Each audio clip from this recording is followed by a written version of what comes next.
So good morning, everyone. Let's get started. We've still got quite a tight agenda. We struggled a little bit with time yesterday, but I think we had a very good meeting overall. I was very happy with the discussions that took place, and I think a lot of good points came out. Thanks to everyone for supporting yesterday and supporting today. We'll no doubt get more people coming in as we go along. We fully expect that. So yesterday we had a good workshop. We went through 8 full cases. We had statements for 4 short cases. We had stakeholders joining us to discuss the full cases, which was really excellent and really appreciated. Today we'll have another 8 full cases and 4 short cases. We'll also have 2 panels. Yesterday we had 1 panel on innovation and entrepreneurship. Today we'll have 2 panels, one on regulatory environmental aspects and a second one on societal and environmental aspects. So looking at the cross-cutting work that we've done and trying to draw conclusions by comparing and contrasting across a number of different cases. So just before we start, reminder of the protocol, please keep your microphones off unless you're invited to speak. You can put questions in the chat and we will call upon you to ask them. Yesterday we had a few, we passed some of them on, we had some people joining, but it will be good if people can join and ask the questions themselves. Cameras, it's up to you. You can leave on or take off as you wish. We have a stage, so the speakers will be on the stage and the slides will be visible on the stage as well. So that's basically it from me for the opening point. So without further ado, let's get going. As I explained yesterday, storytelling has become a very strong feature of the outputs, of the results that we give. Each of the full cases has a little fictional story in it, which helps to try to set the scene and give a better understanding of what's going on. So we've carried on that idea, and we have some little anecdotes, if you like, snippets of history, which will introduce each country, each case as we go through. As I said yesterday, there's no connection between the history and the case. It's simply there as an introduction, and as I got most of the facts from Wikipedia, please point to them if there's anything I say that's wrong. So to start off,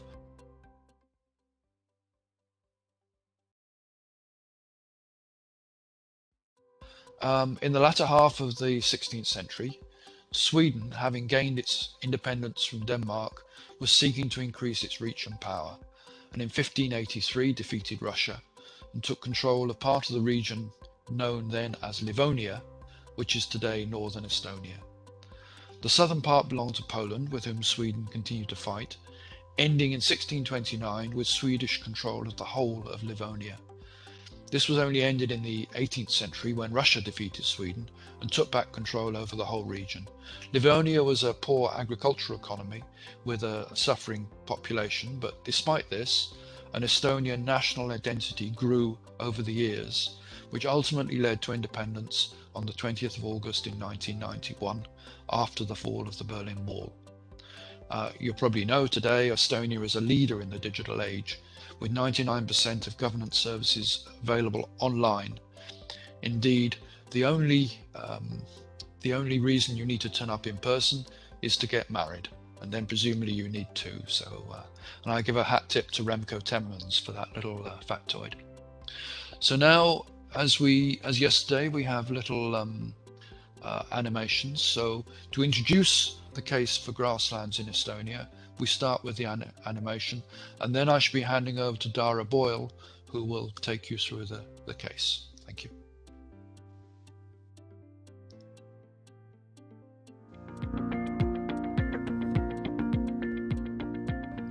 In Estonia, Copernicus is helping to monitor grassland mowing and improve subsidy distribution. The Estonian Agriculture and Information Registries Board, ARIB, is responsible for distributing subsidies under the Common Agricultural Policy to farmers complying with regulated grassland mowing activities. Each year, over 13,000 farmers apply for support funding in relation to grasslands which must be mowed during a prescribed period. Up to now, compliance monitoring has been managed by sampling 5% of the applicants' fields. ARAB generally distribute roughly €6.5 million each year amongst compliant claimants. Capacita, an Estonian startup company, has developed an automated system to monitor the grassland and when it has been cut, using data from Sentinels 1 and 2. ARAB can now accurately monitor 100% of registered grasslands compared to the 5% sample. As a result, they can fulfill their operational mandate in a more complete manner, save costs associated with in-person checks, and help to distribute taxpayers' money more fairly. Farmers are provided with reminders towards the end of the mowing season, along with visibility of the fields which are compliant and uncompliant. Thanks to this system, uncompliant claims have less chance of success, meaning more public funds reach deserving claimants. As a result, public funds are used more fairly, helping to build trust in the regulatory system and contribute to environmental sustainability goals, such as keeping EU agricultural practices sustainable, maintaining the good condition of agricultural land, protecting natural habitats, and aiding in the sequestration of CO2.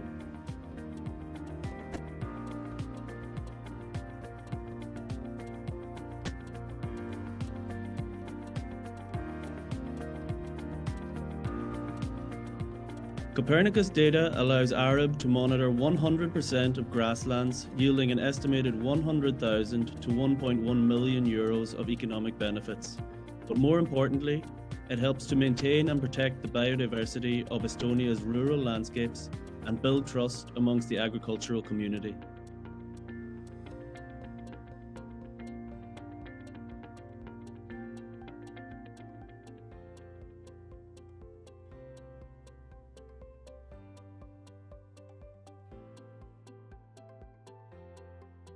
So hi everybody, my name's Boar. I just did the voiceover of that previous video. So I'm going to take you through the presentation on this case in Estonia. I don't know if I have control yet of the screen. I do. Okay. So unfortunately, Capacita and ARAB cannot be here today to discuss it a little further, but I actually worked on the case, so I'll be able to talk you through some of the finer details.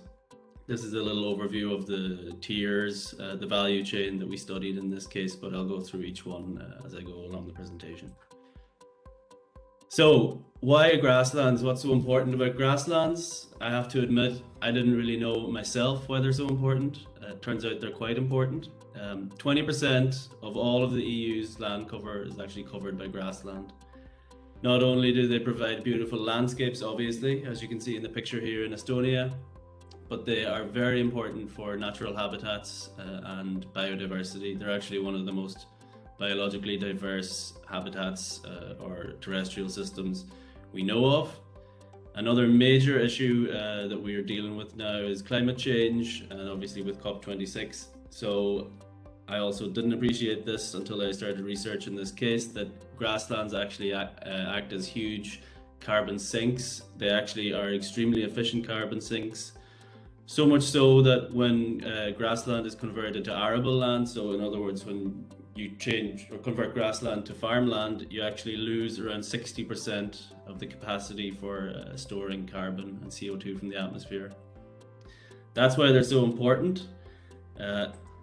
This is recognized by the EU in the Common Agricultural Policy. Now, I won't go through all the details of the Common Agricultural Policy. I'm sure many of you are aware, but one of the main things the Common Agricultural Policy does is provides income support to farmers. It provides income support for many different reasons. One of the reasons, or one of the ways in which it provides support is through what's called the Green Direct Payment. So it provides farmers with income in return for maintaining ecologically sustainable practices. As are listed here, those kind of practices are crop diversification, the maintenance of ecological focus areas, so the maintenance of hedgerows and different shrublands, and finally, the maintenance of permanent grassland. So the importance of grasslands is recognized within the CAP. money is given to people who can maintain grassland in good agricultural condition. As a result, it helps to obviously maintain landscapes, but one of the main important reasons is to maintain biodiversity and to help sequester CO2 from the atmosphere. So each EU member state has different rules in this.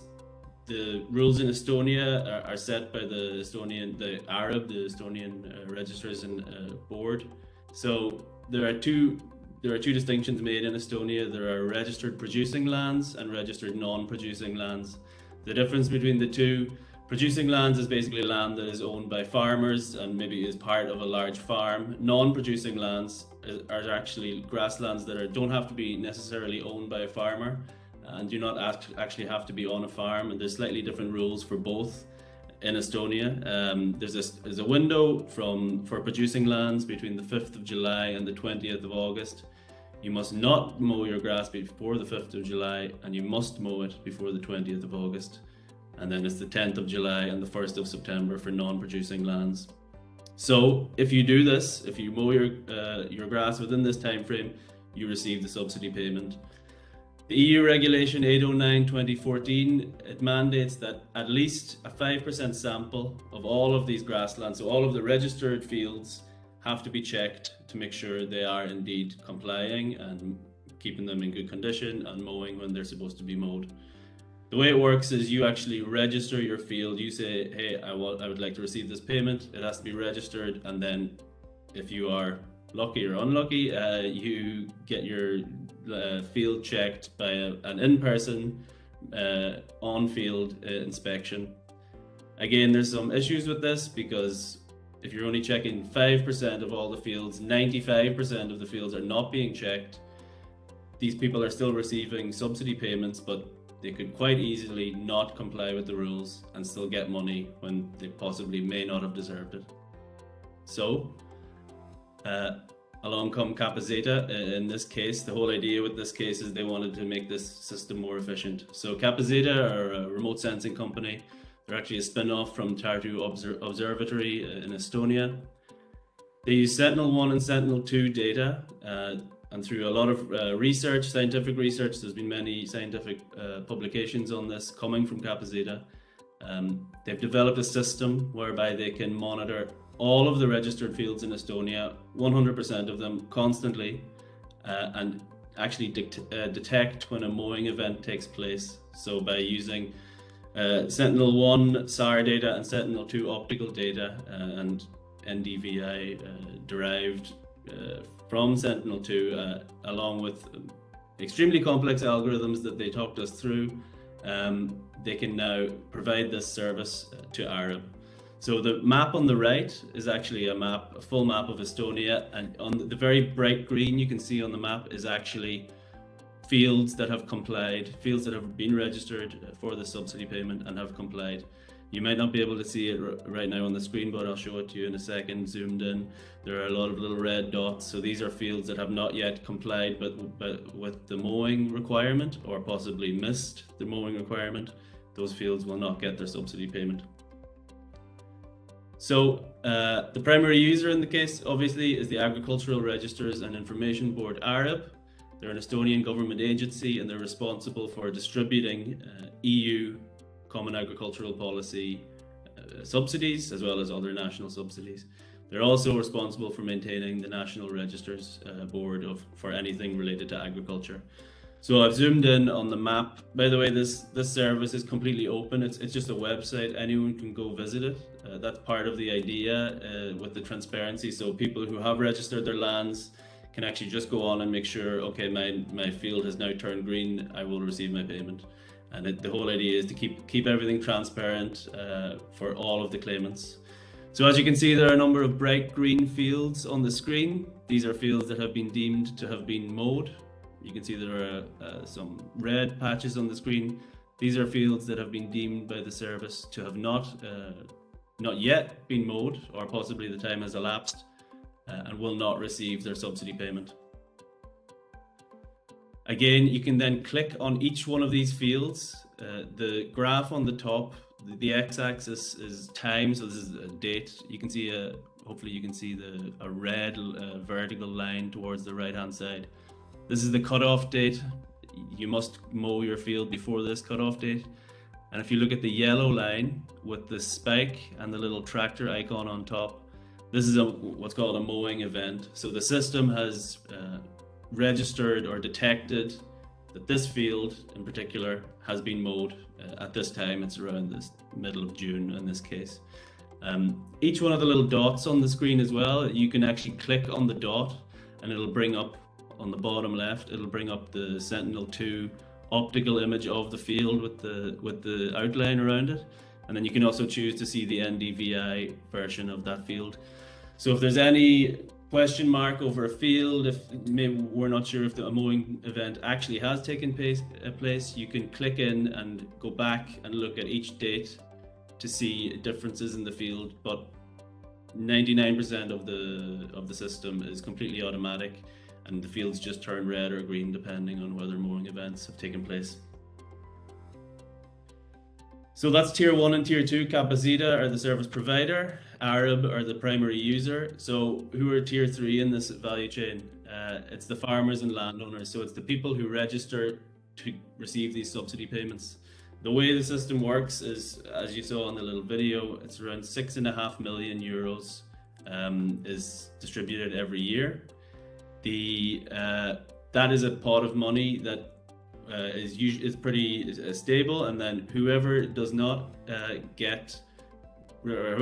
receive the payments, the money that is held back from them is then distributed equally amongst the compliant claimants. So the system works well for people who are actually complying. The money that is left or kept away from the uncompliant claimants is then distributed equally amongst the compliant claimants. Finally, tier 4, citizens and society. Obviously, the maintenance of biologically diverse and beautiful landscapes is a benefit for everybody. And there is also fairer and more transparent use of taxpayers' money. So that's the 4 tiers in this case. Just a quick note on the case itself. The European Union were deemed as a kind of overarching beneficiary because the regulations they put in place are being adhered to much more efficiently, and the subsidy payments, the subsidy money that they provide is being distributed much more fairly. In terms of the economic benefits, it's roughly between 100,000 and 1 million. Tier 1, at Capacita, through our discussions with Capacita, we found out that around they estimated between 2 to 4 full-time employees could be considered to be completely supported by using Sentinel data and this service. So we use that as our lower and higher estimates. Tier 2, from speaking with Arab, they reported to us that each year now they save around 50,000 euros in-person compliance checks. So they don't have to send people out to fields, they don't have to spend money on transport costs. So that they save 50,000 euros by not checking 5% of fields. So then we thought, as a kind of counterfactual, okay, but they're now checking 100% of fields. So they're getting 20 times the coverage they were before. They're fulfilling their operational mandate times 20 now. So we said, in a way, the value of the service is almost 20 times what the saving is. So we said, we could value the service to Capacita because they cover now 100% of fields. We could value it at 1 million euros. So that's where we got the figures for on the economic benefits. The environmental benefits speak for themselves: the maintenance of permanent grassland and the sequestration of CO2. Obviously, regulatory benefits are very strong in this case. The EU regulations are being adhered to more stringently, and taxpayers' money is being used more fairly. And finally, entrepreneurship and innovation. Obviously, this is a very innovative service, and by Arab taking this on board, they've changed their working practices. Societal benefits: taxpayers' money is being used in a much more fair manner. People who do not deserve to get the money do not get the money anymore, whereas before it was a lot easier to receive money without actually doing what you were supposed to do. And finally, throughout the development of this service, a number of scientific papers were submitted and published in a number of journals. So that's the end of this presentation. I'd like to hand it over to the next speaker. Thank you.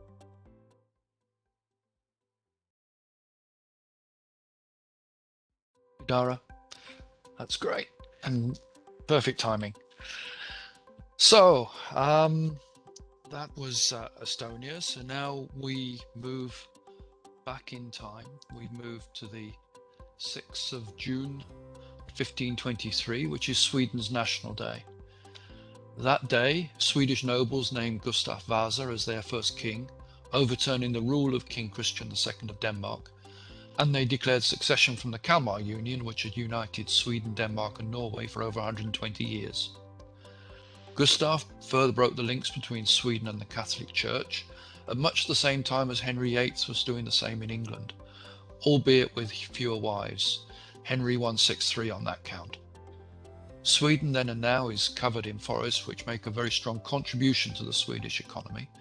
And that's the basis for our next case, where we're looking at how satellite data, and particularly Sentinel-2, has helped with the forest management in Sweden.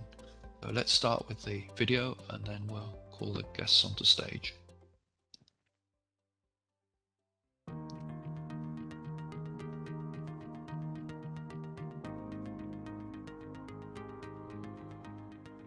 Forestry and timber products are an extremely important sector for Sweden, providing 12 billion euros of exports and directly employing 90,000 people. 1% of the world's forests lie in Sweden, yet the country supplies 10% of the global timber market. The owners of 28 million hectares of forest include over 300,000 individual citizens, and many families have small forest holdings as an investment, but also for leisure use. In 1995, Sweden changed its forest management policy from one of surveillance and control to one giving freedom yet responsibility to the forest owners. In consequence, owners are expected to follow forest management best practice, which involves replanting after clearing, followed by pre-commercial and commercial thinning at suitable intervals. This advice is backed up through the use of imagery from Sentinel-2. The Swedish Forest Agency, SFA, uses Sentinel-2 data to monitor the forest and to match any cleared areas with the clear-cut requests received from the owners. The SFA is then able to check compliance by the owners with the forest regulations and encourage their adherence to the best practices. Following the best practice of planting and thinning at the right time increases the volume and quality of the trees supplying Swedish timber yards. As well as individual forest owners and the timber industry, Swedish citizens enjoy better and healthier forests.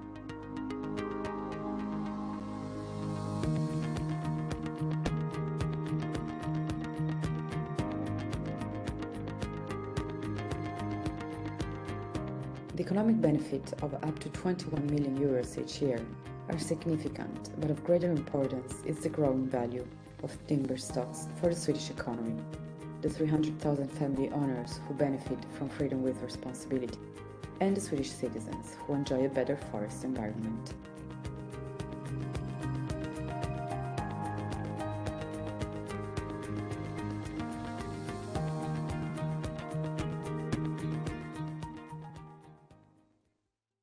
So now let me invite Anders Persson and Erik Villen to join me on the stage and to talk about the case. So welcome both of you.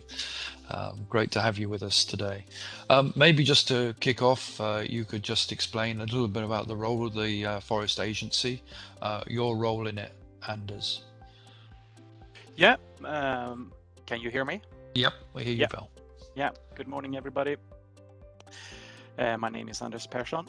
I'm working as a GIS and remote sensing specialist at the Forest Agency, and I've been in the remote sensing business for actually more than 30 years now. And my role is to actually be the bridge between the remote sensing and the use of the satellite data in our organization. So I'm responsible for the update of the data, but also responsible for the development of different methods to use in our GIS systems and in our daily work with the data.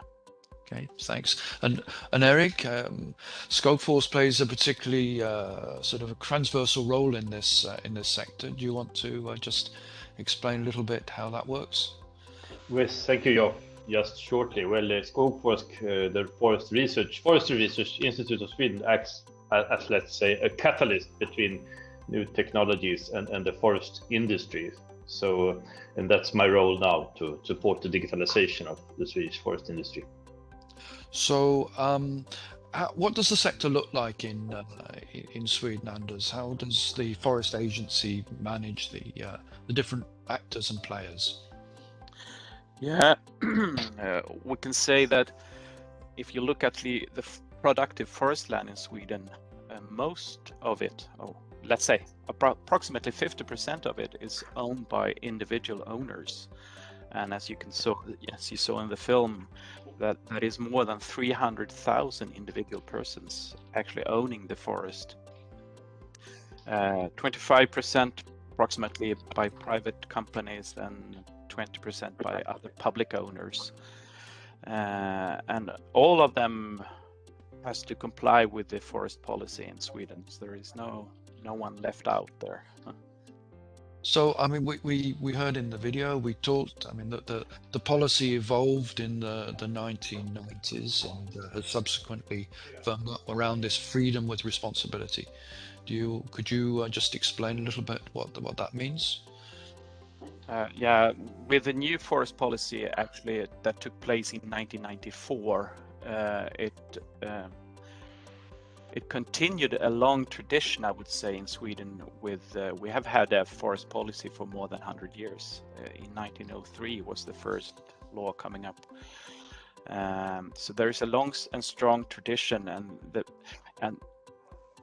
the vast majority of the forest owners are very, very, very interested in the forest. And they want to use it both to the respect to its history, to its production, and its role of let's say, a living biological area and home for different species. So, but it's also a very, very long country with a very the conditions vary a lot, as you know, from sort of Arctic regions to very mineral species and a forest in the very south of Sweden. So we abandoned the detail control in 1994. Instead, we went for more freedom with responsibility, as you said, and all tests or investigations we have done shows us that the vast majority of the forest owners actually takes responsibility, and but the freedom is not total. Of course we have higher ambitions than that the Forestry Act might look like. And as I said, the forest owners takes a very large responsibility, but a very few misconduct. And we have, of course, laws and rules, and that aims to keep all of them in the same in the correct frame. So the long history shows the importance of the forests. There's a long history of having a policy. Yeah. The fact that there are so many owners makes executing that policy quite different. We heard on the video, we think we had 80 years as being the average life, but as you say, if I recall correctly, from the south of Sweden it might be 70 years up to maybe 120 years to the north. So you've got a lot of variety there. You've got masses of forest owners managing and monitoring whether they adhere to the Freedom with Responsibility Act. How does Sentinel data help you in that respect? Yeah, the Sentinel data is, as you said before, we're using Sentinel-2 data not yet Sentinel-1, but we are aiming for it. We update it daily from February to early November, so to say, not in the midwinter. And we make all images actually available not only to our the agency itself, but we also makes it available to the forest sector as whole, providing them with web applications that we have, but also APIs that they can use the images, and we also have applications available at the GitHub that you can, forest companies mainly, can download and use, and we use it within the agency, of course, to follow up the clear-cut areas. A forest owner has to not apply, but had to notify the forest agency, I'm going to clear-cut this area. But then he have 5 years, he or she, I would say, they have 5 years within that time frame they can do the cutting. And we don't know when they do it. They can do it next month. They can do that in 5 years. So we have to know when does the time start when you need to start the checking of the regeneration. So in that case, the Sentinel data serves us with the correct time when the cutting is done. And we've seen in other cases the history is can be important as well. So, I mean, what would you summarize then as perhaps being the main benefits to your agency? Yeah, the main is that we know when the cutting is done. We don't have to guess. We know where to go in the field because we know that when we're coming there is a cutting. We do not do, as you might expect, we do not do less field work actually. We sample from all those clear cuttings that's been done. We sample where to go, and we can focus on those areas that needs our attention instead of sort of guesswork where to go. So not less field work. That's the same actually, but we have better precision, I would say. If I recall correctly, that was one of the issues we had to try to sort of calculate a value for that sort of shift of labor and what that meant for the agency. Eric, you have sort of a wider interaction across the sector. How do you see this process that Anders has described helping the forest industry sector in Sweden?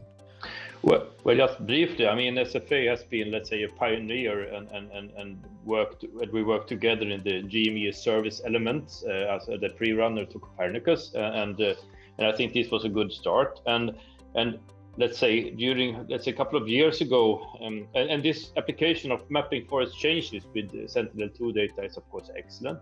But what happened to us and most of Europe is that we have strong a lot of bark beetles that is affecting the forest, and then the forest company has been able to very rapidly implement the APIs Anders was talking about, and also the GPAP application. So let's say each forest company has been able to utilize the data in order to map the bark beetle attacks on their own forest. And this is a very good example of the cooperation, I think, between the agency and the forest company, and then where we can work together to push this the applications further. So I think that's very straightforward. That's good. That's pushing further than we were aware of at the time of the case as well. So maybe we need to come and talk to you again. Anders, do you have any last comment you'd like to make on the use of the data, the value of the work, maybe the value of whether the study has helped you at all? Well, I can comment on what Eric actually said. The cooperation, I can see more and more that cooperation is very, very important. I can see that for the moment we are able to uphold the infrastructure when it comes to download and make the images available in an easy way to the forest sector. I can see for the future that we need more cooperation between different actors to actually uphold that and keep it running, because it will not be less data, it will be more data. It will not be less applications, it will be more application. It will be more difficult tasks to actually solve, and we need the cooperation. And I think in Sweden we are lucky that we have so many in the forest sector. We have so many interested in this. I think the outlook is very good looking actually. That's a good place to start. We had similar sorts of messages from the agricultural cases we looked at yesterday, where the platforms that are being built enable cooperation between different players in the sector, and we've identified this as being a very important benefit that's arising probably in a number of different areas. It's true for other cases we shall hear. So thank you very much for joining us. Anders, you're going to join us on a panel a little bit later. So we'll hear from you again. Eric, thank you very much for your time as well, and look forward to talking to you again shortly. Thank you. Thank you. Thank you. Thank you.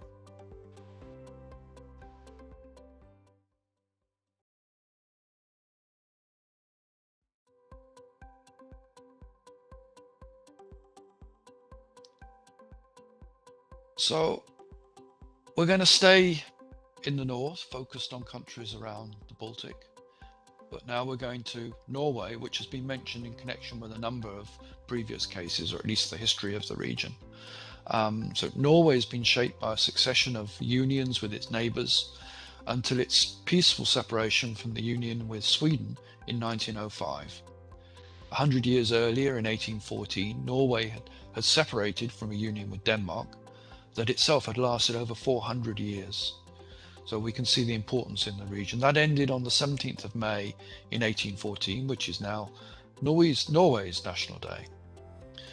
The focus of this is around ground movement, which has featured a number of cases, and we'll hear about it again later. But in that respect, we're going to stay north, and then we'll move further south for different examples.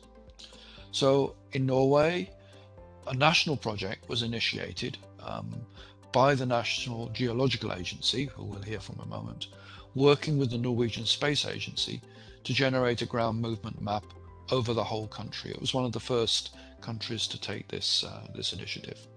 So that's going to be the theme of our case. So first of all, let's look at the introductory summary animation, and then I'll hand over to the speakers.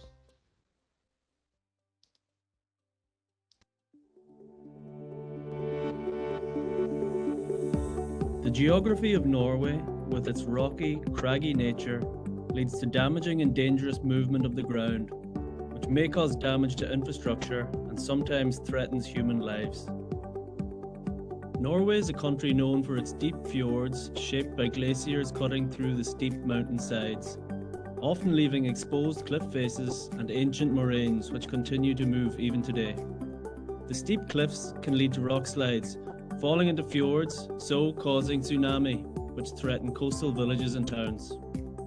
To monitor slipping rock faces and warn of deadly tsunami, the Norwegian Geological Survey has developed a ground motion mapping service which provides annual measurements of ground movements over the whole country. The National Public Roads Authority, Statens Vegvesen, uses the service to identify where geological problems risk causing damage to tunnels and roads. The large-scale, high-precision mapping made possible with INSAR is often the only way to detect the movement caused by ancient moraines and identify the cause. The State Rail Authority, other public bodies and engineering companies are able to use the freely available service to map and monitor their infrastructure, sometimes with the aid of coroner reflectors to improve precision. Identifying potential rockfalls and perhaps even avoiding them reduces the risk to citizens from the deadly tsunami and disruption to daily travel plans from road closures.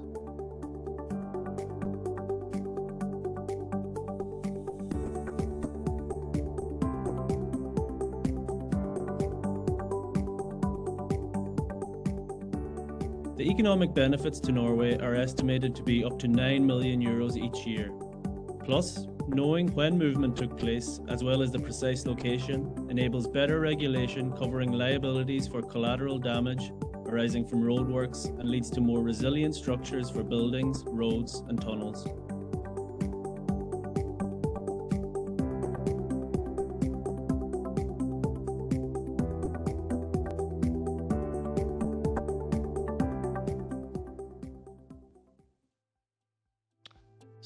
Thanks, Dara. And so now we have three guests from the Norwegian scene. We have Dag Anders Malsted from the Norwegian Space Agency, John Dales from the National Geological Survey, and Heidi Bordial from the Statens Vegvesen. And I'm going to leave it to Dag to animate a discussion and talk about what's going on in Norway and the case that we looked at. Dag, over to you.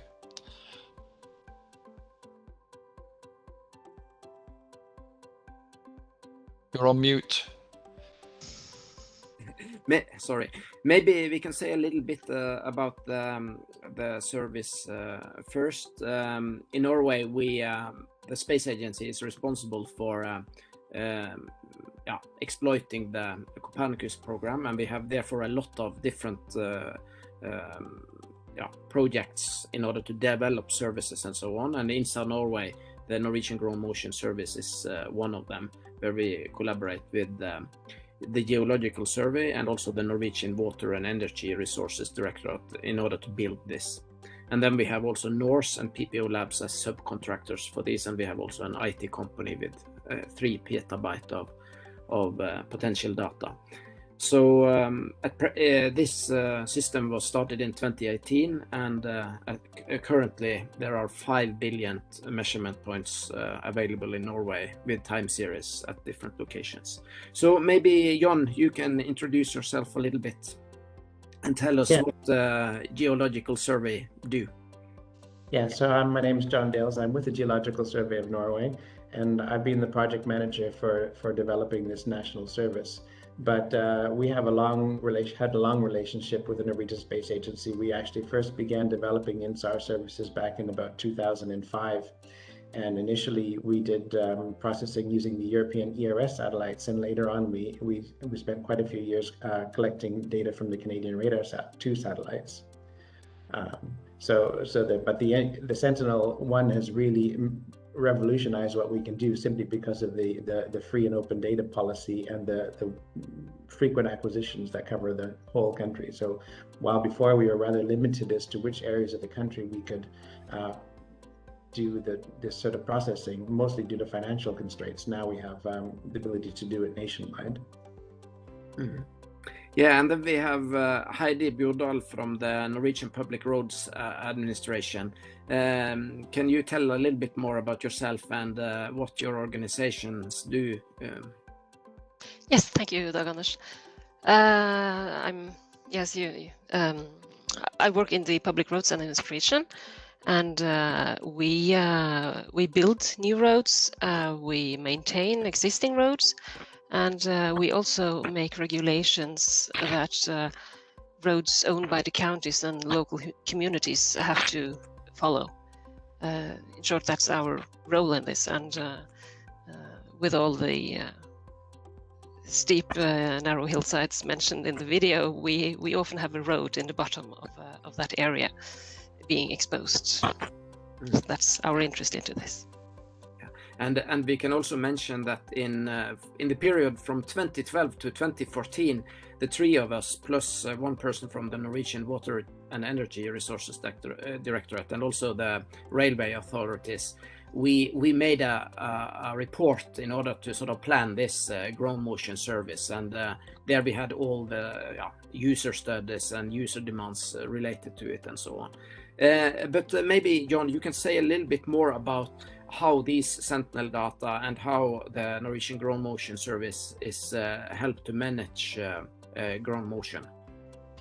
Yeah, well, At the Geological Survey, we have a sort of a double role in this project. First, because we are producing the data nationwide for all purposes, but on the other hand, we are one of our biggest users of the data because together with the Norwegian Water and Energy Authority, we are responsible for mapping and monitoring large potential landslides in Norway.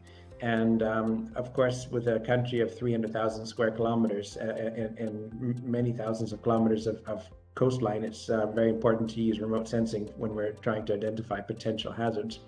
At the Geological Survey, we have a team of less than 10 people tasked with mapping the entire country. So INSAR is extremely important for us. And this service has allowed us to really increase the pace at which we can do a nationwide screening of potential hazard zones. But also we are involved with also urban geology projects as well.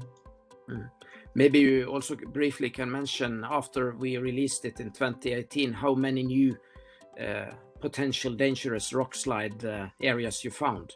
Yes, essentially we had been slowly working our way across the country and using, as I said before, RadarSat-2 and other data sets. So over the years we had identified maybe 300 or 400 over 10 years or more, about 300 different potential landslides. But within the first weeks of the Sentinel-1 data set, we had over 100 new data sites that we needed to investigate. So it was a huge increase in workload, even though in the long term it saves us a lot of work. For the very short term, we had to scramble to prioritize the most important sites. Yeah. And of course, this is something that we see will happen also with the new European Ground Motion Service in Europe that we can discuss maybe later, that there will be a lot of new areas that are not known today. But then Heidi, what do you see as the main benefit for your organization with respect to the Ground Motion Service and the use of it, or the applied use of it? Well, we have many possible uses for it. Most importantly, I think the service gives us more knowledge. It gives us information that wasn't available to us before. It gives us, instead of traditional measurements made in a point, we now have information regarding an area, and that is regardless of the problem we are trying to solve. We get a better understanding of what might be happening if we are to construct a road or build a tunnel. Knowledge about how the area is affected from ground movements is very important for us in order to avoid problems in other areas and make sure we can find the correct mitigation measure. Yes, it's important knowledge to make us understand and make the right choices in how we build and construct. Mm-hmm. So would you say that this is leading towards smarter transport infrastructure? Well, you might say that. Usually that means more something else, but I think we have a smarter planning, perhaps, and in these areas we have the knowledge beforehand. We don't have to. We have a case in the study where we thought we did the right thing in regarding a tunnel, and after we were finished, through these data we found out that the area around the tunnel was had settlements and was moving. So if we had known that before we started our project, we could have done something else. So instead of having to try, repair and fix it afterwards, we could have made it the right way the first time. So you have one option kind of where you might change the path of your planned future transport infrastructure due to that you know about that this is a difficult area. And if you anyway have to build in a difficult area, you can check out the settlements as you go along. But then maybe to both of you, we have also other fields where this is important. Sometimes we see subsidence in the coastal zone or along rivers and so on, and we are looking into a different climate in the future, and you have storm surges and you have climate adaptation. Maybe you can say a little bit about that as well. Maybe John starts and Heidi afterwards. Well, in the short term, in the short term, we don't really see an issue with climate change affecting. We're dealing more on a geological scale there. But certainly climate change is increasing the rate of activity in Norway on the mountainsides, both due to increased rainfall, but also due to warming permafrost in higher mountain areas. So it's important to keep an eye on these things. And many of the sites that we've identified as high-risk sites that we know from the INSAR are moving up to 5 centimeters per year. We also know from our geological dating that these have been moving for thousands of years. So they're not necessarily going to fall in the near future. However, we can look back historically and see within the last 100 years, we've had multiple events with catastrophic results, with whole villages being destroyed. So we have to be very careful. Yeah, I was maybe thinking more in the coastal zone here, that if you have subsidence in the coastal zone and you see that, okay, you have settlements of 2-3 centimeters per year, and then you also need to plan for higher sea level in the future, and so on, and 50 years ahead of us. Yeah. So, but I don't know, Heidi. This is maybe a field that will come more. What about legislations and so on? Where do you think Norway goes with respect to this? It's still early days, but maybe also in Europe with respect to what will be sort of the demands for monitoring transport infrastructure in the future? What will potentially be also relative to climate adaptation and so on? Do you have any ideas? I don't know if I can answer that, but we see that the road network and also any infrastructure really will be more exposed to natural hazards with the climate change, and we're back to the insight that are giving us knowledge for the entire country, not just where we go out and look for it, but we have this wonderful map that shows us what is happening anywhere, and that of course when you if you have difficult areas where you know there is settlements, or if you know there will be a sea level rise, of course this information is any information is valuable, and this is if you want to make plans, you need the knowledge of how things are today, and then you can try to figure out how this will be in the future. The goal of INSAR Norway was to sort of make INSAR applicable for a huge amount of people, and what we see is, of course, you have different fields with dam and groundwater monitoring, you have insurance, and so we have a sort of begin to scrapping a little bit in the surface, Geoff, with respect to also the socioeconomic benefits and so on, and I'm sure that we can do a lot more when we also have the European Ground Motion Service up going. But maybe if you finalize a little bit with that, John, before we have future potential with the European Ground Motion Service, and also with this new Sentinel Rose-L satellite that are able to measure future movements and also more of a vegetation. Would you like to have the final words, John, with a little bit about that, that I'm sure will be very interesting for the future here? Yeah, certainly. The European Ground Motion Service, which is built, will be very similar to what we've done in Norway at a continental scale. Will be have a tremendous impact on Europe, because as you said, the very first data release will provide billions of points all over Europe, many of which have never been looked at before, and there'll be many new things identified. So that will be a tremendous impact within the next year. In terms of what we're doing in Norway, we will continue to develop, and new missions such as Rose-L we'll plan for already in 2023. The American NISAR satellite will provide a first use of operational L-band, which will allow us to get much better penetration in forested areas. So yes, we're looking forward to also improving the service over the years and getting more and more information. Thanks, thank you very much, Dag. Thank Heidi. Thanks, John. We're going to see both John and Heidi later in the panels that follow. So thank you for your time here, and we'll welcome you again in the near future.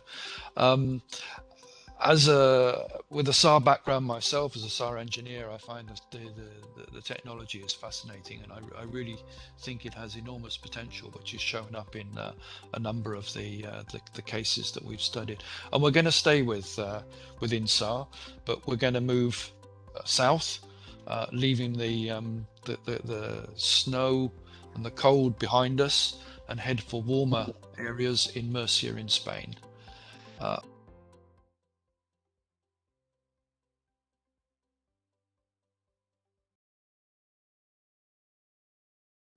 Murcia became wealthy through trade between the 9th and 13th centuries, and in particular for ceramics made in the region.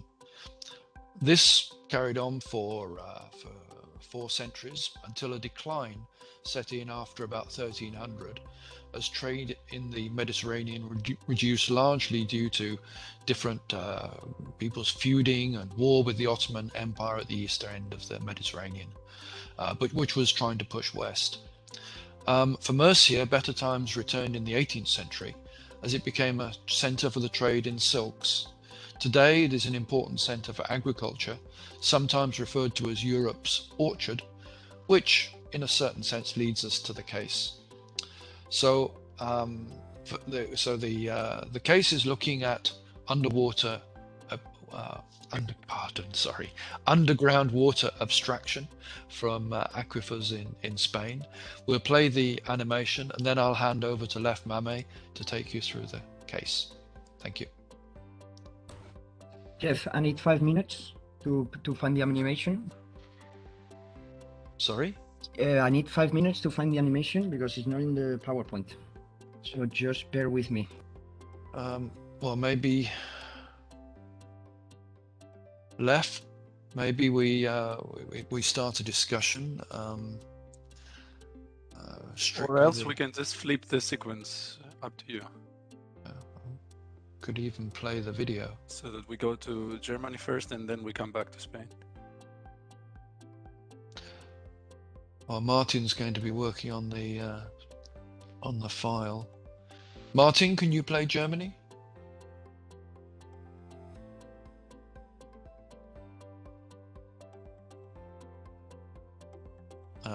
He's gone. Yep, no worries. So just a second before starting it. So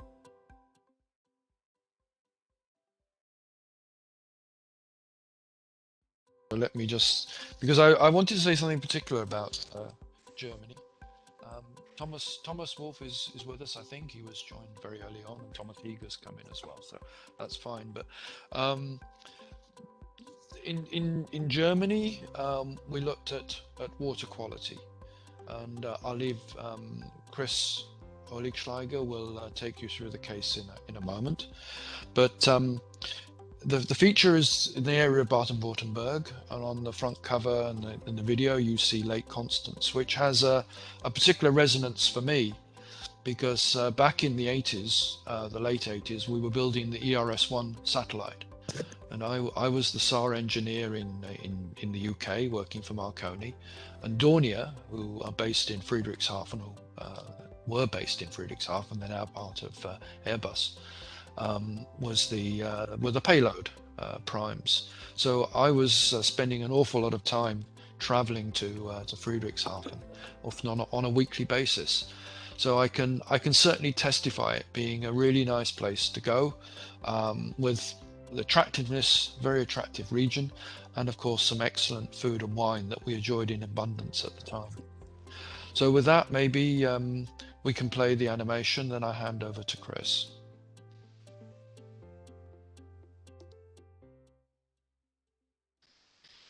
Data from the Sentinel-2 and Sentinel-3 satellites are used to monitor water bodies in the region of Baden-Württemberg in the south of Germany.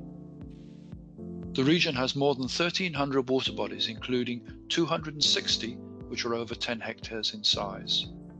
But only a very limited number of these can be tested in the accepted traditional way. Further, the largest lake, Lake Constance, is tested in several places, but this still only provides a partial picture.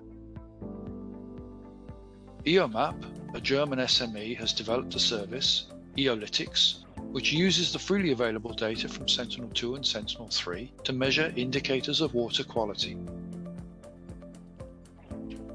LUBW, the Baden-Württemberg State Institute for the Environment, subscribes to the Eolytics service. This lets LUBW measure many more of their lakes, much more often, and with many more sample points. District councils in the region use the information to inform their citizens about the quality of the lake water, so helping them plan their leisure activities to avoid the risk of entering water polluted with a harmful algal bloom. Water companies and districts use the information to help manage risk and plan water samples and testing.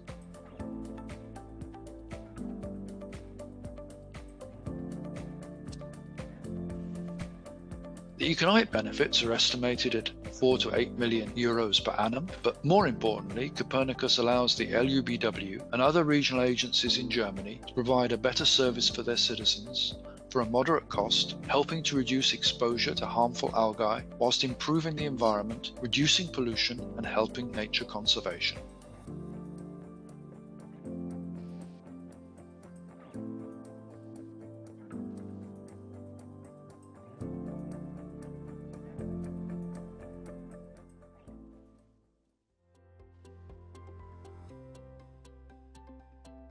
Good morning, everybody. I see already we have Dr. Thomas Wolf on the stage. He's working for the Baden-Württemberg State Institute for the Environment, and particularly in the Institute of Lake Research. And also Dr. Thomas Hege, he's the founder of EOMAP. Thomas Wolf, maybe first to start off, can you tell us a bit about your role and what the LUBW does? Thank you very much for the introduction, and hello to everyone. Yes, LUBW is the state agency for the environment of the federal state of Baden-Württemberg, and we have a lot of different obligations which are environmental issues of the atmosphere, the soil, nature protection, and especially also regarding the inland waters. And I'm working in the Institute for Lake Research, which belongs to the state agency. And my role there is I'm working in a group which is dealing with in situ monitoring, using physical techniques, numerical modeling. And in the last 5 to 6 years, we shifted our focus to the application of remote sensing data for our monitoring tasks and programs. Okay, and how does the Copernicus data and specifically the Eolytics application help you in doing your daily work better? Yes, also remote sensing data and the whole Copernicus data and Copernicus services are really excellent tool for us to fulfill in a much better and broader sense our monitoring tasks. As it was mentioned already in the introduction, we do have approximately 28 water framework directive lakes, also bigger than 50 hectares, and we do have 260 lakes with a size bigger than 10 hectares and 1,300 bigger than 1 hectare. And using in situ monitoring techniques, we are not at all able to monitor all these lakes. So we can maybe per year handle approximately with in-depth monitoring 10 to 20 lakes. And thus, using analytics and using Copernicus data and services, we are able to address much more of these lakes, and we can carry out or we can gain information about the water quality in a lot of these lakes. As at present, we are thinking that we can make use of remote sensing techniques for at least the 10 hectare size class of lakes, so approximately 260 lakes. And there we are following two main purposes. First of all, we like to complement our in situ monitoring programs, and we want to make use of the higher temporal and spatial resolution of the remote sensing data. And secondly, and that's a very important point for us, we want to carry out an indicative lake monitoring. This means we retrieve some basic but very important limnological parameters which give us information about the water quality status of the lakes. We can use remote sensing data to do so for a real great big number of lakes, approximately 200 lakes. And using these techniques, we get for the first time an information about status of all these lakes, which we never ever could address using in situ monitoring techniques. Yeah, and that's a real great opportunity for us. Okay, and what other benefits do you consider for LUBW as a result of the service? Also, this is for sure. Also, we do have all LUWV. We have to follow the regulations, legislations, and the regulatory framework, and we are given different obligations with respect to monitoring lakes. And for sure, using the remote sensing.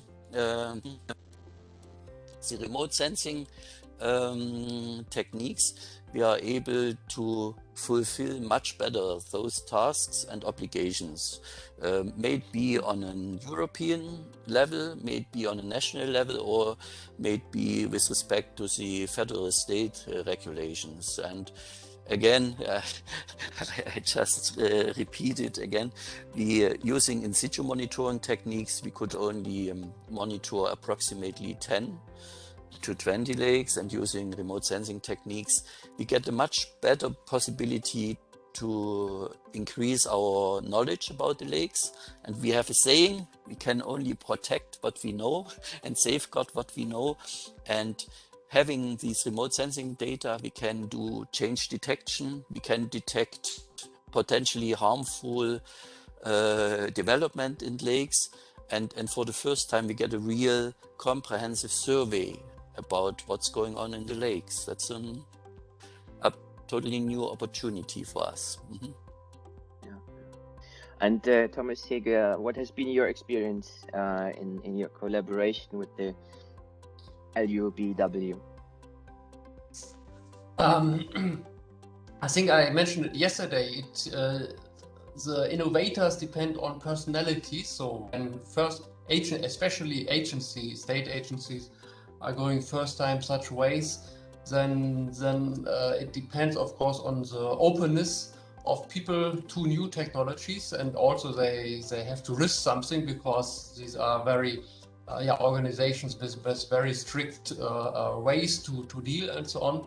In that sense, I really appreciate where we for all the time that we are working with LUBW and Dr. Wolf, we very much appreciate this investment.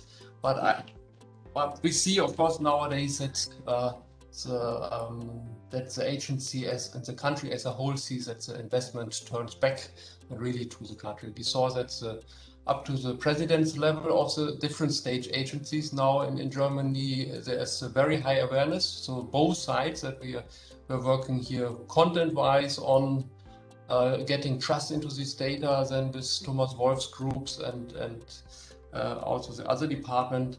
That was a long way, I would say. It is, but we see this turning now. Actually, these years, also another state turned very, very quickly than just to monitoring a larger state, but also it depends here on the personalities who see pragmatic the value and turn it also into the value still.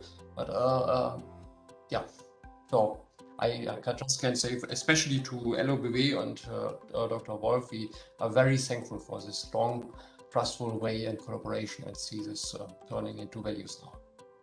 Okay. And are you also expanding the service, let's say, into other states within Germany? Yes. So we just last year we were contracted by several states, partly to test it, because it was first time for them. Partly then, as said, with other states it's already then in routine. Then now since 2 years. In other countries, partly we have it like in US, we have one agency with a larger integrator company where we run this since years. And with these cloud-based services that we are offering now, like Eolytics and the new EOUp portal, we want to roll it out on a global scale. So that's what we are preparing right now. And I think it will make this monitoring and measurements very easy for thousands of clients. So we have a very good hope that this develops, and very soon in the next years very well, because it comes here together both. Of course, we need high tech to deliver good accuracies, which is point one, and which was always point one in all the discussions over the years with the agencies in Germany and other countries. But then we need a very easy way to use this as own measurement instrument. So it can be one way just to deliver what is requested, but another way is with the cloud-based infrastructure to make it extremely easy to go with few mouse clicks to those areas which are of interest, and these always change depending on what is happening in the environment and what are the specific demands to understand river inflows, to understand catchment areas, or to understand very small areas behavior and in climate change time. This variability can only be seen if we understand remote sensing as own measurement instrument, and that's of course together the satellite data, raw data are not yet the data, together with an extremely adaptable analytical capability, and that's what I think we provide to our clients. Super. Thank you very much, both of you, for joining this discussion. And I think we can move over to the Q&A now. Back to Jeff. Thank you.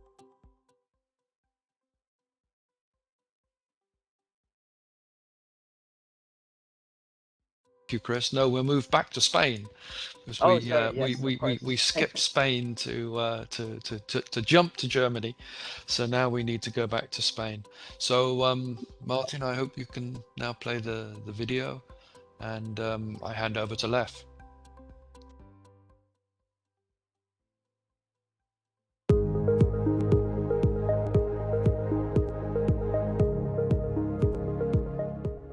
In Spanish region of Murcia, aquifers deep underground provide much of the water used for the irrigation of crops. As water is abstracted, the underground pressure reduces, causing the ground to sink very slightly and very slowly. Over time, this becomes enough to cause damage to houses and public infrastructure located above the aquifer.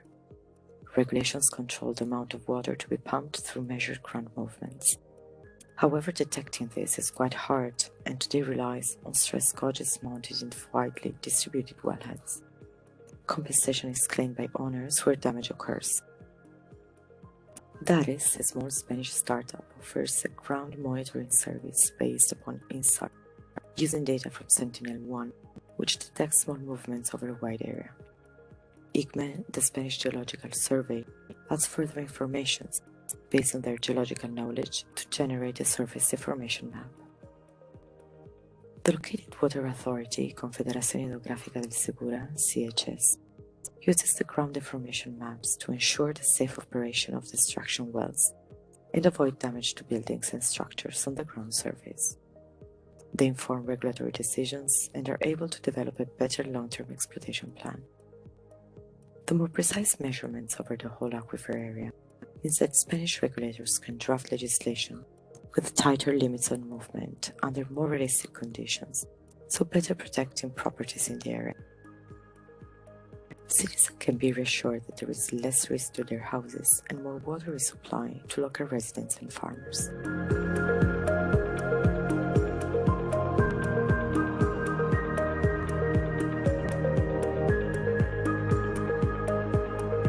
The economic benefits are estimated at between 32 million and 72 million per annum, arising from better and more informed decision-making by CHS, leading to better control of the extraction and reducing the risk of damage to private houses and public infrastructure.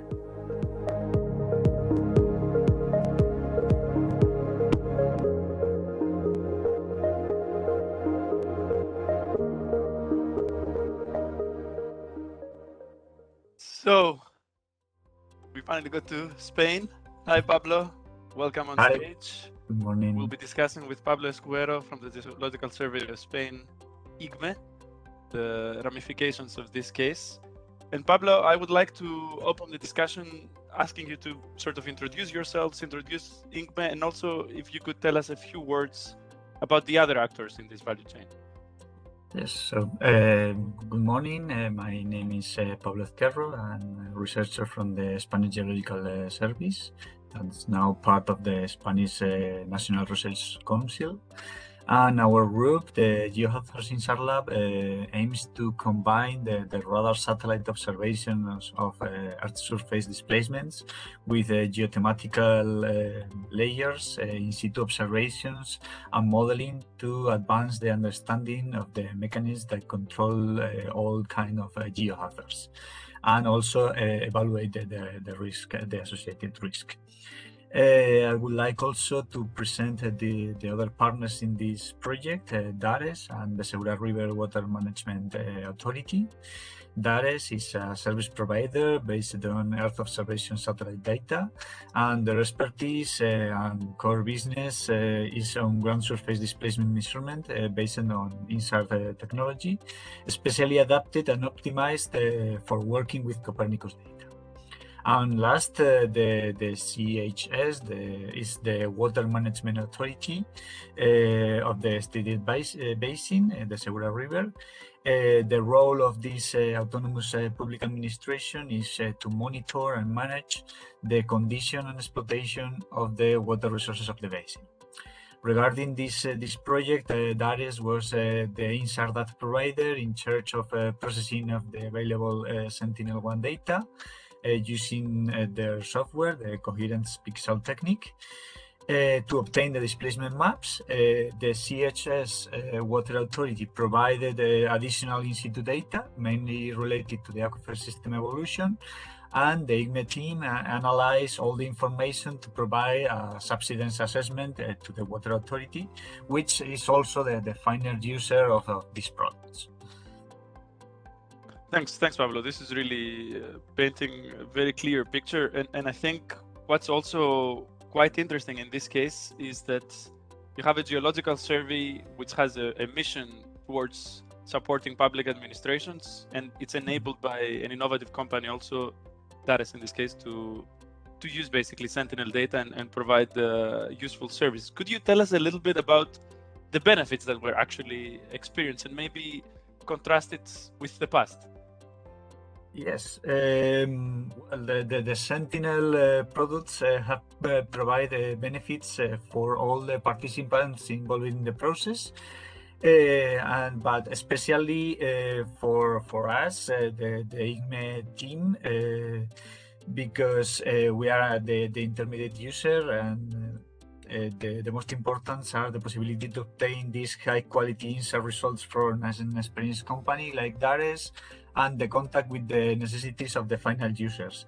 For its part, the CHS is in a good position now to use these products to ensure the safe operation of the wells, avoid damages in the buildings due to the excessive land subsidence, and also to optimize the exploitation of the aquifer system.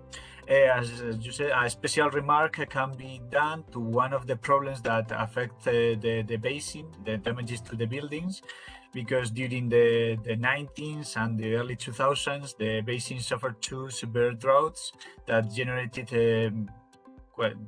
some damages in areas of the Murcia city, which caused alarm in the population and a very important economical impact. After that, a plan for drought periods was developed to prevent the future overexploitation of this aquifer and mitigate the potential negative impacts on the environment and economy. Now, thresholds have been set to the decline of the groundwater levels and also to the land subsidence that occur in the basin. And since measurements of groundwater levels and especially subsidence are the main data to support this plan, this INSAR service have been integrated fully in the assessment of the drought periods for a better use of the groundwater resources and also to mitigate the possible effects in the buildings and also in the infrastructures like roads or like right roads and this kind of. And I guess it's quite important that you mentioned here that the impact of extraction of water, of course, becomes larger when we are experiencing drought periods, and I suppose that with climate change this is exacerbated. Yes. This all the Mediterranean arc is very prone to more severe droughts due to the climate change. So this kind of services will be even more important in the future. Yes. And in that regard, are there any sort of follow-on or similar efforts that you are involved in Spain where you would be using INSAR to support public administrations? Yes, and not only related to subsidence, but also, for example, for mining. Even its operational use is not very extended yet in public administrations. Some other areas are being studied using this kind of INSAR data. In the north of Spain, a mining area affected by landslides is being monitored in collaboration with the regional mining authorities to manage the problems associated to its restoration. It's an abandoned mine, and now it's in a restoration phase. So we are working with them to understand the processes, the landslides that are happening in the area. And also now, due to the current volcanic crisis of La Palma volcano in the Canary Islands, this Copernicus data is also a key information for the assessment of emergency management authorities. And Sentinel-1 data have proved that is especially useful for deformation monitoring associated to this volcanic process. Thanks. No, it's great to hear that the use is really expanding, and thanks a lot for sharing this with us, Pablo. You will anyway be on stage very soon again, because we will have also some very interesting discussions in the panel. But for now, I hand back to Jeff. We can look through the questions and address a few of them. We're a little bit behind schedule, but I guess we can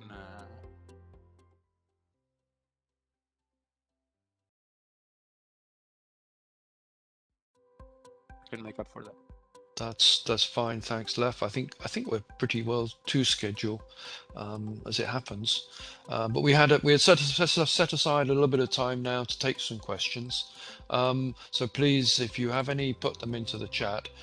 Martin Menard had put a question in. Martin, do you want to come in and just, because Dag Anders gave you a long reply in the chat. Maybe you can just comment if that's answering your question or whether you wish to follow up on it. Martin. Yes, thank you again for this very explanative and thorough answer. So, thank you. So the answer is adequate then.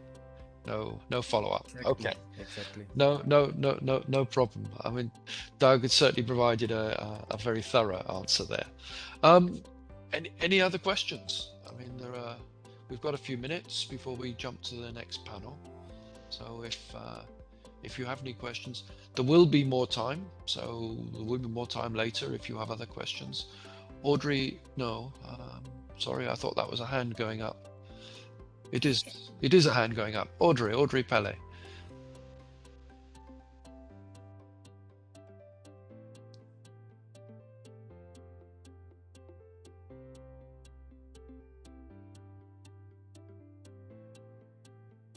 Audrey, are you there? It's your hand. We've put it down again. Okay. It's slightly easier to keep track in the chat if you can put the questions in there, but we will try to identify if you raise your hand, but it's rather easy to miss that. But I guess Jeff, maybe I can yeah. Go ahead, Sandra. Yeah. I had posted a question. I was interested to know about the aquifer monitoring application. Is it only related to Murcia and to the basin that you studied, or is it potentially applicable to other Spanish regions? Pablo, you want to? Yes, it's potentially applied to each basin that have enough information about groundwater levels, groundwater extractions. It's applicable depending on the insert data available, but because not all the areas are reveals the same kind of good results.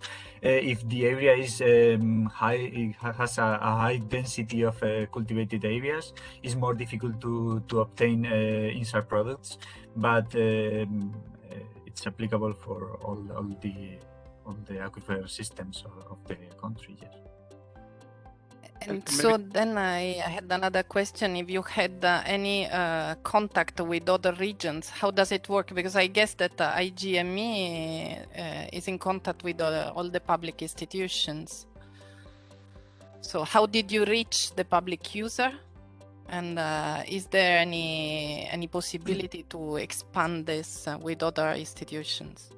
The fact is that usually this is a problem that happens. The subsidence usually happens during drought periods, and we have to wait, let's say, until a drought period happens to begin to monitor. Because usually the public administrations, the water management authorities, doesn't ask for solutions before the problems still. So even some of them are began to be more interested in this kind of products. They are not still, let's say, operative in an operative way yet. Thomas Heger talked about personalities in the public organizations and the need for somebody that you can really engage with. Do you find that in Spain as well? Could you repeat this? Yes, yeah. Thomas described the issue as personalities. We often talk about, somebody, an enthusiast within an organization that is a sort of a pioneer of the uptake of a technology, but it's hard to move out from there. Is that your experience? Yes, usually you have to make an effort to contact with the final user, in this case the water authorities, because they need to understand how the technology works and also how it helps them. Usually you have to make the effort to work on their area, to present preliminary results for them, and if you present them in a good way, usually you have a good answer, but you still have to make a great effort to connect with them. So maybe a sort of a loaded or selfish question, but do reports like the ones we provided in Spain help you? Yes, I think yes. I think yes. Good. That's what we like to hear. So let's move on. Thank you, Pablo. Thanks, Lef.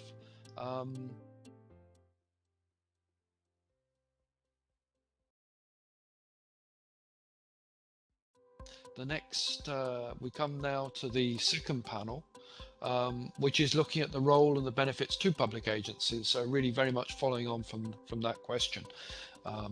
I don't know if we're going to explore the barriers, but it's maybe we'll come to that later if not. So we're looking at public agencies and linked to regulations and the environment. We recently made a presentation on this subject at the Copernicus user forum, which is or will be available on our website. And today we're going to focus more on environmental compliance. So let me, without further ado, hand over to Dimitri Papadakis and Stefka Dumasova, who will co-moderate this panel. Over to you, Dimitri, Stefka.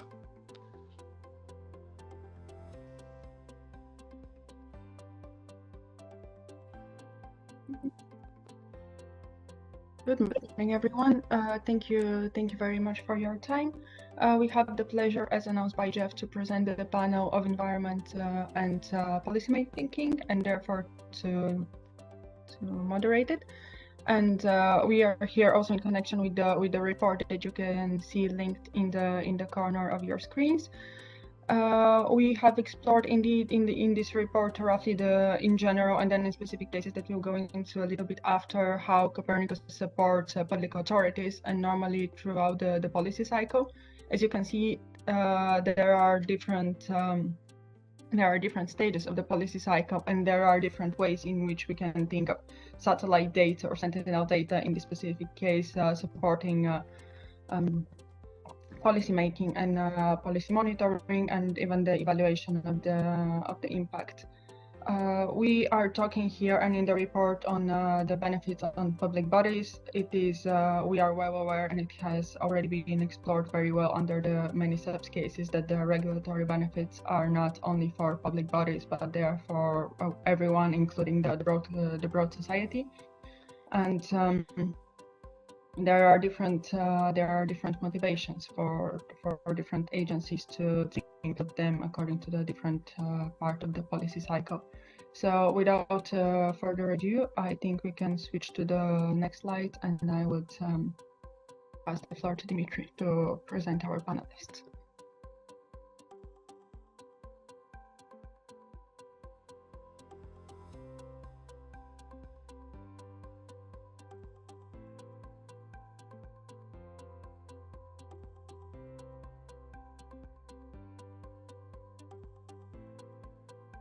Thanks. Sorry, my controls got a bit stuck. Thank you, Stefka.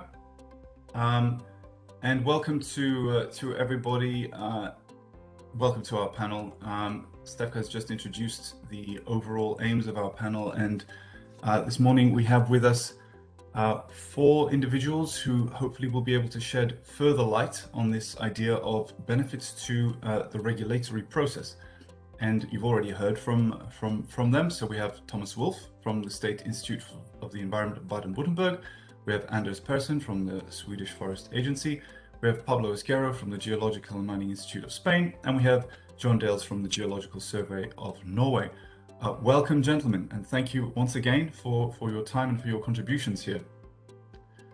And I think what we'll do to start is ask you a little bit about each of you. I mean, are coming from your own sector. So we have forestry, we have water management, and I think the question is, how is your sector regulated?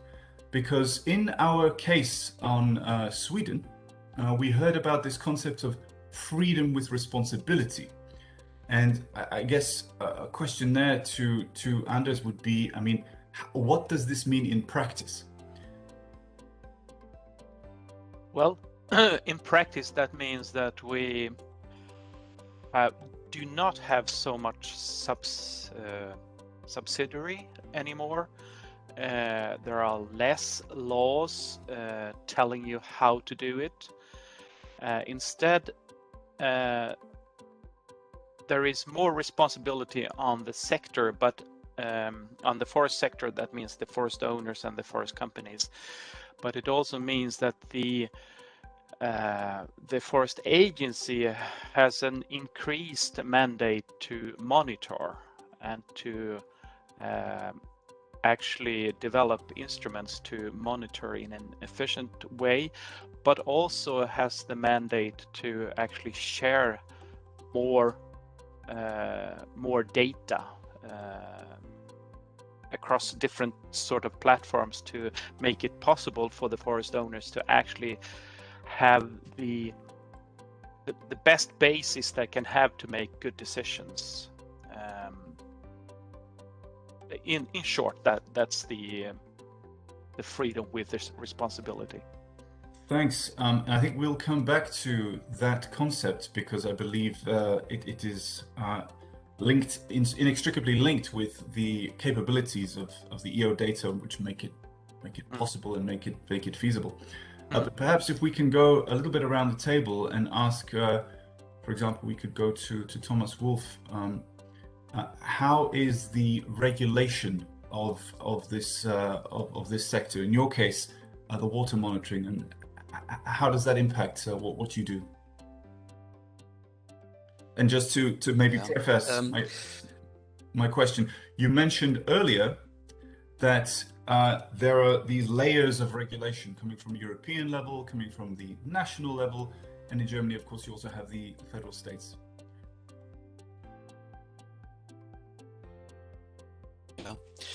That's absolutely true. We have several layers, and in fact, for our work right now, during the last, so to say, 10 years, one of the main regulatory frameworks was the Water Framework Directive. And this is more or less determining our monitoring work, and it influences a lot of all of our activities with respect to water quality monitoring. And it influences for sure also monitoring techniques as well as the reporting. Also what techniques are allowed for the reporting according to the requirements of the Water Framework Directive. And I think at present we have a little bit complicated situation since within the Water Framework Directive, as far as I know, I'm not an absolutely expert, the remote sensing techniques are not mentioned. And as far as I know, Copernicus data services are not listed as an acceptable for doing compliance monitoring, and they are also not listed as an accepted tool for the reporting requirements of the Water Framework Directive. And in my opinion, that's my personal opinion, that's a real big obstacle with respect to the application of remote sensing techniques. Because we as an administrational body, we have to follow the legislations and the regulatory framework. And if within our main regulatory framework, remote sensing is not mentioned, this is a problem, because then there is no real base to introduce remote sensing techniques for our main reporting tasks and missions. Yeah? And we are using remote sensing techniques, so to say, as an additional tool to our main missions and tasks according to the legislation. But it would help a lot if we could, or if remote sensing would be mentioned or listed as an accepted tools within this European regulatory framework.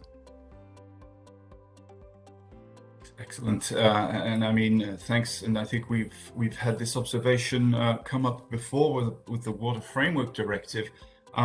We're going to come back, I think, to this question of how regulations can be adapted and modified in reaction to the availability of capabilities like those offered by EO and remote sensing.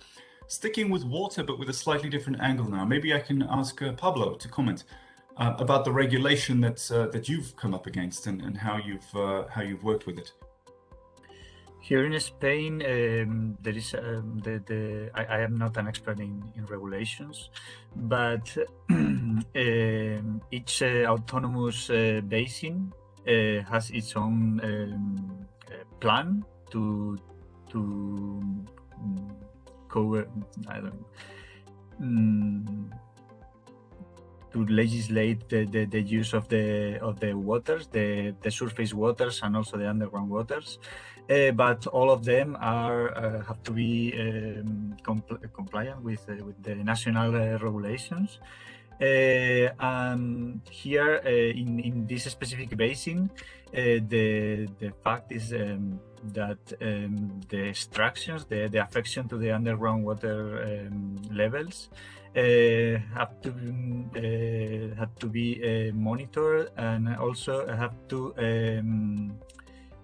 don't overpass some thresholds. This is the most important thing related to regulation in the basin, because the previous exploitation of the basin generated a lot of problems in the area, and now the water levels that were reached in that moment, they cannot be overpassed. So this is the main regulation. Also, there is another question with the subsidence. The threshold subsidence was included after that problem with the buildings, and now they cannot overpass. If I remember correctly, it's 2 centimeters of accumulated displacement, and that's another option to limit the extractions in the basin. But during an extraction period, this threshold cannot be overpassed, and the subsidence must be controlled. But it's not clear which are the techniques that should be applied. Before, in the past, they usually used GNSS campaigns or leveling campaigns, but now the use of Sentinel data, of INSAR data, have been proved as a good option, and I think it's gonna be a good technique for the future, but it's not included in the regulations. Okay. So I think we've had the sort of Swedish model, freedom with responsibility, and then in Germany a multi-layered thing where the European flows down to the national and then the state. In Spain, we're hearing about a sort of localized approach with autonomous basins, developing regulations around what can be done and rules concerning extraction. Let's now turn to John and ask, in Norway, I mean, what frameworks and regulatory structures are you working with in the context of your case? We are not working so much on developing frameworks or regulatory things. I can say, though, however, that our data is very important for contributing the information needed to enforce regulations. And the biggest example of that would be to do with landslide hazard. So in Norway, as you know, we have many valleys and which are potentially prone to landslides, and people have been living there for centuries. And we as an organization develop what we call a landslide susceptibility map for the entire country, which outlines zones where landslides theoretically could happen due to geography, but not necessarily there's a real risk there. So if somebody wants to build a new house or is already living in one of these areas that's designated as susceptible to landslides, they need to apply for permission to do so. And for that, they need to demonstrate that the area is safe and that there's no true risk for landslides.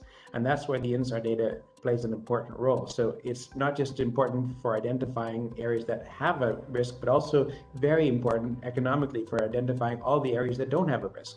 That might be, in theory, susceptible to landslides, but in fact, there's no risk whatsoever. We can see that the mountain is not moving. So we free up thousands of square kilometers of land for development, which otherwise might be blocked off due to the theoretical possibility of landslides. The other thing is, of course, where there is a high-risk area, we are working towards having, using the INSAR, for example, with specific case of using INSAR with corner reflector networks, being officially recognized as one of the monitoring systems that could be put in place to mitigate landslide hazards. We are operationally using this type of technology throughout the country. We have over 20 sites where we have more than 100 of these corner reflectors installed, where we can then measure every single day what's happening on these slopes using the multiple Sentinel-1 coverages we have. Just a quick follow-up. So you said that the corner reflector methodology, this has been recognized, but that's within the national legislation. Yeah, within the national, yes. I mean, I would say that's a great achievement for your approach. Okay, so nice to have the overview then from each of our panelists on the existing regulatory frameworks and the various constraints and opportunities that those frameworks provide. Stefka, perhaps you have a follow-up question for our panelists. I would like to follow up again on the idea of the relation between Earth observation and regulations, but this time the other way around. Thomas mentioned already that, for instance, the use of satellite data is not included as a reference method in the Water Framework Directive. But maybe we could talk about some other examples in your respective fields where actually the use of satellite data, due to its already de facto use, has later been included in legislation or in regulation. I don't know, maybe Thomas would have some examples of that to begin with. So, yeah, thanks for the question. Thank you very much for the question. Yeah, I think it's in other fields of monitoring or for other requirements with respect to the monitoring tasks of the state agencies, there are some regulations already implemented.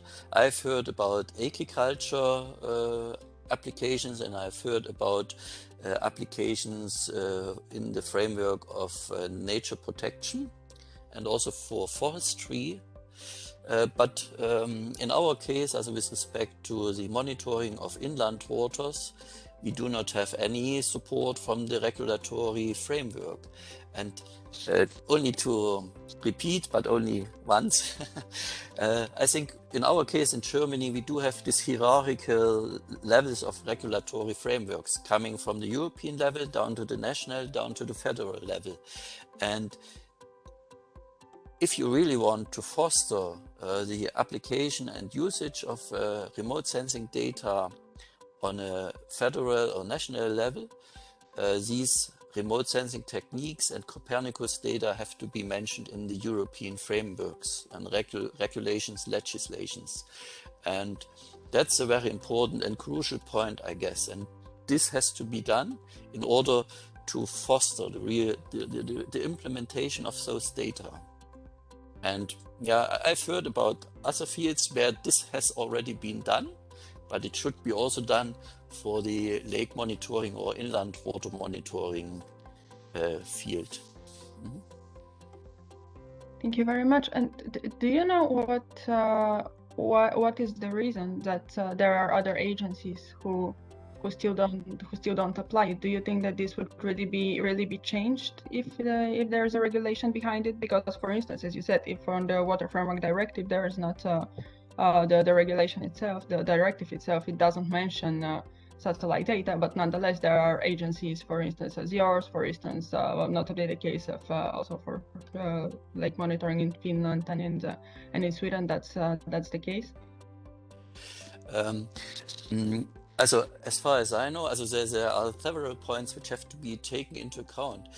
I've heard that, for instance, in Sweden and Finland, there's another approach which is very intelligent and very good, because they are using remote sensing as an information source, which is summarized under the topic of expert judgment.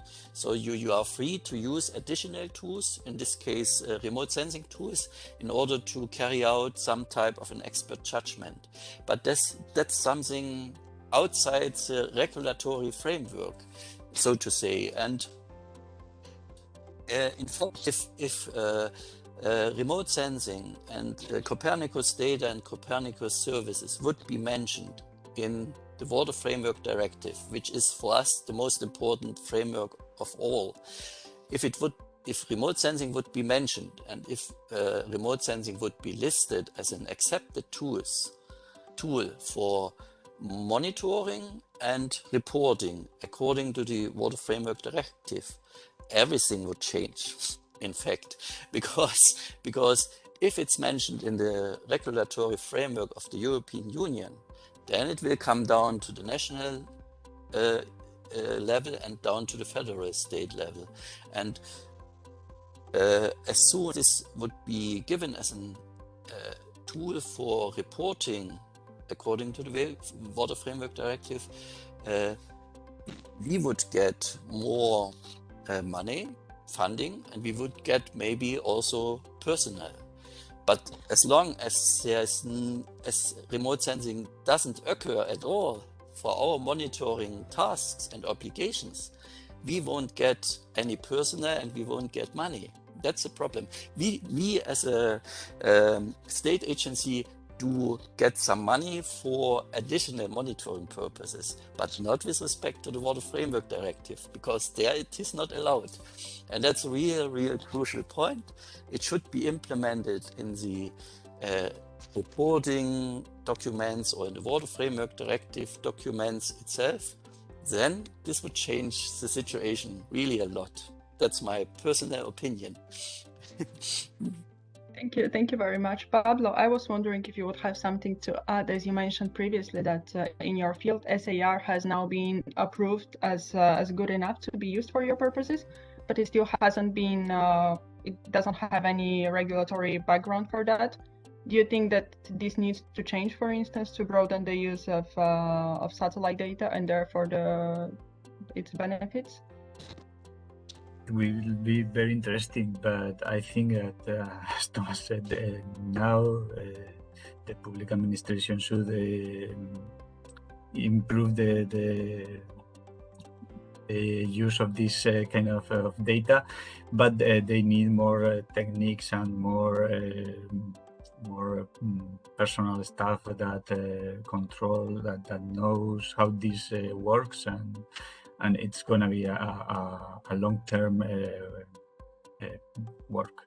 I think it will take time to be adapted to this kind of products. But for instance, in the case of Spain, would this need to happen at a regional level or even at the federal level? State level? Here in Spain, it depends. It depends of the in the case of the groundwater assessment, of the aquifer systems assessment, it will be at the water authority level, that it's a, let's say, national level. They are independent agencies, national agencies, so that will be the level. But in other cases, like in mining restoration or other kind of topics, probably it will be at a regional level. That it's like I think it's like a state level in other countries, and federal would be the national level. Here in Spain, the regions and are still a little bit different. Which is to be said that even if you have it in the regional regulations for one region, it wouldn't necessarily be the case for all the other regions. Yes. Each region, in some cases, each region has its own legislation. Yes. But usually, the national scale and even the European scale overpass the regional legislation. But in some cases, they are more advanced because they are more interested in solve that problem, because it's very important for them. Okay, thank you very much. I think we can move to the next slide and to a brief overview of the cases that we have considered in the report. We do have at least one case that comes to my mind where actually local regulation was changed following the use of Earth observation data. However, we have looked into different instances throughout the whole policy cycle, and you can see that there we have different frequency of and importance of the use of Sentinel data. But for instance, in the evaluation and the preparation and design of policy phases, you can see that we are shown here very little reflections of satellite data, but this is just the case because it is very difficult, not sometimes impossible, to know what is actually the motivation behind the design of the policy, and what are the documentation that has been used, and what is used to evaluate the success of the policy and to potentially modify it. So with this being said, we also have a few cases on the Water Framework Directive. To go back to it, and it's we have constated the same thing regarding to the lack of European regulation, especially recalling the use of Earth observation. So with this being said,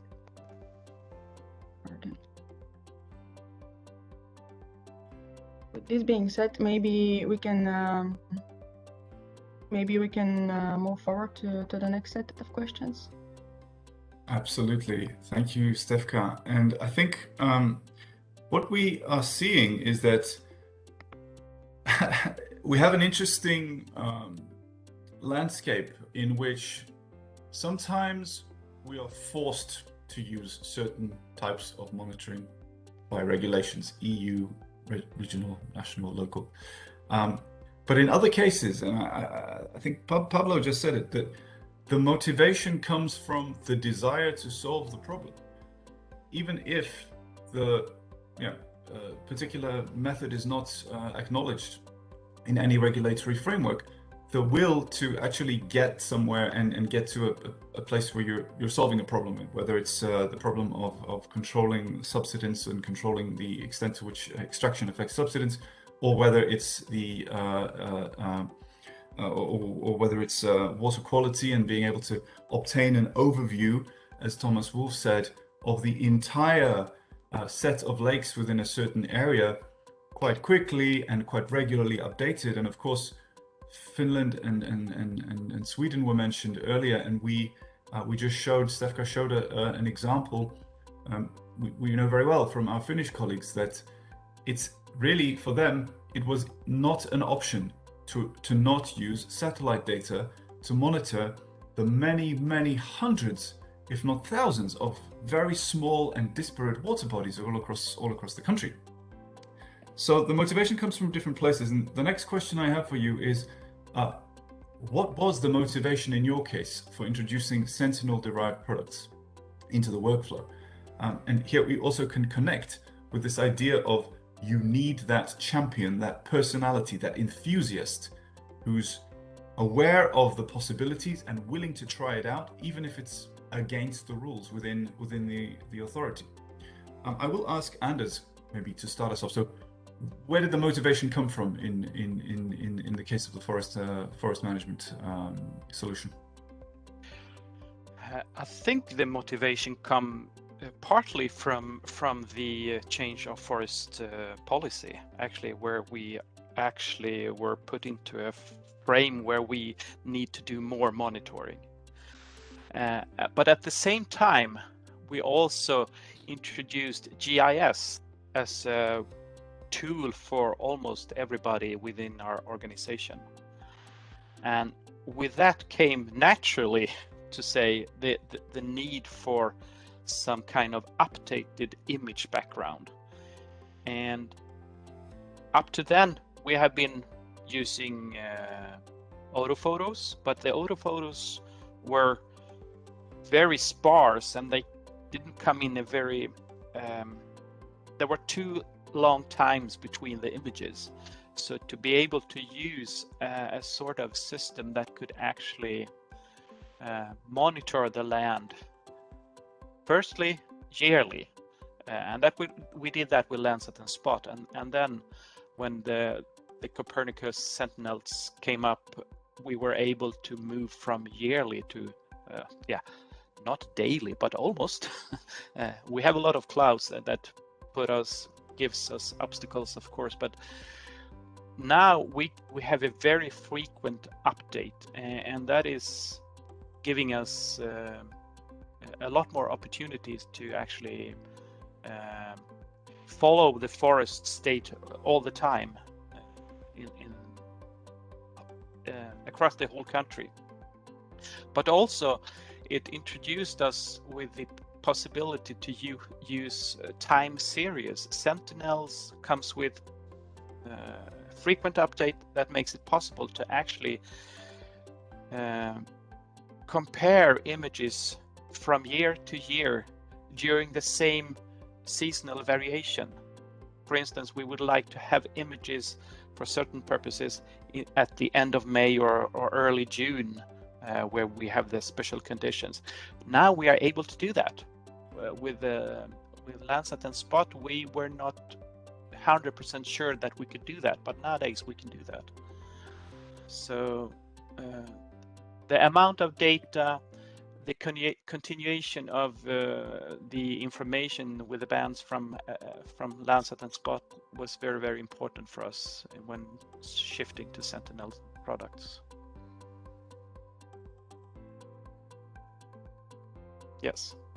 Thanks, that's fascinating. So if I can summarize, there was, I mean, clearly your agency is concerned with monitoring forests, and I suppose there's not really much in the way of holding you back in terms of the ways in which you choose as an agency to monitor the forests, whether or not there is a regulation in place on that subject. But yes, the GIS sort of background that everybody is rolled out and using, and then the monitoring using Landsat and Spot. So you had some precursor activities, and then switching to Sentinel enabled this much more frequent timetable of updates, plus these longer term views which were consistent, and year on year you can look at the seasonal variation across the forest. So really a very powerful toolkit compared to what you had before. And this, I suppose, laid the basis for the forest managers to be able to be trusted with the responsibility, entrusted with the freedom, and also with the responsibility to do the management in a sort of a bit more of a light touch way. Yeah, and I can add to that actually. When we have been doing that for quite a lot of years now, beginning with Landsat and Spot, and now continuing with the Sentinels.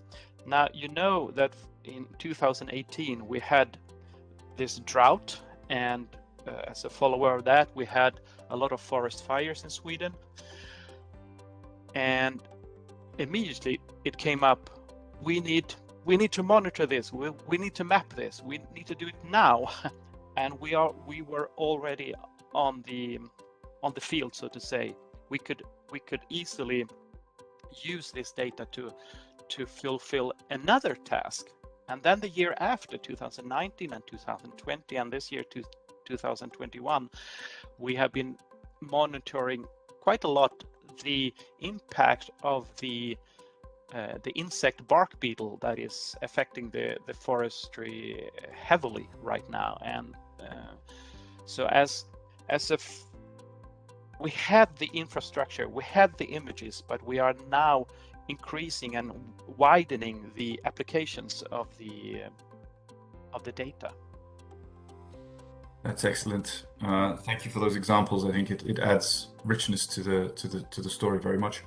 So if I can turn now perhaps to Thomas and ask, in your case, where did the motivation come from?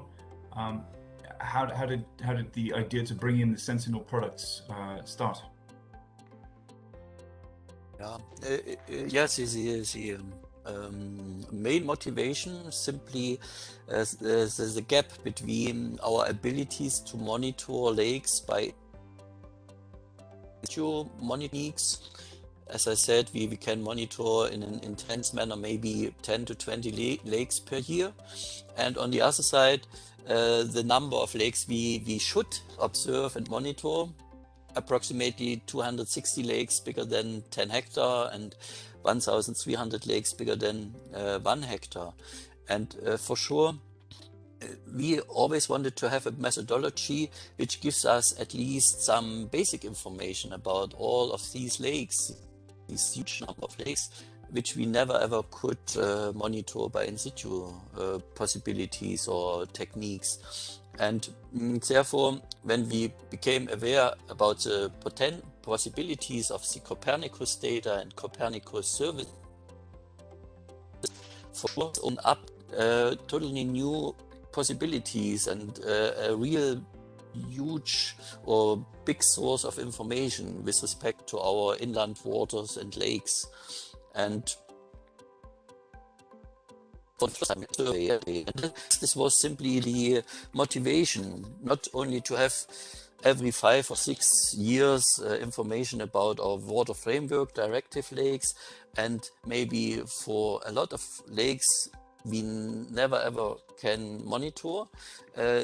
Now we have the possibility with remote sensing data to get a real survey about what's going on in our federal state, what is the water quality situation for hundreds of lakes. And I mean, there are regulations and legislations which say you have to focus on water framework directive lakes bigger 50 hectare, but for sure it is necessary and very important to have also information about all the other lakes which are as well part of our natural environment and which should be protected and preserved in their water quality. And that's just the driving factor enthusiasm to follow up this route of remote sensing techniques. Nevertheless, we are hindered by the regulatory framework, or we are not hindered, but we are slowed down in using those data because they are not mentioned so far.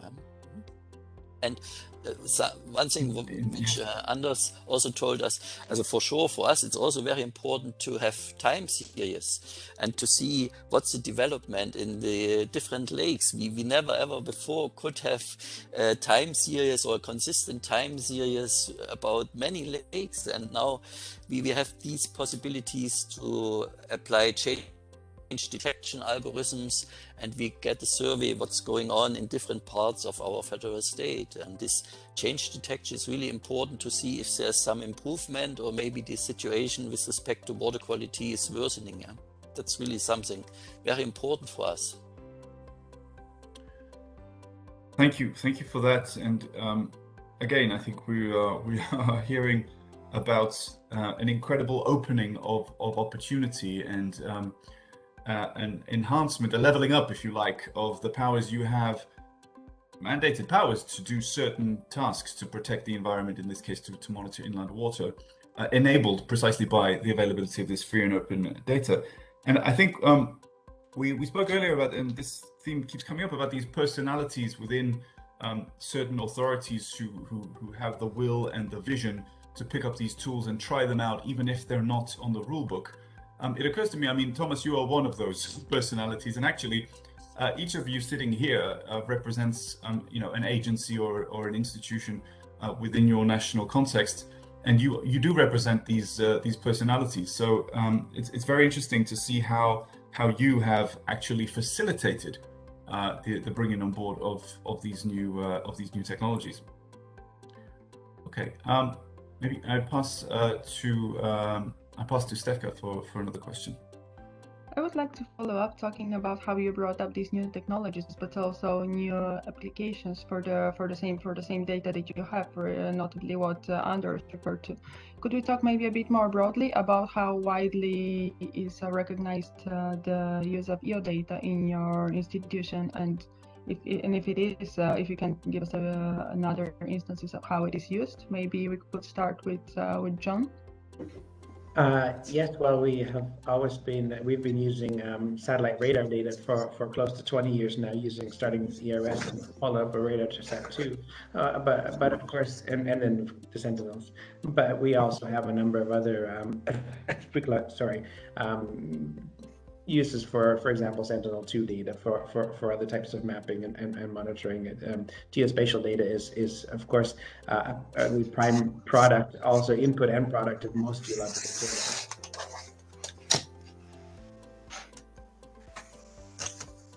Thank you very much, Pablo. Can you maybe add to that on how you use your institution more broadly using satellite data? Yeah, in our institution, I talk about the Sentinel-1 data, that it's my specialty. This kind of data, it's as John said, more than 20 years mature technique. So now it's recognized in our institution. And it's there is a lot of projects related to groundwater management, raw materials, CO2 capture, tectonics, geotechnical. There is a lot of projects that use, or at least take into account this Sentinel-1 data. And it's important to say that these techniques obviously have some limitations, and our colleagues have to be also aware that this limitation exists in order to maintain the quality of the final products and the good evolution of the projects where this kind of data is involved. Sorry. Thank you very much. I don't know if Anders or Thomas would have something to add.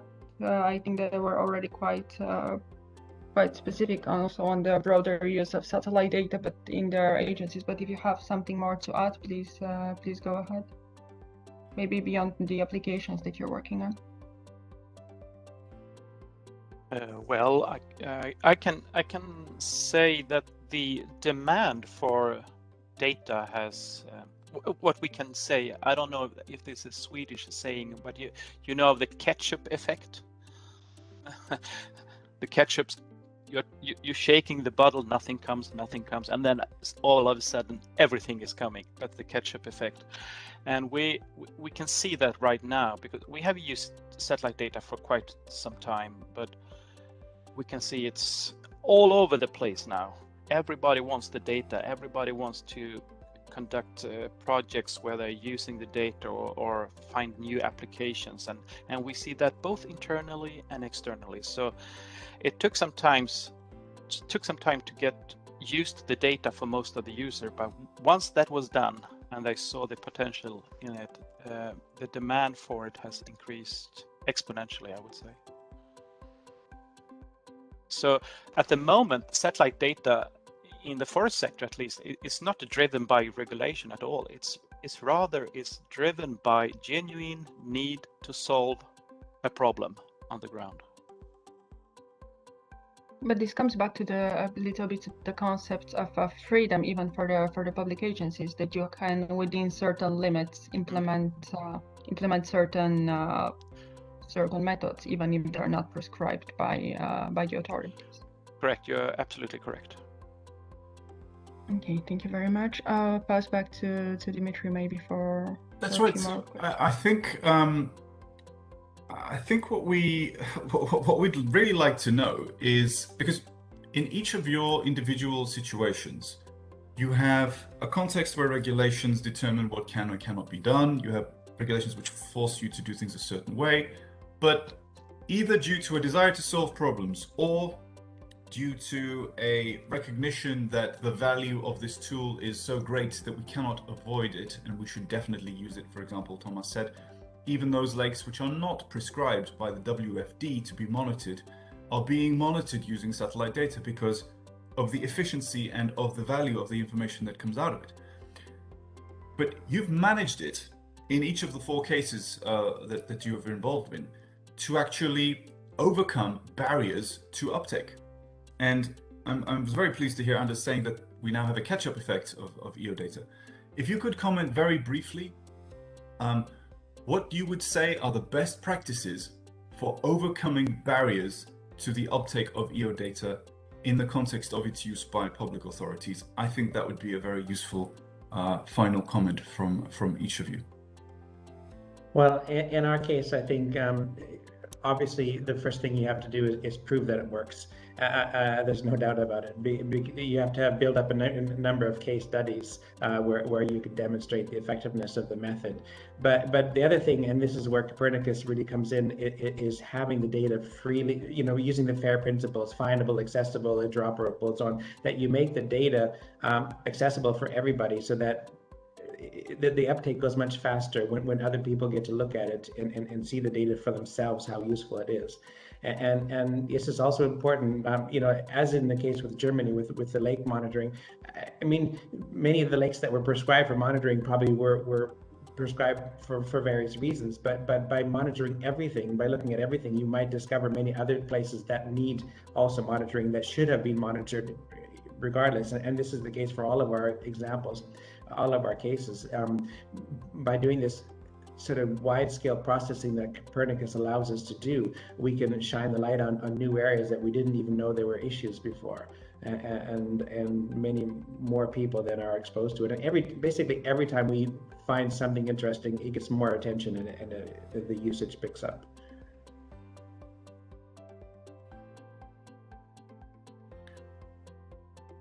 Yeah, thanks, John. Maybe, yes, a word from Anders, you're preparing to respond. Yeah, I can just add one thing is that I can see now that to increase this a little bit more, to come further, we need to take another next step, and that is to have more sort of cooperation between different actors in different sectors, and we need to have sort of common platforms to work on. We can see now, we are probably, the Swedish Forest Agency are currently downloading Sentinel-2 data and managing that, but we are not able to also download and utilize the Sentinel-1 data. We wish to do that, but we don't have the muscles to do that. So we need some kind of platform that we can operate both Sentinel-2 and Sentinel-1, and Sentinel-3 and Sentinel-5, for instance, and use that kind of data from the same platform, and also more share knowledge and applications between different applications. For instance, the forest sector have one sort of applications. The agriculture sector has another sort, but very much of them can be common, and we could use the same tools, we could use the same technique, we need the same cloud mask, we need the same geometric correction, etc. And we could cooperate on that, and that is one huge and very important way forward to cooperate, I think. That's an excellent point, and this is something where we've been between the Norwegian Space Agency and our Norwegian Mapping Authority. They've been very good at organizing this. So for many years we've had basically a committee, people from all the government agencies who work with remote sensing data. We get together several times a year and discuss and present our cases to each other.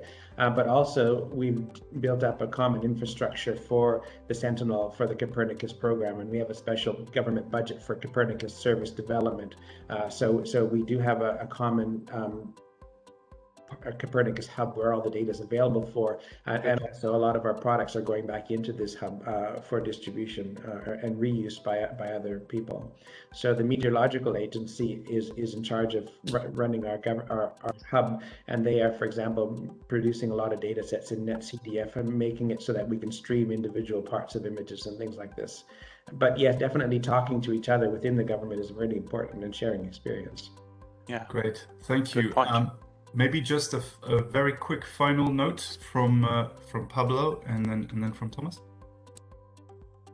Yeah, I have a few to add to the comments of my colleagues. Thanks, Thomas. Any best practices you'd like to share just to end? So very shortly, I mean, John and Anders and Pablo did already mention very important things, so it's hard to say. But we are trying to do, we are not only one federal administrational bodies, but there are different levels of administrational bodies. And for instance, in the county offices and municipalities, people are not able to use very advanced software techniques and I don't know, whatever methodologies. They need very easy to understand types of information. And that's a very important part in our application. For instance, we try to deliver very easy structured informational products, Excel lists and movies and pictures, which give already a lot of information to those people which can't spend very much time on remote sensing techniques, but which try to use remote sensing information. And that's, I think for us, that's very important. And again, I have to stress it again, it's really important to get the regulatory framework which influences and gives the administrational bodies the need to use remote sensing data. So you are not any longer need people which are enthusiastic about the topic, but you get some institutional memory into the agencies, so that there are working groups for remote sensing, that there are workflows implemented, fixed. And this is, I think this is really important for us, at least in Germany. We depend on those regulatory frameworks. Yeah. Super. Thank you very much. Thank you, Dimitri. Thanks everyone for a great discussion. A lot of points coming out there. And I think we'll come back to some of them later as well. I need a 5-minute break to get a coffee. So we'll resume at 11:20. When we move on with the case studies. So see you again in 5 minutes. Thanks.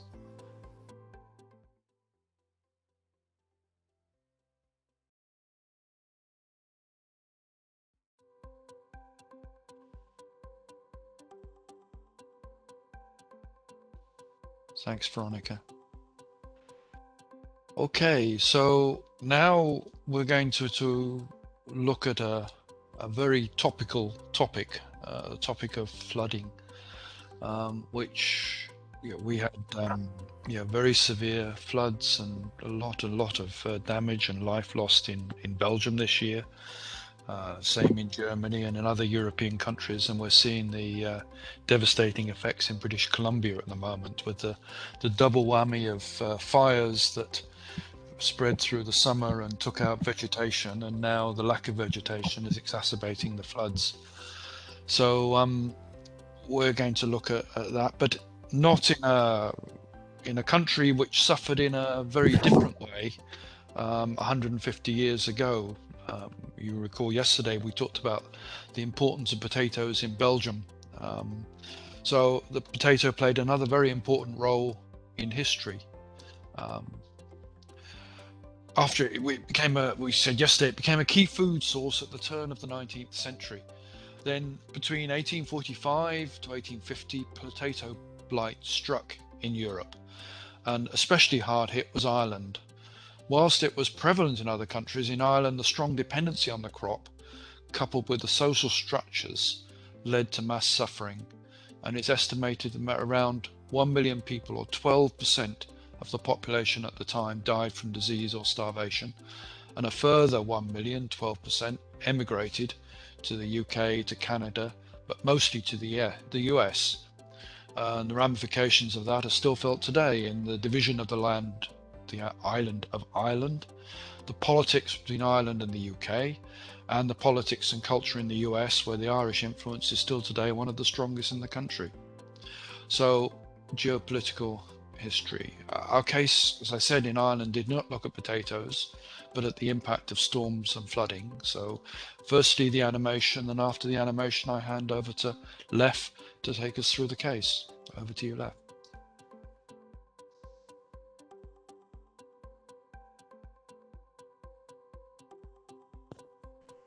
Hi, Jeff. I understand we would be seeing the animation first, no? Indeed. Martin? There we go.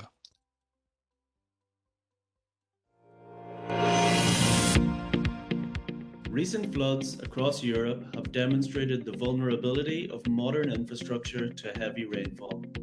Extreme events are becoming more frequent, risking homes, livelihoods, and lives. During 2015 and 2016, a succession of Atlantic storms hit Ireland, resulting in the heaviest flooding in the country's history. Homes were threatened, and the emergency services called into action to deal with the emerging crisis. For the first time, the Irish Flood Management Authorities triggered the Copernicus Emergency Management Service to help deal with the situation. Contractors working for the Copernicus Emergency Management Service, including EGEOS in Italy, receive and process data from Sentinel-1 and the Copernicus contributing missions to rapidly deliver maps delineating the flood extent over the area concerned. The Irish National Coordination Authorities used the flood maps to activate the National Emergency Management Mechanism and coordinate response efforts amongst the various services. The maps helped to monitor the evolution of the flood and dispatch emergency workers to critical locations. The maps allowed local and regional authorities to monitor the situation and implement and scale the appropriate response measures, and crucially, to communicate more effectively with the public in the affected areas. All in all, the improvement in the management of flood events in Ireland reduced the impact on businesses and the general public, and ultimately protected citizens' lives. The economic benefits are estimated to be from €6.5 million up to €30 million, and by providing a common operating picture, the maps have helped to improve coordination between the various actors working to deal with the crisis and build trust by keeping the public better informed of the evolving situation.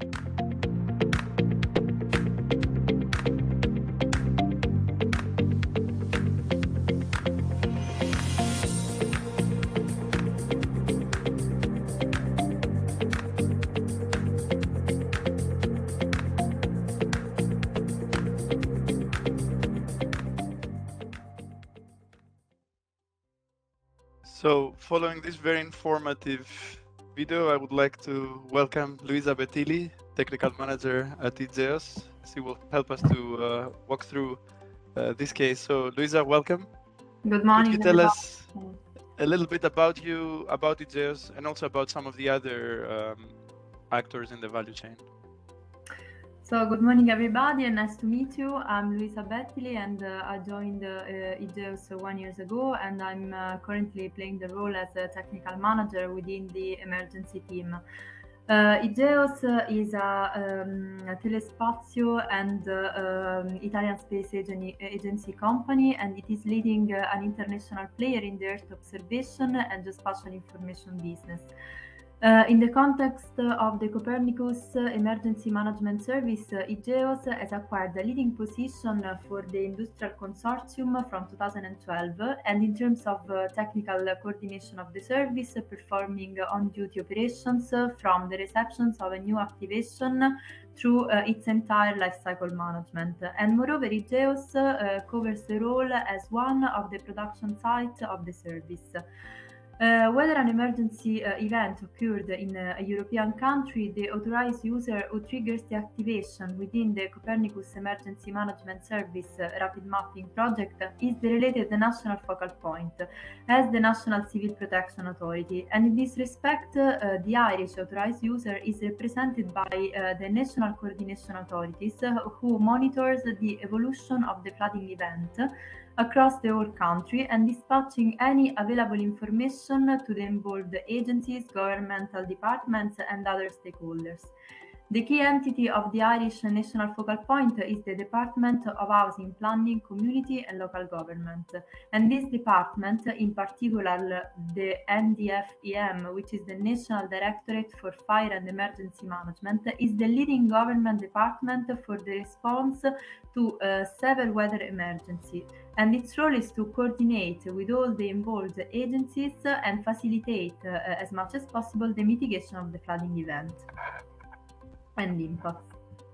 Thank you, Lisa. No, and indeed, here we were talking about a major event that occurred in 2015, 2016. We saw a little bit in the animation. Could you walk us through a little bit in further detail on how Sentinel data, and of course other satellite data as well, was used in this case?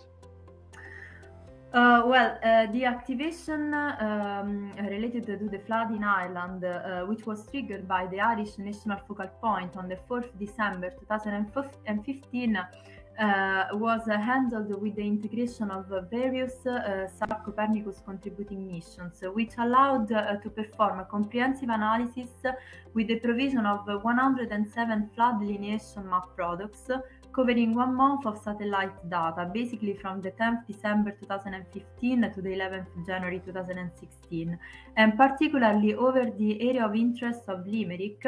An overall amount of 19 flood delineation products were provided, and the free and open Sentinel-1 satellite data, as well as the others Copernicus contributing missions, were fundamental satellite input data to have a comprehensive overview of the analysis over the area of interest involved in the activation. Sentinel data represents a significant advantage for the implementation of the service, particularly in terms of data continuity. Indeed, the Sentinel-1A and 1B constellations have a revisit time over 5 days over Europe. Therefore, when a disaster occurs, it is highly unlikely that the area of interest will have been captured prevent. But in this specific case, with the use of Sentinel image, a picture of every spot of the Earth, it is possible, providing a longer time historical data over a certain region, and it allows to identify changes that have occurred over a particular area of interest after an event using the safe mapping qualities.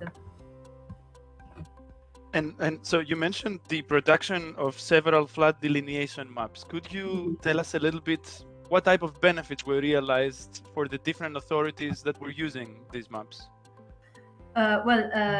Briefly, for the Irish National Focal Point, I think that the three pillars and benefits provided by the service refers to the increased resilience, the enhanced preparedness, and an enhanced capacity to respond to further emergency events. Particularly, the service provided with the Copernicus Emergency Rapid Mapping products brings the provision of an enhanced situational awareness, maintaining a continuous monitoring of the flooding situation through satellite-based maps, and at the same time bringing an invaluable decision support tools for effective flood management.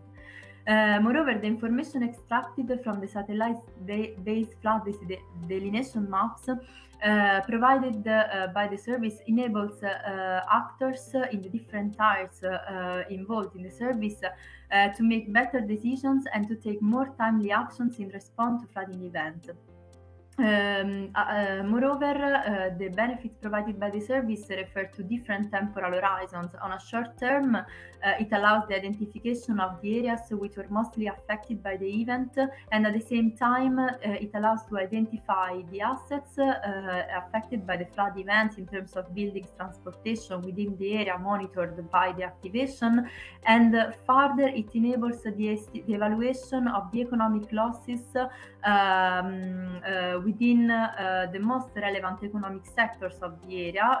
As for the Irish context, the agricultural sector was the most impacted economic sector. On a longer term, the benefits provided by the service is more related to provide an improved emergency preparedness, to the opportunity to proactively mitigate the actions for future flood events, prevention, and to reduce, lastly, the potential damages on the economic sectors as a consequence of the event. Thanks, Luisa. And you mentioned future flood events. In this case, we were looking into 2015, 2016. Since then, there have been many other events, and actually Jeff mentioned a few. Yes. Would you be able to give us a little bit of a broader perspective of how now Sentinels are used for flood mapping over these years? Well, if we think of the last 2 years, the 17% of the rapid mapping products are based on Sentinel-1 data. And considering the SAR Copernicus contributing missions that are typically used for flooding events, Sentinel-1 constitutes the 51% of SAR-based product. Therefore, Sentinel-1, we can say that it is the first SAR mission used in the Copernicus emergency mapping service for flood events monitoring. Key points of Sentinel-1 sensor refer to the availability of acquisition plans with a good revisit time, as I mentioned also before, which is defined in advance and which allows, in a specific case, to have archived images already available and which are also ready to use for flood analysis, for rapid flood analysis. The availability also of archived Sentinel-1 acquisitions for the analysis of flood events in order to assess how for example, a different land cover within the AOIs involved respond to past flood events, allows the possibility to proactively mitigate future flood events and being prepared and already know how to mitigate any high impacts and damages within the area of interest and which measures to put in place. Thank you, Luisa. No, and I think what we can also say is that we see some of the lessons learned already then in Ireland have now spilled over to additional activations, and basically all the actors involved are in a better position to make the most of this type of service. So thanks a lot for your work, obviously, and thanks a lot for participating here. It was really really insightful. Thank you very much, Luisa. Thank you. Thank you both.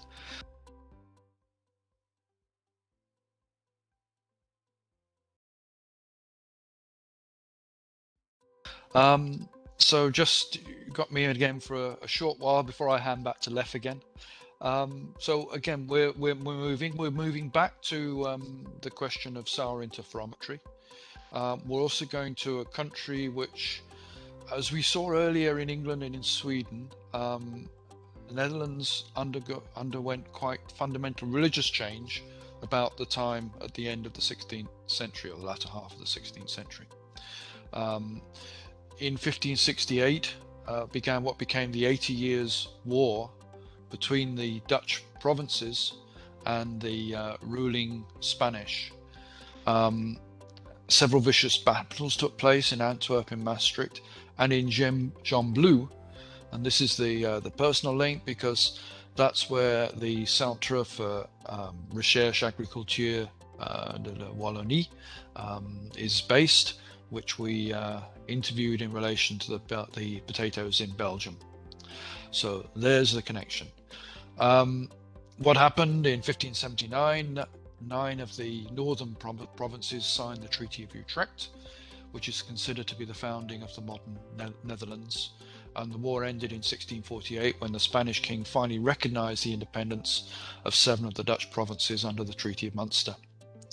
So some 370 years after the country was formed, we worked with a company which is supplying gas and hot water in the city of Rotterdam and elsewhere, and is using interferometry to help them manage their pipeline network. So after the animation, I hand back to Lef to talk with Ivo Visser on the case. Lef.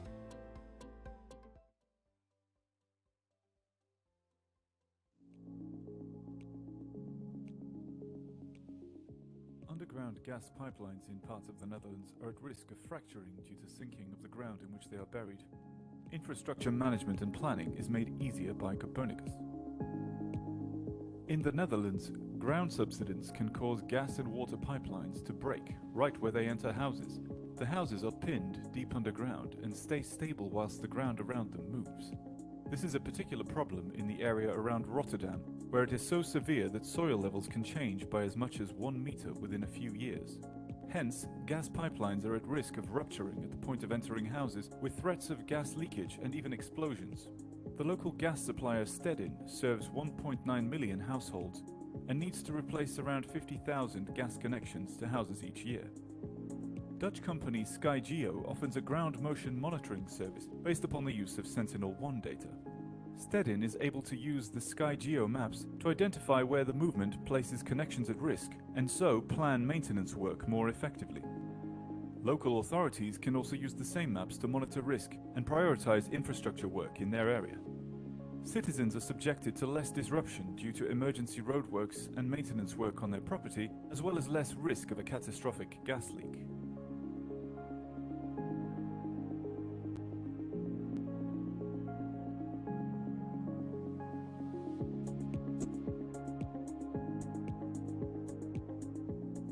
The economic benefits are estimated up to 18 million euros if applied to the whole of the vulnerable areas in the Netherlands, with a consequent benefit for infrastructure management and planning, which makes life easier and safer for the whole community.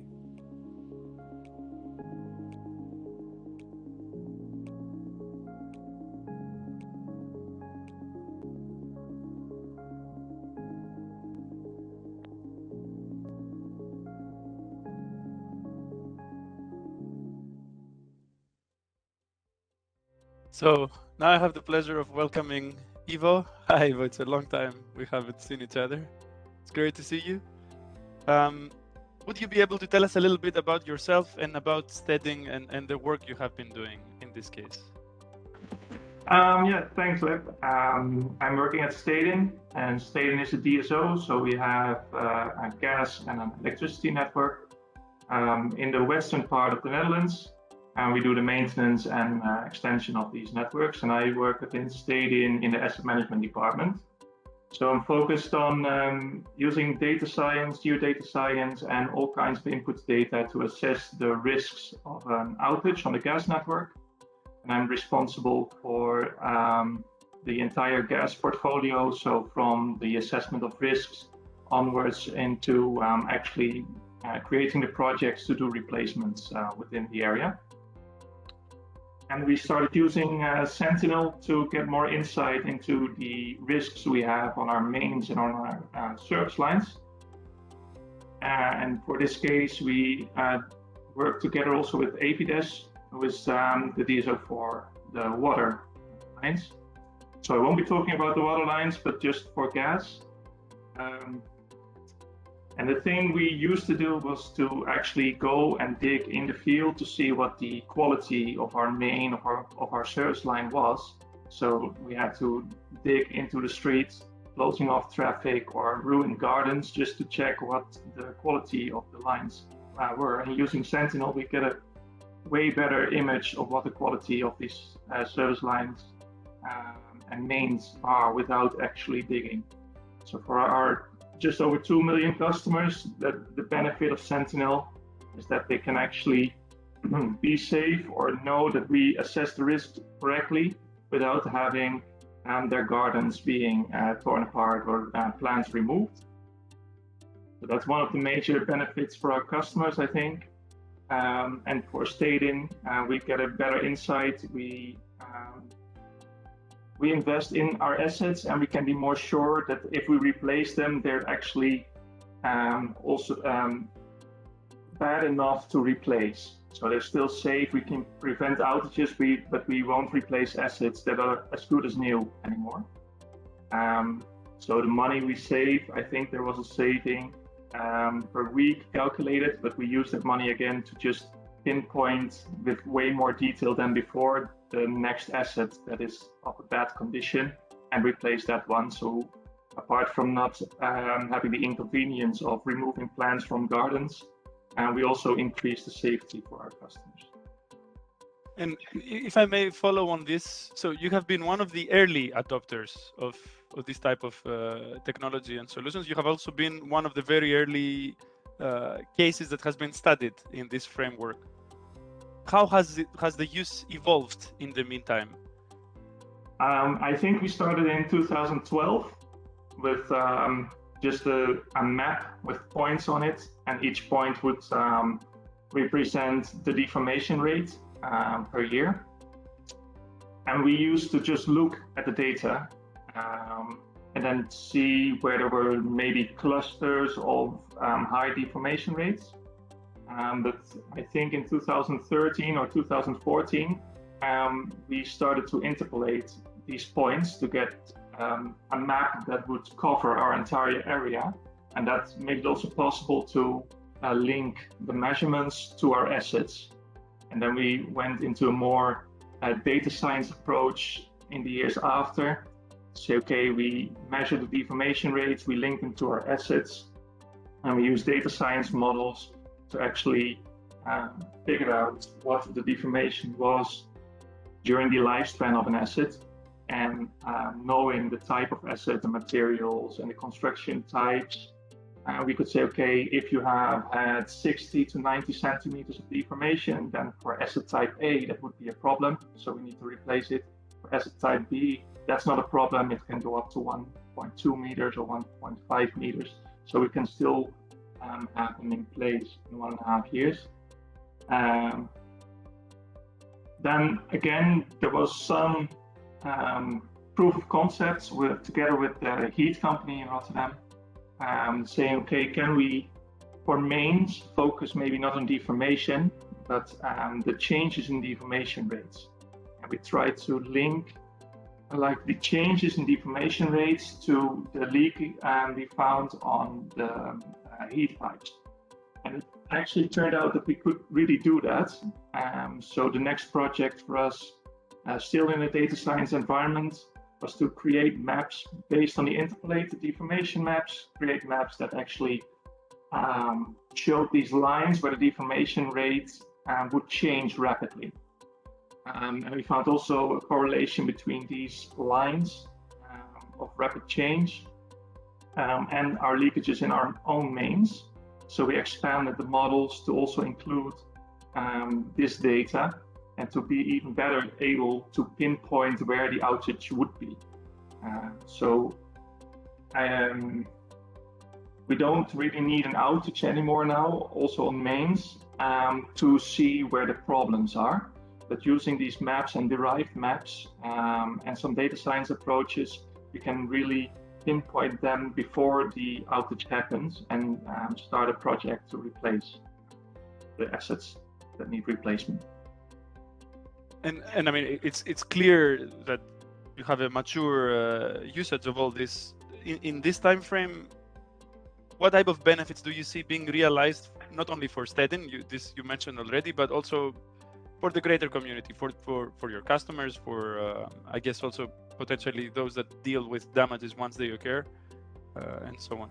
Yeah, so the main benefits for our customers, I think, is not the inconvenience of your garden being torn apart to do the replacements or to assess the quality, where in fact in the end it turns out that your service line or the main running just in front of your garden was not really that bad that it needs replacing. That is an inconvenience for our customers, but it means also that we spent money on something that was not necessary. So using this data, we can save that money and focus on another part of the area where we would do the replacement earlier, or actually find the risk that would otherwise be hidden until an outage occurs. Do the replacement there and therefore increase the safety of our customers in that part. So I think the inconvenience, I think, is the most obvious one for our customers, since we already have a really safe network. But I think the safety, if we manage to keep doing this in the right way, finding all the risks and doing more research to be better able to pinpoint where exactly the risks are, eventually the safety will also become clear, the increase in safety to our customers. So that's for the long term. And we have been experimenting as well with communicating with municipalities and saying, okay, if you're going to redevelop this neighborhood, so tear all the buildings down and do some other infrastructure plans, please look also at these maps.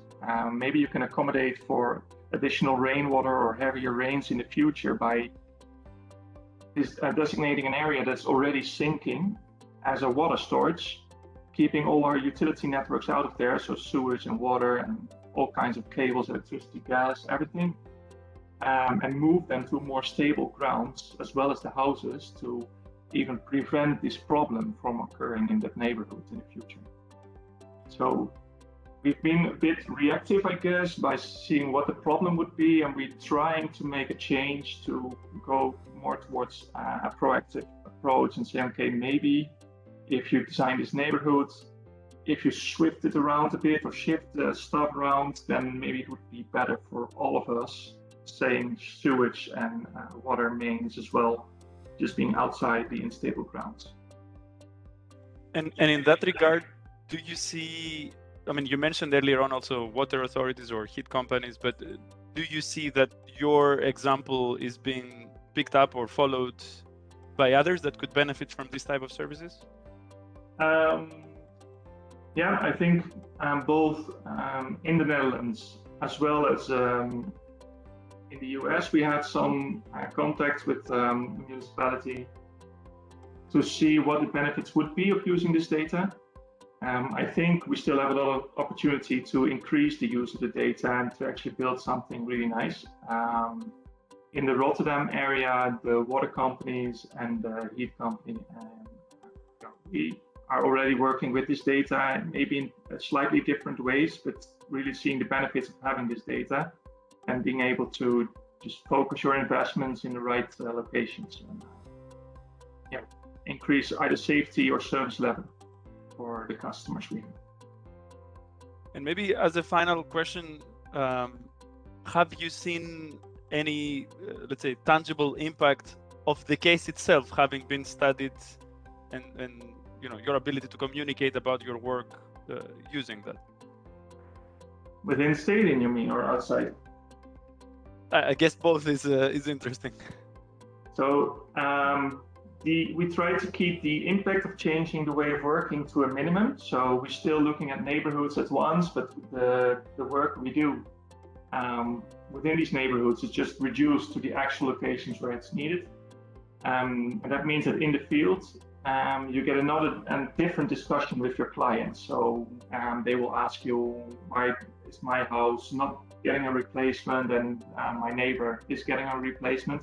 So I think using this data and the communication, it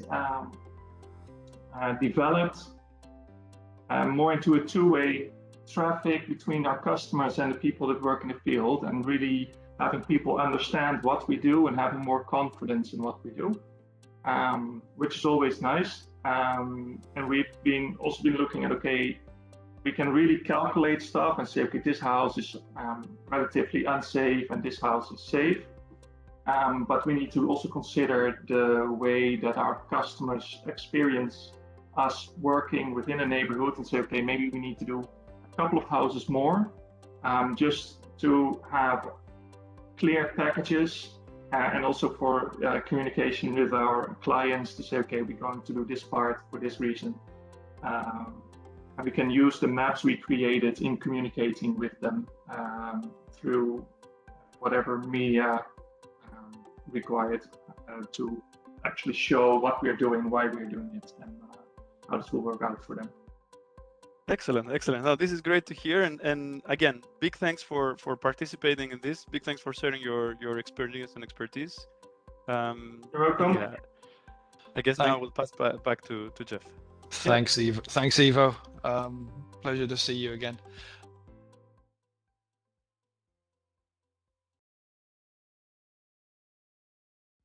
Left. So now we'll take a slightly different turn. We're going to head back to the short cases. As I explained yesterday, we have the mix of full cases and short cases.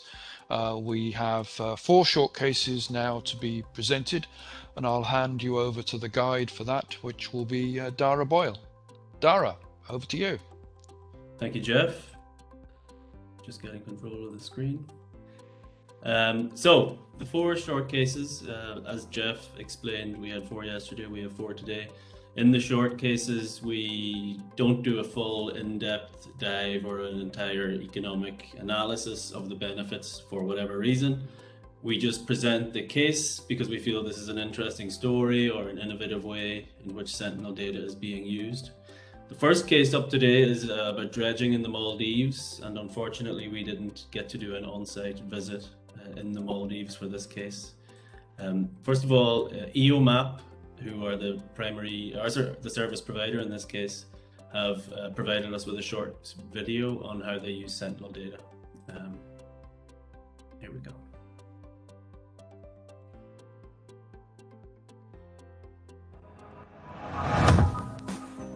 Hello, my name is Knut Hartmann. I'm with EUMAP since about 10 years. We at EUMAP, we turn satellite data into value to support our coastal and aquatic stakeholders and clients.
So that's a short overview from EUMAP of how they use Sentinel data in their operations. This case in particular focused on the Maldives.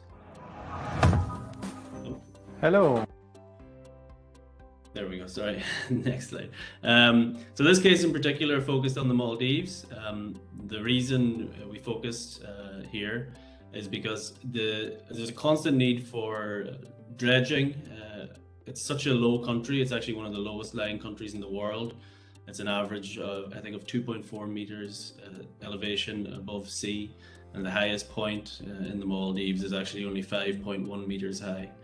So it's made up of thousands of islands, constant need and constant shifting sands between the islands. So the government there and construction companies there and dredging companies there need up-to-date information on how the sand underneath the water is moving and changing. This is where Sentinel data comes into play. EUMAP can use Sentinel-2 data to actually derive bathymetry images of where the sand lies underneath the water and how it's changing. If I click on to the next, oh, I'm not sure if I have control of the screen actually. I don't. Oh no, I do. Apologies, everybody. So the benefits in this case are for Van Oord, who are a dredging company. They use the satellite-derived bathymetry from EUMAP to understand where sands lie underneath the water. And the way it's done in the Maldives is they actually take sand, dredge sand from underneath the sea, take it on land and use that in construction for any construction activities. They also use it to clear out the ports. The government benefit from the use of the Sentinel data in keeping an eye on the sands changing under the water, keeping ports and access open to boats coming in and out of all the different islands. And finally, the local citizens benefit from knowing that the government can keep an eye on the changing sands underneath the water. It's a huge concern in the Maldives because it is such a low-lying country. So that's the little story we found in the Maldives.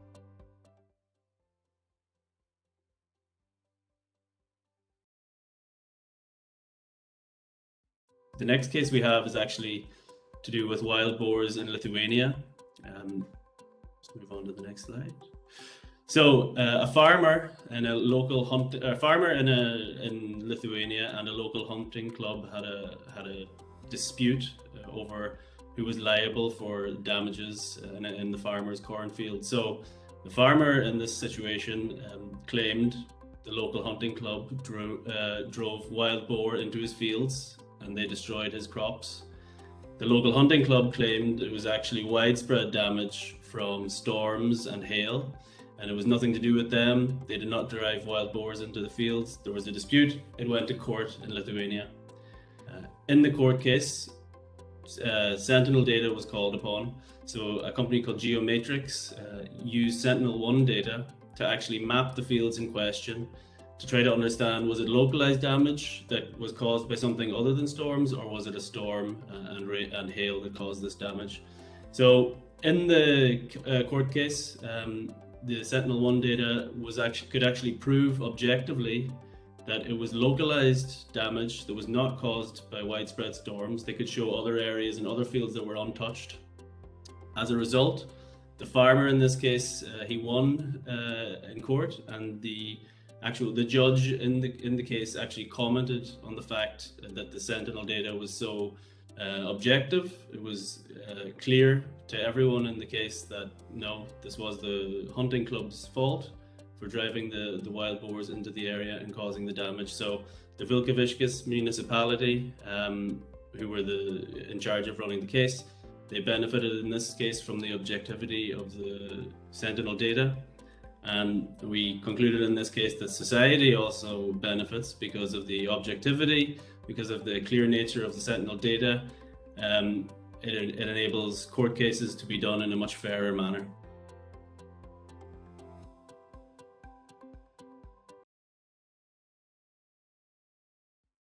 Moving on to the next case, insurance and risk management in Slovenia.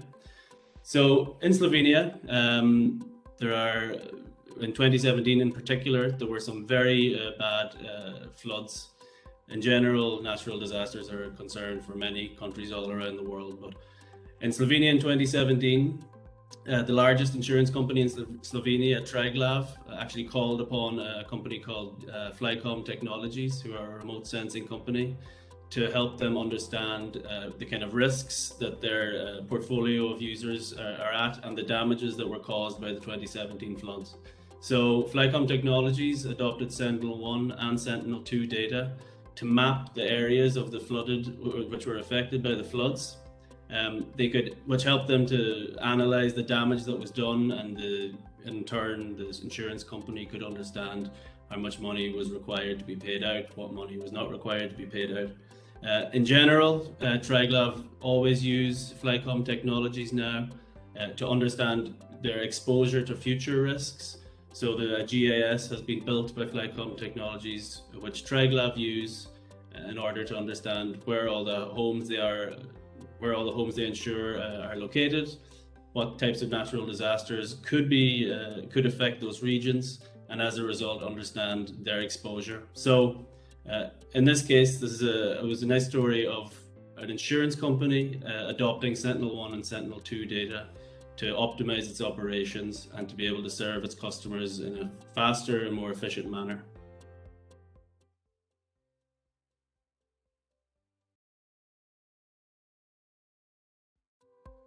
The final story is actually a global story. It's about oil activity monitoring in the Netherlands, oil activity monitoring globally. The company are based in France. They're called Kairos.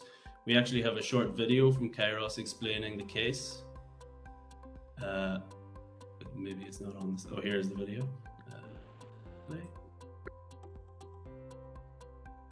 My name is Augustin Prat, and I'm the VP of Products for Energy and Commodities at Kairos, which is the leading geospatial analytics company using satellite data to extract insights on energy, industry, and the environment worldwide.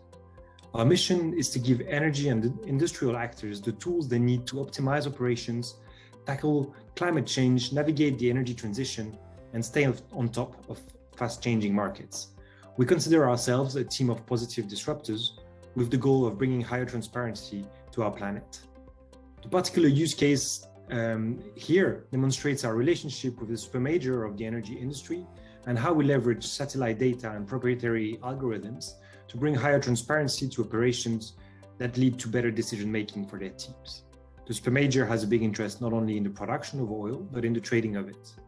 Kairos provided data to their market analysts and trading teams on crude oil inventories worldwide, leveraging Sentinel-1 synthetic aperture radar data to calculate how much oil is stored in over 10,000 crude oil storage tanks worldwide.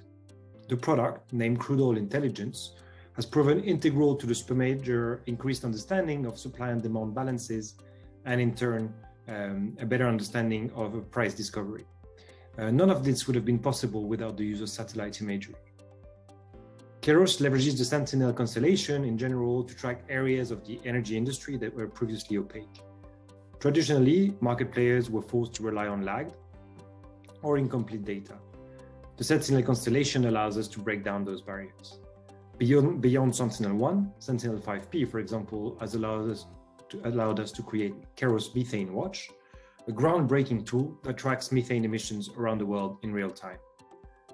So decision makers using Kairos data benefit economically from having real-time data, particularly in the fast-paced energy and commodity trading industry.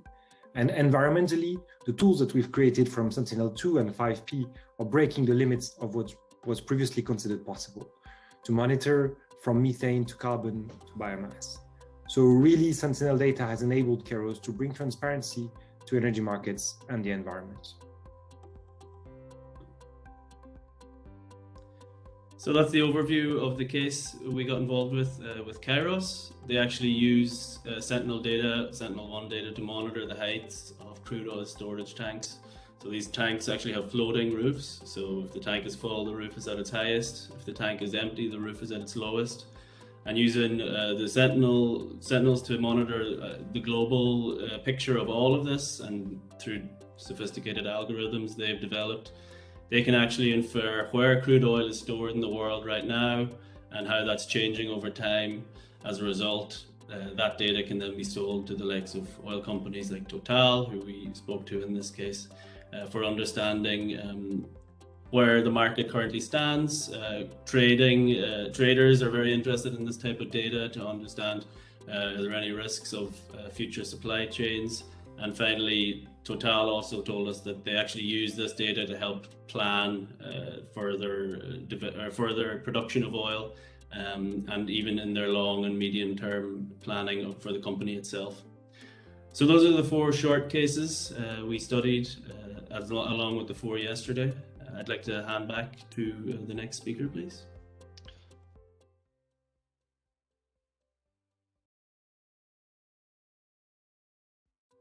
Thanks, Dara. I think Kairos also monitor all the storage sources, don't they? So it's a much more comprehensive system than has been looked at before. I'm just going to take, whilst we've got people on the line, I'm just going to take a couple of the questions that have been asked. So maybe we can turn to Matthias Zeziger first. We're talking about the precision of the information. Matthias?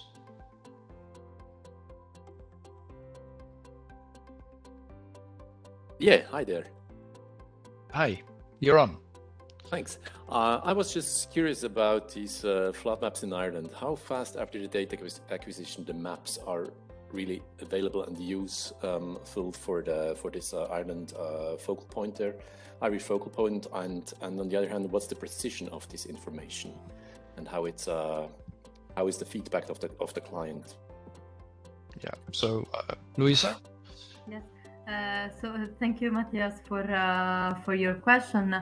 I would like to tell you that from the satellite data availability, since the products are provided in the most, let's say, with the fastest mode, we have 7 hours availability for the vector package of the product, and 9 hours and within the 9 hours availability for the ready-to-print maps.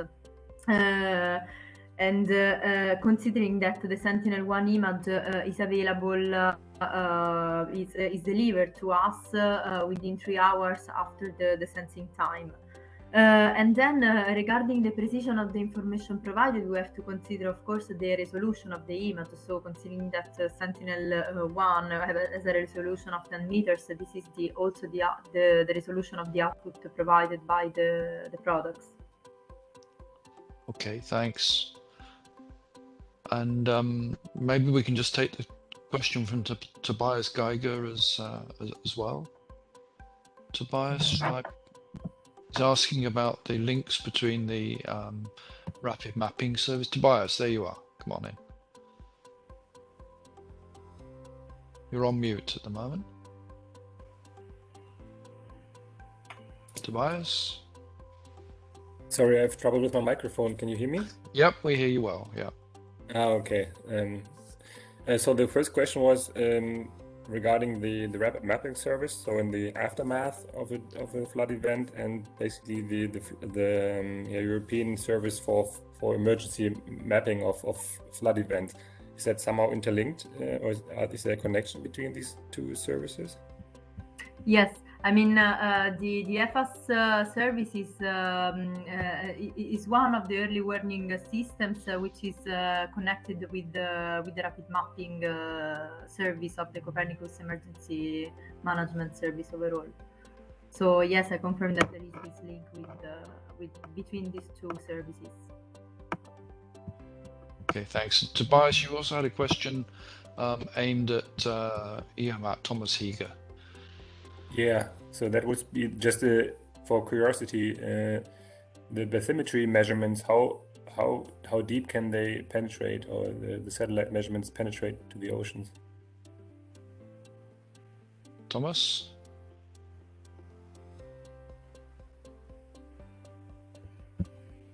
I can actually take that question if Thomas isn't available. It looks as though you might need to, Dara. Yeah, so in the case, in clear water, they can measure up to around 25 meters. And it was reported that in exceptionally clear water, they can maybe get to around 35 meters. Those are the kind of depths we're talking about. Okay.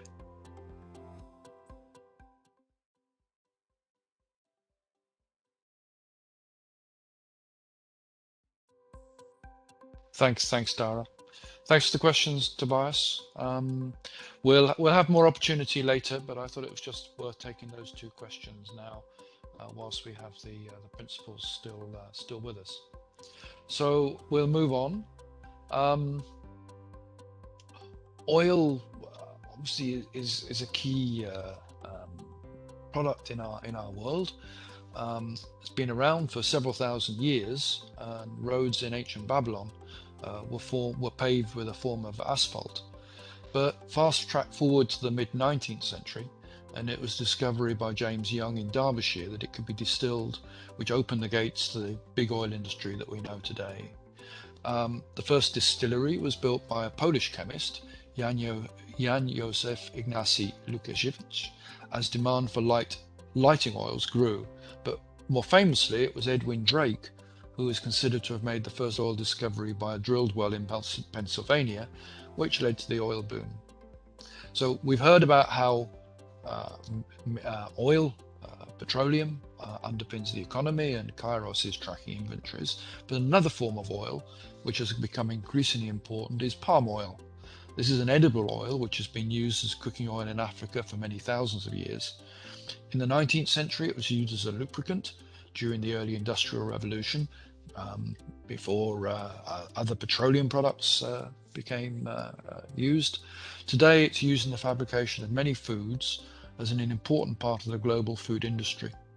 In recent years, it has provoked many protests as forests have been cleared for the planting of palm oil bushes, leading to efforts to distinguish its sustainable production, which is what lies at the heart of the next case. So I hand over to Lev. There is no video for this case. It's still in the final throes of being developed. So let me hand over to Lev to introduce the case and Arjen Vreeland. Lev. Thanks, Jeff. I actually have a couple of slides that will help us here. So I guess this I should share from my system. So just give me a moment.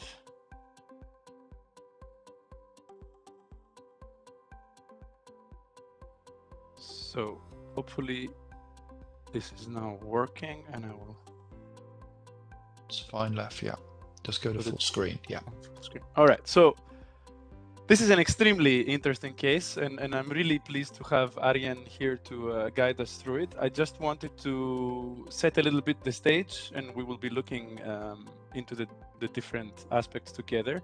So the first point is one where many of us may be very aware, or maybe not as aware as we think, but of course palm oil is very widely used. This is the case both for edible goods, but also for all sorts of other products. And I was taking some data. It's up to 50% of things that are packaged in supermarkets. It's actually made up. It has some palm oil in it.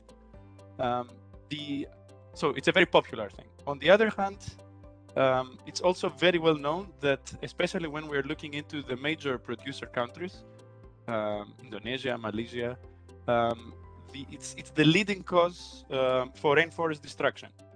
And this has further repercussions on biodiversity. We have seen harrowing images of orangutans in despair, and of course also in CO2 emissions, because peatland is basically being exploited in the wrong way. So there was a lot of customer awareness. We've seen, possibly all of us, some cases where all sorts of embargoes were put in place and so on and so forth. There was a lot of political pressure associated, obviously, also with this awareness.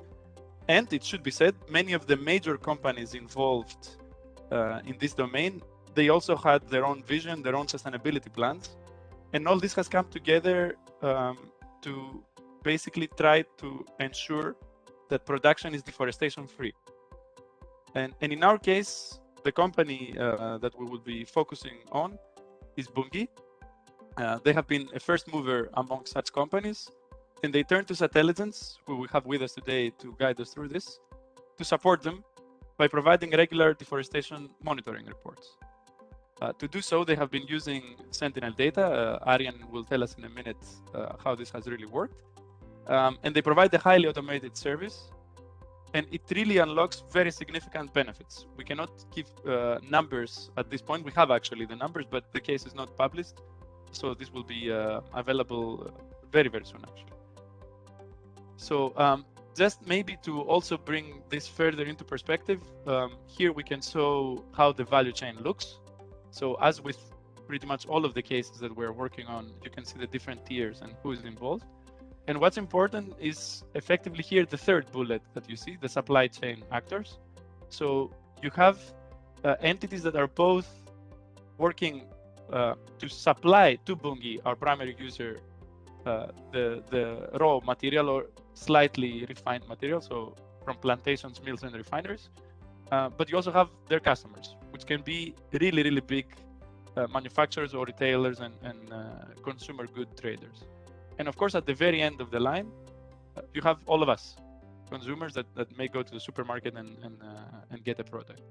So this is just to set the stage, as I mentioned, and we will be going through the details of the case, together with Arjen. So I will stop sharing now, and we can discuss all this with Arjen. So Arjen, welcome. Nice to see you again. Yeah. And please, let's first of all, if you can tell us a little bit about you, about Satelligence, and since we couldn't have Bunge, especially Bunge here today, if you can tell us a few words about them as well. Yeah.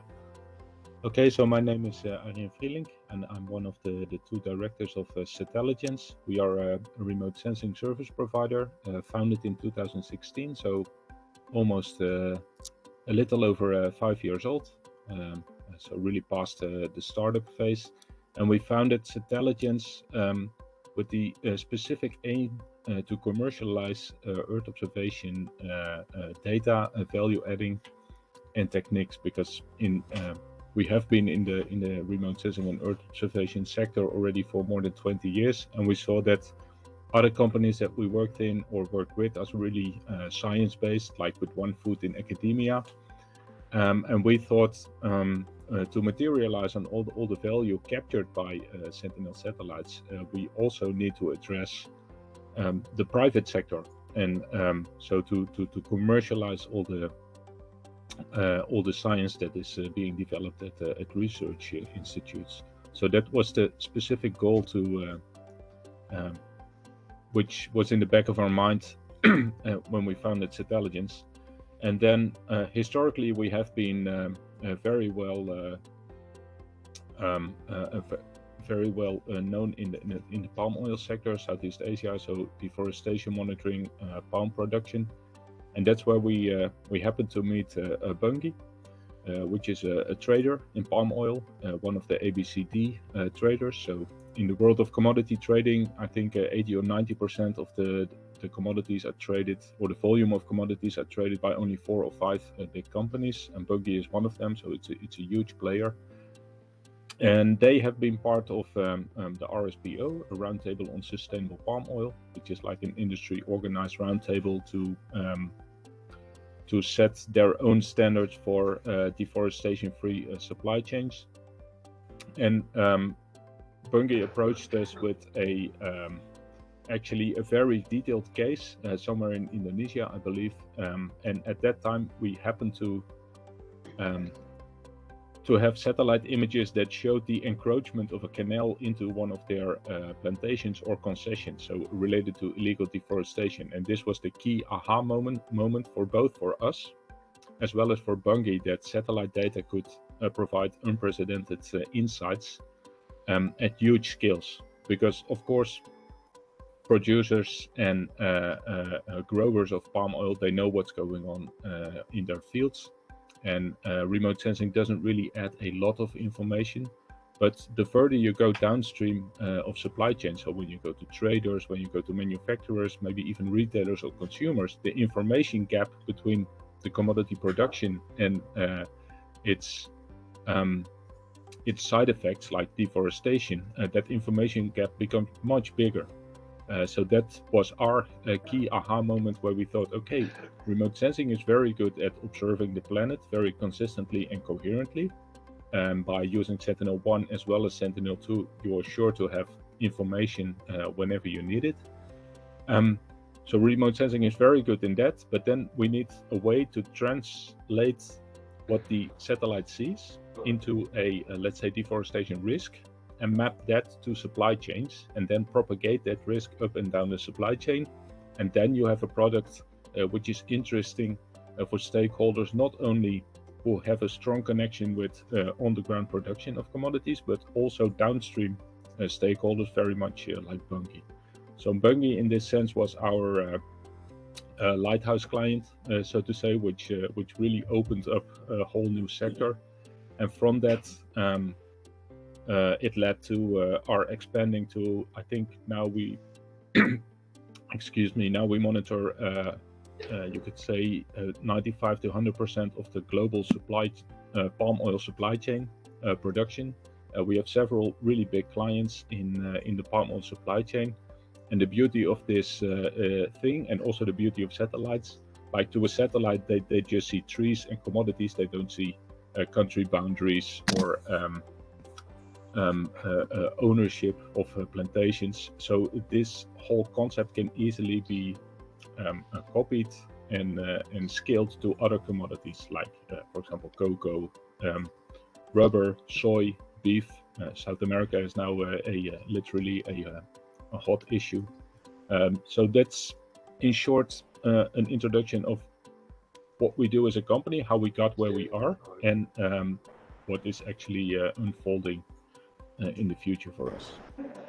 And when we focus on the benefits that are realized from delivering this type of service, what are you, in your opinion, if you could summarize a little bit, these benefits?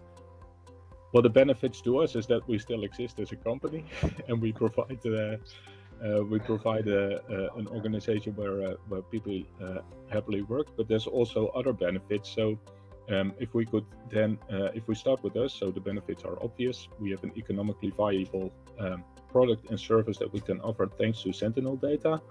Then to our clients, the product is beneficial because we fill that information gap. So before maybe a Bungie or a Maldives or another big corporate, they get accused of being involved in illegally or in commodity production that's related to illegal deforestation. And before they had no way of how to handle these accusations. Now with our insights, with our reporting and real-time monitoring system, they know before they get accused, they know what's going on, and they can actively engage. So that's the benefit. They can actively engage with their upstream suppliers to do something. And in extreme cases, I think, I'm not sure, but I think for Bungie this is the case. They put a stop work order to palm oil to a palm oil mill. So they don't source from that anymore because the mill is too high risk in relation to deforestation. And then you could say it's all very indirect, but this is a benefit to the client because they get more insights in the sustainability of their supply chains. And then we get to the final, let's say the societal benefits is that in the end, but this cannot be measured overnight.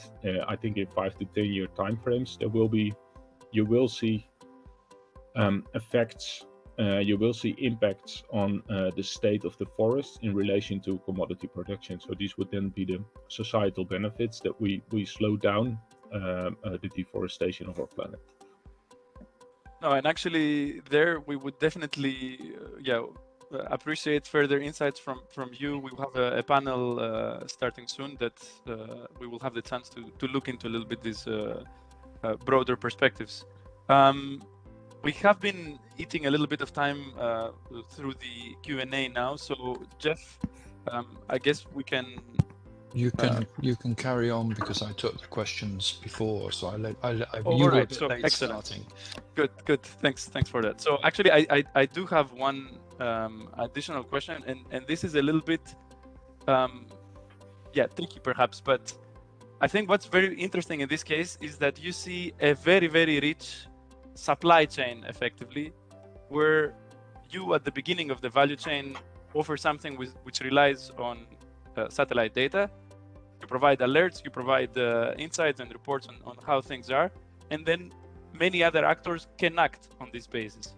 Yeah. We have been looking a little bit into Bungie, but could you tell us a little bit about other actors that can benefit from that? Yeah, so the most obvious is, let's say, the supply chain. It's called chain, but in the case of palm oil, it more or less looks like a mesh. So it's not a hierarchy, but everybody supplies to everyone else. And there's also actors that are more or less vertically integrated. So there's the supply chain actors that are producer, trader, and manufacturer. There are some that are only trader. There are some that producer and manufacturer, and all combinations. So it's super complex. Obviously, all these actors are potential clients for us, and most of them on the sourcing side, so on the left side, most of these actors are already clients. But what's much more interesting, and this is also something that was in the COP26 a bit controversial, because I think most people will have received the news that in COP26 there was a pledge, and I emphasize pledge, which is a nice political word, to stop deforestation in 2030. And then there was some controversy where they said that why is there no ban on investment in illegal deforestation?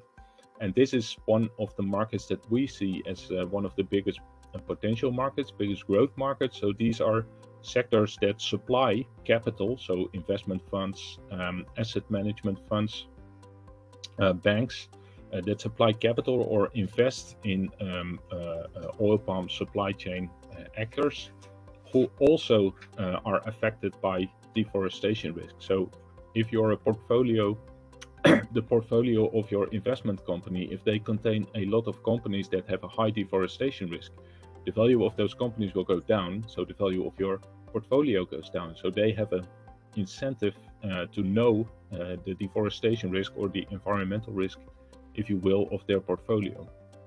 So in that sector, we see the biggest potential, not only in, let's say, economic market potential, but also the effect on the environment. I mean, if you look at, for example, criminals, then the biggest effect where governments can hit criminals is to claim their financial assets, so to freeze the accounts. So the financial industry has a tremendously strong potential impact on the destruction or the save of our planet. No, that's absolutely true, and I mean, we heard also some of the other cases earlier on, like the Kairos case, where we're looking into different supply chains there, and I guess the same question stands there, whether financial institutions on one hand support renewable energy, but on the other hand still fund fossil fuel companies. But exactly, I guess that's a much bigger question. Thanks, Lev. Yeah, I think we can close it here. No, we do need to move on. And thanks a lot, Arian. Yeah, thank you. You stay on stage anyway, so you don't need to move anywhere.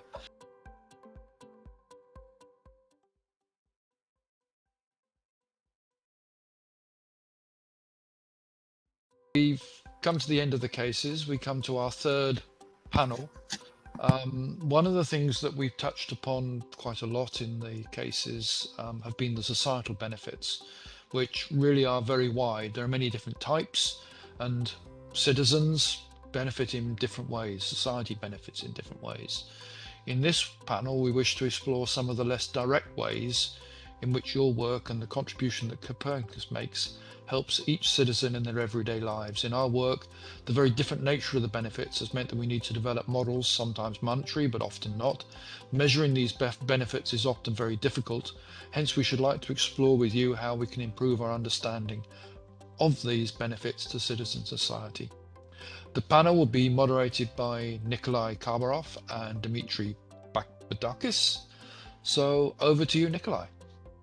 Thank you very much, Jeff, and thank you for the very good introduction. So you even, I would say, saved me a few words, but maybe I'll reiterate rather quickly about the goals of our panel. So we will try to, in these discussions, we will try to better understand what are the impacts of the Copernicus Sentinel data at the environmental and societal levels. This question is, of course, very important because in some cases, people might not be even aware of the role that sentinels play in the services that they're receiving. So we have seen a lot of services, just to mention a few, like roads management, protection from harmful algal blooms, and ensuring safety and reliability of shipments through icy waters that were presented already. So for this panel, the overarching and very challenging, I think, question is how can we assess the benefits generated at the environmental and societal levels? I guess we have a very distinctive panel of panelists who are joining us in this discussion, and I hope I see Arian already, and I hope the others will be joining us on stage. Very good. Perfect. Yes, and Heidi. Okay, very good. Perfect. So let me maybe start this discussion with a few questions that I will address to individual panelists, and then we can continue with questions addressing or targeting more kind of joint discussion. So let me start first with Jarka. I would like to ask you regarding the use, of course, of Copernicus data in this in the case. And maybe to comment a little bit more on how this Copernicus data helps to keep transportation by ships through the entire winter. We know that the conditions are very tough sometimes, as you have already mentioned yesterday, and it's a very difficult question of providing such support. And of course, we know that the more accurate and more predictable transit times help the industry and the commerce quite a lot to optimize the work. And at the same time, which is probably the aspect that I would like to emphasize in this panel and this discussion, we know that Copernicus data also makes life more comfortable for people who are living in these northern towns. So please correct me if I'm wrong, and maybe add a few more words about the ways in which society is benefiting in this case. Thank you very much. Thanks. Yeah, I mean, it is difficult to kind of measure as the winters vary so much. But when I would say that it makes it possible at all for us to live and operate in the region, because I've thrown in the figure, but I'd say that I would guess that our costs for not only providing icebreaking services, but being able to have the voyages performed in a safe, which is aspect number one, an efficient manner. I would guess that the cost might be, the direct cost might be raising 15-20%, but if you account the indirect cost of delays and everything, which we saw last time 2010-11 when we had a really hard winter, you're talking about hundreds of millions of euros of additional transport costs caused by delays and kind of an indirect consequences for the region. And then we are not only talking about the Bay of Bothnia, but say whole Finland, because all our ports on normal winter freeze. And just assuring that the transport system works, the additional cost of hard winter, which we couldn't manage even close to the level we do at the moment without having the accurate ice information. So it's vital for us. Thank you. Thank you very much, Jarkko. Maybe just to quickly echo on the safety aspects that you have mentioned, which is the priority number one. So do I understand correctly that these services that are being used are increasing the safety of the shipment? So basically the crews which are located on the ships, which are driving them through these icy waters. First of all, we need to know the conditions, what they are. Where do we even let the merchant vessels to say independently? How far? Because when they get stuck, like in the picture behind me, then already they can't, and the ice is still moving, so they might be grounding the vessel. The vessel itself, especially when you have a high ice pressure like in the picture, the vessel will get damaged, could even sink, has happened in the old days when we didn't have as good ice information as we have nowadays. But it's really the safety is a set. That's the primary, and without knowing the ice condition, and there is in fact no other way of providing that base information for the ice and its movements than satellite images. It would be impossible. We'd have to kind of be way more cautious, stop the traffic way earlier, keep the vessel farther off from ice and hard conditions than what we can do with the present level of information. Thank you. Thank you very much. So let me now address the questions that I have to Alessandra. We know that in your case, Sentinel data is helping solving difficult engineering problems during the design and construction phases of motorway projects. In the future, this should mean also more resilient construction and fewer road closures, so that overall the road system should work more smoothly. So is it understanding complete enough? Is it correct? And are there any other ways which helps society or which benefits society? Yeah, it's a very interesting question. So Well, using satellite data for road monitoring is a very useful tool for a company like ANAS. Because ANAS currently makes use all of the specialized geological and geomorphological cartography, widely advanced due to the particular characteristic of the territory, which make use previous knowledge of the territory and a historical data set. But with the use of the satellite data, we could be able to map a territory in a constant and periodic way, and make it possible to observe the movement of the ground and consequently to identify any accelerating criticalities or dangers for roads or other structures. Well, furthermore, satellite monitoring can allow us to better identify the areas most at risk or harmful natural events like linked and amplified by climate change. So with the satellite monitoring can therefore help road maintenance in this respect and encourage the construction of more resilient structures, for example. And it allows us to have a data set that make design and construction more focused on the resilience goals for structures. Thank you very much, Alessandro. Thank you. Maybe another aspect which I'm extremely interested in, and I guess all of us, if we are talking about these societal benefits, of course, it's clear that there are economic benefits and efficiency boosts and so on. But if we are talking about societal benefits, we are basically assuming that some just a citizen which is using this road network is feeling better somehow.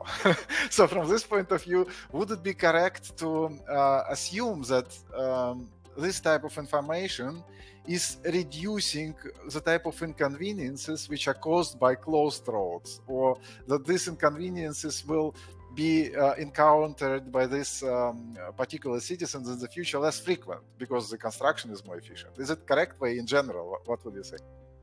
Exactly. With the satellite data, we can have a more efficiency design and construction project. So the reduction time to complete a construction and avoiding the time where a road is closed, as you said, have a direct benefits for the society or for the citizen. This derives from the less time wasted on trips with a car on the roads as individual citizen, and for freight carriers, and although for have regular traffic on the roads, on the motorways. There is another aspect to consider because with the Copernicus project, we are Italy allowed to have a significantly reduce the inconvenience derived from a geologically young territory and a fragmentation of the territory responsible bodies, creating super parts dataset that can be used by the bodies in charge of territory control. Okay, thank you very much. Thank you for your comments, Alessandra.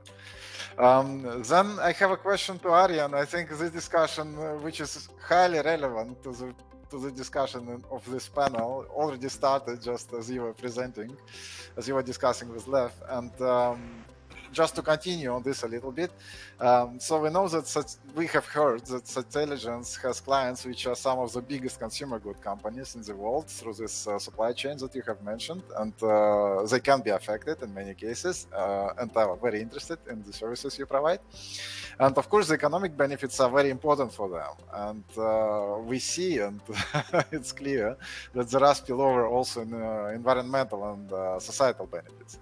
So if you could comment how this increasing demands from both investors and society for more responsible corporate behavior are shaping their business, and how much you are contributing to this kind of positive move that they are about to expose, or some companies already, you mentioned early movers, are already moving in this direction. Yeah, sure. So I think we can. There's two main points I think which might be nice to highlight. The first one is maybe the short-term benefits, and this is related to, let's say, the sustainability manager, PR departments who want to have a green image of their company, and to which our work and products are helpful to them. And this would then relate to, for example, if you go to the supermarket, and I think Lev already mentioned it, there's a 50% chance that you buy something that has palm oil inside of it.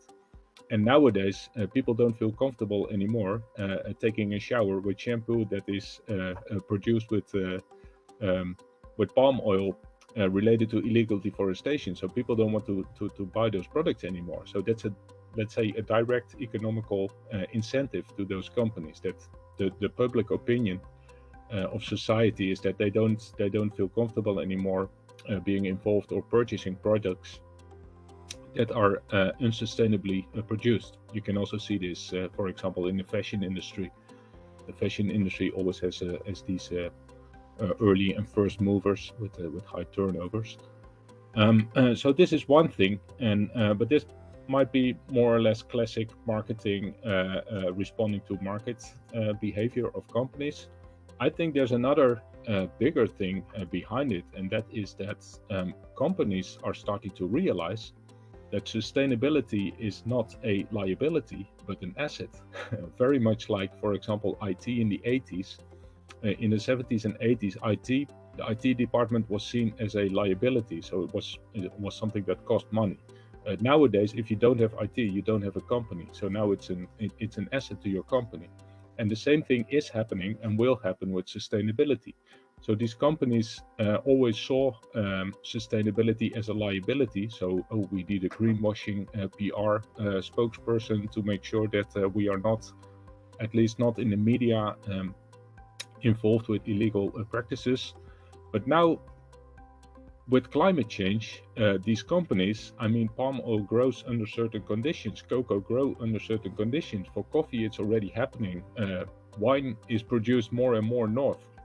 So maybe you don't have to remove the ice anymore, you can grow wine. But so this is happening. So they realize if we want to source commodities for our core products in 10, 20, 30 years, so the long-term strategic planning, we have to make sure that the production areas are still in place. So we have to either mitigate climate change and be prepared for the future. So in this case, sustainable production is like, it's conditional to economic success.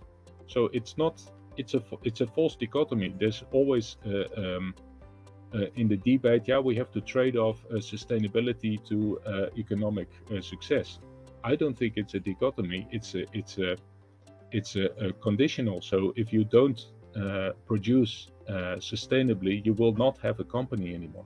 So in that sense, I would think this trend, and it's happening, it's arriving in boardrooms, CEOs are making strategic sustainable or strategic decisions to go to a more sustainable course.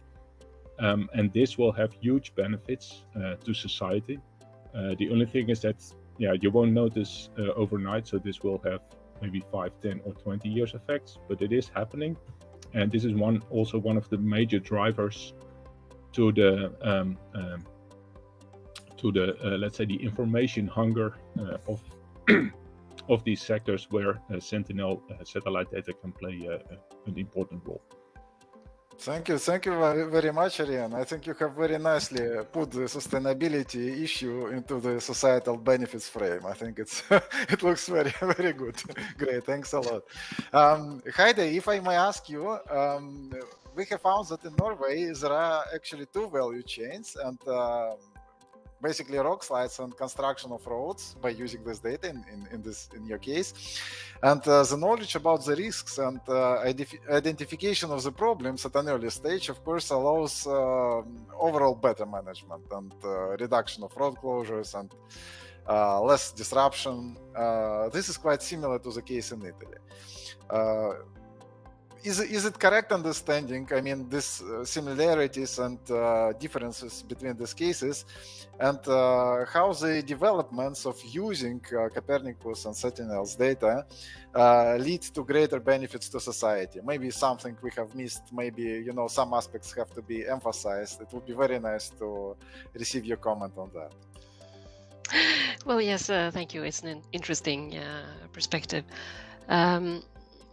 We are I work in a public authority, so you could say that all our projects and all our tasks, we are supposed to benefit the society. We build roads to improve the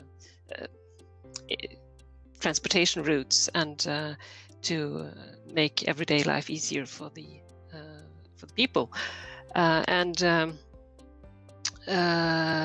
if you could say, if we have knowledge about potential problems before we start, for instance, a road development project, we could solve the construction time, or we could build it faster than if we discover the problems on the way. That would be a benefit for the citizens and society. Knowledge telling us about problems that might arise on the road network, we can make plans for when to mitigate them. So we don't. Maybe we can do something before a rock slide or an avalanche hits the road. We can do it at a better timing. Thank you very much. Thank you very much, Heidi. So, by knowing this information, can you prevent the actual rock slides, or are you rather mitigating the effects of possible rock slides? How does this work from the practical perspective? Just to get a better feeling. Of course, we cannot get all the details, but just. No, we haven't. John Dels talked earlier today how we use these data for mapping big rock avalanches and unstable areas, and of course that information is also interesting to us. If we have information about something unstable uphill, that would be like the Italian case, that would help us if we are doing some construction or we have something else going on below. Also, we have the data have been used in order to map when landslides or avalanches occur. So we get a better knowledge of when these incidents occur and how the situation is. So maybe the data also can help us in when to close roads and when it's okay to open them again. Thank you, Heidi, very much for very useful information. And I think at this point I would ask my co-moderator Dimitri if he has maybe some questions or suggestions for discussion. That's right. Well, thanks, Nikolai, and thanks to the panelists. I must say this is again raising an awful lot of very interesting areas for further discussion. I'm afraid we won't necessarily have time for all of them.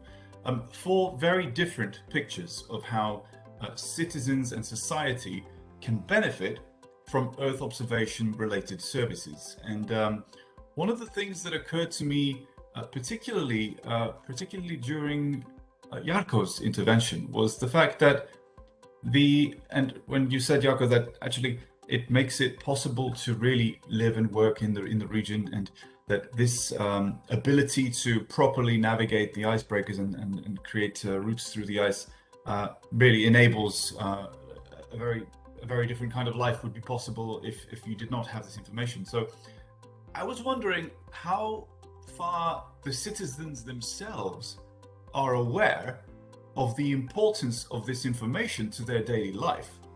in the very specific case of your example? Well, that actually is I would say a tough one, but I think that in the northernmost cities in the region, folks are quite well aware, because they more or less, at least within sensing what happens to the industries in the region, the information is there. But for us, sort of a city dwellers here in the country, I don't think they are much aware of that, because merchant shipping and maritime transport actually is something which Joe averages don't know much about. They've been making a ferry cruise to somewhere, but actually where the goods are transported. I've learned that that's quite unknown for the folks outside the industry. And even then within the shipping industry, then again, operating in icy conditions is a sort of a niche if you look at globally. But if you know what it is here, then it's the issue. But yeah, well, as it works here, we can have the products transported here and or to here. So it's a kind of they've learned to expect that it works. Actually, that's it. So there's a kind of not willful necessarily, but a sort of happy ignorance in which Joe Public expects that his food will show up in the supermarket, and that's okay for him. But what occurs to me is we're arriving at a very interesting point where the awareness of citizens, and specifically what they then do with their money, is coming out very clearly in the case of Bungi and of the palm oil example, which Arjen told us all about. And on the other hand, roads is again something the citizen just expects, that the road is there and it works and it's fine. So I think we have a bit of a mixture between this idea of the public good being an unconscious thing for the citizen, but we're talking about all these societal benefits and we're trying to measure them, we're trying to calculate them. The citizens either aren't aware of it, or in this case, the citizens move towards being more sensitive to sustainable production and sensitive to the global impacts of their consumer behavior. Actually means that they're an effectively essential part of generating the change that's going to be required for the sustainability of, in this case, palm oil industry. So I just think that's a very interesting reflection.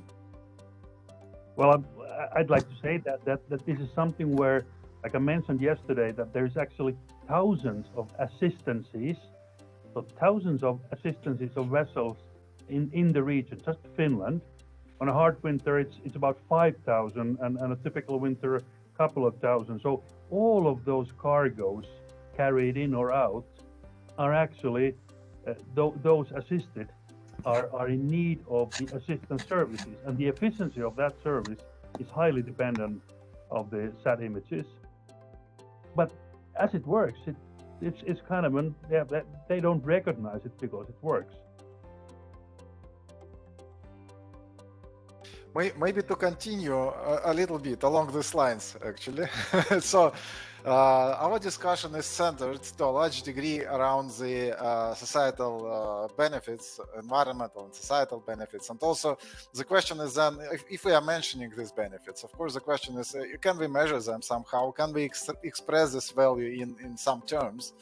And of course, there are options like, monetary expression or maybe some other things like increased safety levels, for example. So in this context, I'm very curious to hear your opinion. What do you think regarding this, not attempts, but rather maybe two different approaches even to this specific type of benefits? I would say maybe non-economic benefits, let's say safety, more convenience, and so on and so on. Some of them you can easily quantify, for some it's more challenging. But an alternative way of presenting these benefits would be some storylines, maybe, and what Arjen mentioned, this prevented deforestation higher biodiversity. I think Lev mentioned orangutans and so on. This is something which a person can feel. What is it about? So what do you think? Is it a great value in this type of storylines along with attempts to quantify, or are they of secondary value? What do you think? I'm curious. Shall I take that one? Yes, please. Yes, yeah. I have already referred to you. Yeah, so the orangutan in the tree, that's a nice picture that speaks to people and like a proxy for biodiversity. So I think this is one of the values that's quite easy to address and to put forward. But maybe I think in your questions you said, like, is it even possible to, for example, monetize or to express the value of nature in money? Well, yes and no. So there have been attempts also by the UN, like ecosystem services, where you put some value to the services an ecosystem provides to society, and then pay countries to preserve those services. But I think a much more important trend is now booming, and that is that carbon is becoming worth money. So there are a lot of if you type carbon, satellite imagery, AI, marketplace, Bitcoin, all the hipster terms, then you get thousands of startups. There's a lot of capital investment going into these startups. So carbon is, I say, the new gold. And I think that carbon will be the currency of sustainability.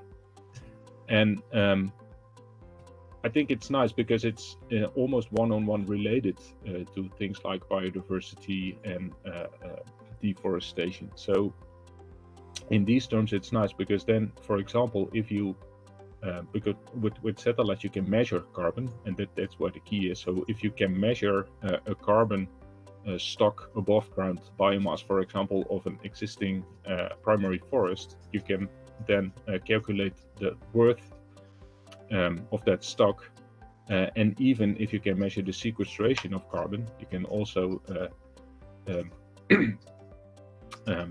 convert that to a monetary value and even trade that monetary value on global markets. So in that sense, I think it is very much possible to put some economic value on, and it is already happening. Thank you very much, Arjen.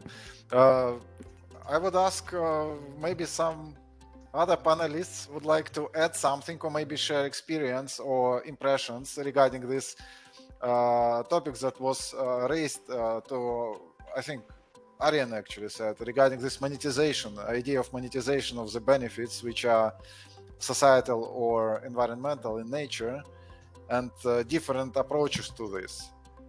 If you have, I know that Jarko would add probably that it's rather easy, because in this case the efficiency of the routes that are being selected is, of course, means reduced fuel usage in many cases. Well, that would be the way it affects, but measuring that it would be very difficult, because we wouldn't know how the system would work without. So we kind of should, and because the situation, actually the ice situation is so dynamic, that's why we need the pictures, because we need to be aware of the dynamics and the changes in the ice situation. But if we shut down the system, then we would maybe see for a short moment the difference. But if we don't have the information, because the every day is different in the ice field, so it's actually getting the actual figure of it is a very difficult. I can give a rough idea of how much it would be, but it's just the best possible guess. I would say there is actually no way of measuring that. What would be the difference if we don't have the information? You can see that it affects, and the effect is because we can manage with way less fuel by selecting the right routes. But so Jarko, in this context, it seems like since there is a big challenge related to quantification of these impacts, this storytelling way of presenting the benefits seems to be reasonable. It would include expert judgment and so on, but the main thing would be the story behind. It's exactly like that. I mean, yes, if your speed, you have the same power, but your speed because of your wrong routing drops to 1/3, well, then you will consume 3 times more fuel. But what would be the actual change, selected route and all that? It's a kind of a guess. Yes. Because now we know where we go, and of course we still consume more fuel in the ice conditions, but it's the minimum that has to be consumed. Thank you. So, if are there any more additions regarding this storytelling approach regarding the presentation of the benefits? Is it being used, by the way? Maybe, I don't know, with some departments which are public relations and so on. Are they presenting some materials in your companies? And basically now switching maybe to another question, how these benefits are maybe presented to outside or even handled inside of your companies in your cases. Are you dealing with them directly or less directly maybe? What is the situation? Are you presenting them to the citizens saying, you know, we are doing good job. These benefits are created for you. Or is it more like what Dimitri was saying, that the citizens are generally not aware of this and everybody is just happy that everything works like that? And is there any value in communicating such information and making people more aware of this? What do you think? Maybe I can say yes, something. Please. Yes, please. You're welcome. Yes, Heidi. Yes, please. Yes. Well, it's a difficult question because the normal citizen or maybe don't really need the data because, well, we are other users taking care of this to a certain extent on their behalf. But also. The data being there is it has a value for people when they need it, if they should need it, because we see that in Norway when we have this map presented with all the data which is publicly available, you can go into the map and look at your house. Has there been any movement in my house? And then you have a very clear benefit for people if they live in, for instance, new building complexes where it's been movements of the building. Maybe it's built on the wrong ground conditions, or you haven't done it correctly.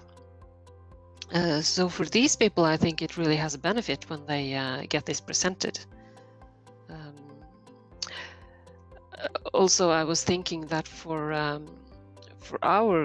we are a user ourselves of the data, and we are struggling a little bit to get it known widely enough, because it's a bit difficult and to understand what this is. So it's kind of it's an very easy to use and a very good data, but it's a little bit hard. You need to have information about what it tells you. So as geologists and geotechnicians, we are able to use this data, but so we are working, and we can use these storylines and take them with us in our own organization and tell people how, my colleagues, how can you use this data to improve your projects? Thank you very much. Thank you very much, Heidi. That was a very useful intervention. Maybe, I don't know, Dimitri, do you want to ask maybe another question? Just in case, so that I'm not completely overtaking. No, it's okay. I think you can continue with the. Okay, very good. Then maybe we have touched upon this already. I think just a little bit regarding the climate change agenda and this context, and what do you think regarding the potential impacts that your sector might experience due to climate change? I'm talking not about, very, very short-term perspective, but maybe in in 20, 30 years from now, what would be your estimate whether you would expect any changes induced by climate change, and whether you can see any help which can be realized or which can be provided or support through satellites-based observations, which are now, we are talking of course in the context of Copernicus Sentinel. So slightly longer term perspective, what would you expect in the context of climate change agenda? Well, for us, it's super obvious. Like, climate change is the reason we exist. So our mission is to stop deforestation. Obviously, also to counter the negative effects of climate change. So the climate change is the big driver behind the whole sustainability strategy of our company. And then we use the Copernicus Sentinel data. And let me also phrase this, because one of the selling points is it's not the scientific algorithms or the data availability that makes us as a company exist. There's also the strong backing of the European Union that guarantee data acquisition for 10 years. And this is super important because we're not only doing proof of concepts or pilots for clients, but those are big corp clients. They have their own accountants. They want certification and assurance. And if you have single points of failures or bottlenecks in your monitoring or assessment systems, you will just not qualify as a vendor. So these long-term backings from public institutions like the EU, the Copernicus data being guaranteed available for 10 years, makes it possible to exist as a sector and to have some kind of, let's say, private development of all these startups, but then in the end also to contribute consistently and structurally to climate change. Thank you very much. Thank you. So I think we are close to the end of the time allocated for our panel. So I would ask you if there are any concluding remarks or any other thoughts from our panelists. So if there are any, you are more than welcome to say, basically reflecting on the discussions that we had, or maybe highlighting some of the directions that we have missed so far. Yeah, I would like to say something about the awareness of citizens. Then, to be honest, but maybe I'm too cynical, that I think most people don't care. It's like how the data is acquired. I compare it to the weather report. Like, people look at the weather report and they want to know, do I have to wear a raincoat or not? That's it. They don't care how the sensor works. They don't care if it's a satellite detecting the rain or not. They just want to know, do I have to bring an umbrella or not? And I think it's the same for the road maintenance, rock slides, ice roads in the sea. They just said, can I go or can't I go? And how the data is collected, that's our job. But I think also that to make them aware and at the end of the day keep funding for these programs, it might be a good still to some, in principle, state that what is the end product they are looking is actually based on this information. And I think that's the critical message that we have to carry on. As I would be happy to get more pictures, please. Very good. Thank you very much. I think this is a very inspiring message, actually, that we just heard, that this type of awareness raising and detailed studies that are shedding lights on these important aspects of actually every citizen's life is in a good way affected by these data streams. I think it's very important, actually, to make sure that the progress is being continued in this direction and the services are being provided. So I think this is a very important message. And if there are no objections or no other comments, I think at this point we can close this panel probably. And Dimitri, if you are fine with that. Absolutely. No, I think from my side, I'd like to thank all the panelists. Really, really interesting ideas brought forward here. And thanks, of course, to you, Nikolai. Yes, thank you everyone. Very valuable contribution. Thanks a lot. And my thanks to everyone as well. I think Jarko has got the quote of the day: "More pictures, please." I think that's great. Thank you very much indeed. We'll take a pause now. We are coming back in an hour's time. So I think we said an hour, didn't we? Yeah, 14:15. So please stay with us. Go and have a break, go and have some lunch, but please come back afterwards and have a discussion around some of the issues you've heard discussed in the panels. We're going to articulate some of the questions that were posed and stimulate discussion, and we really want to hear your views. So please go and have a good lunch and come back and see us in an hour's time. Hope to see you then.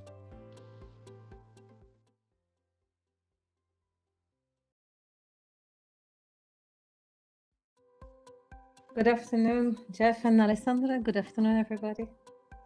Good afternoon, everybody. Good afternoon, Katarina. Thank you for joining us.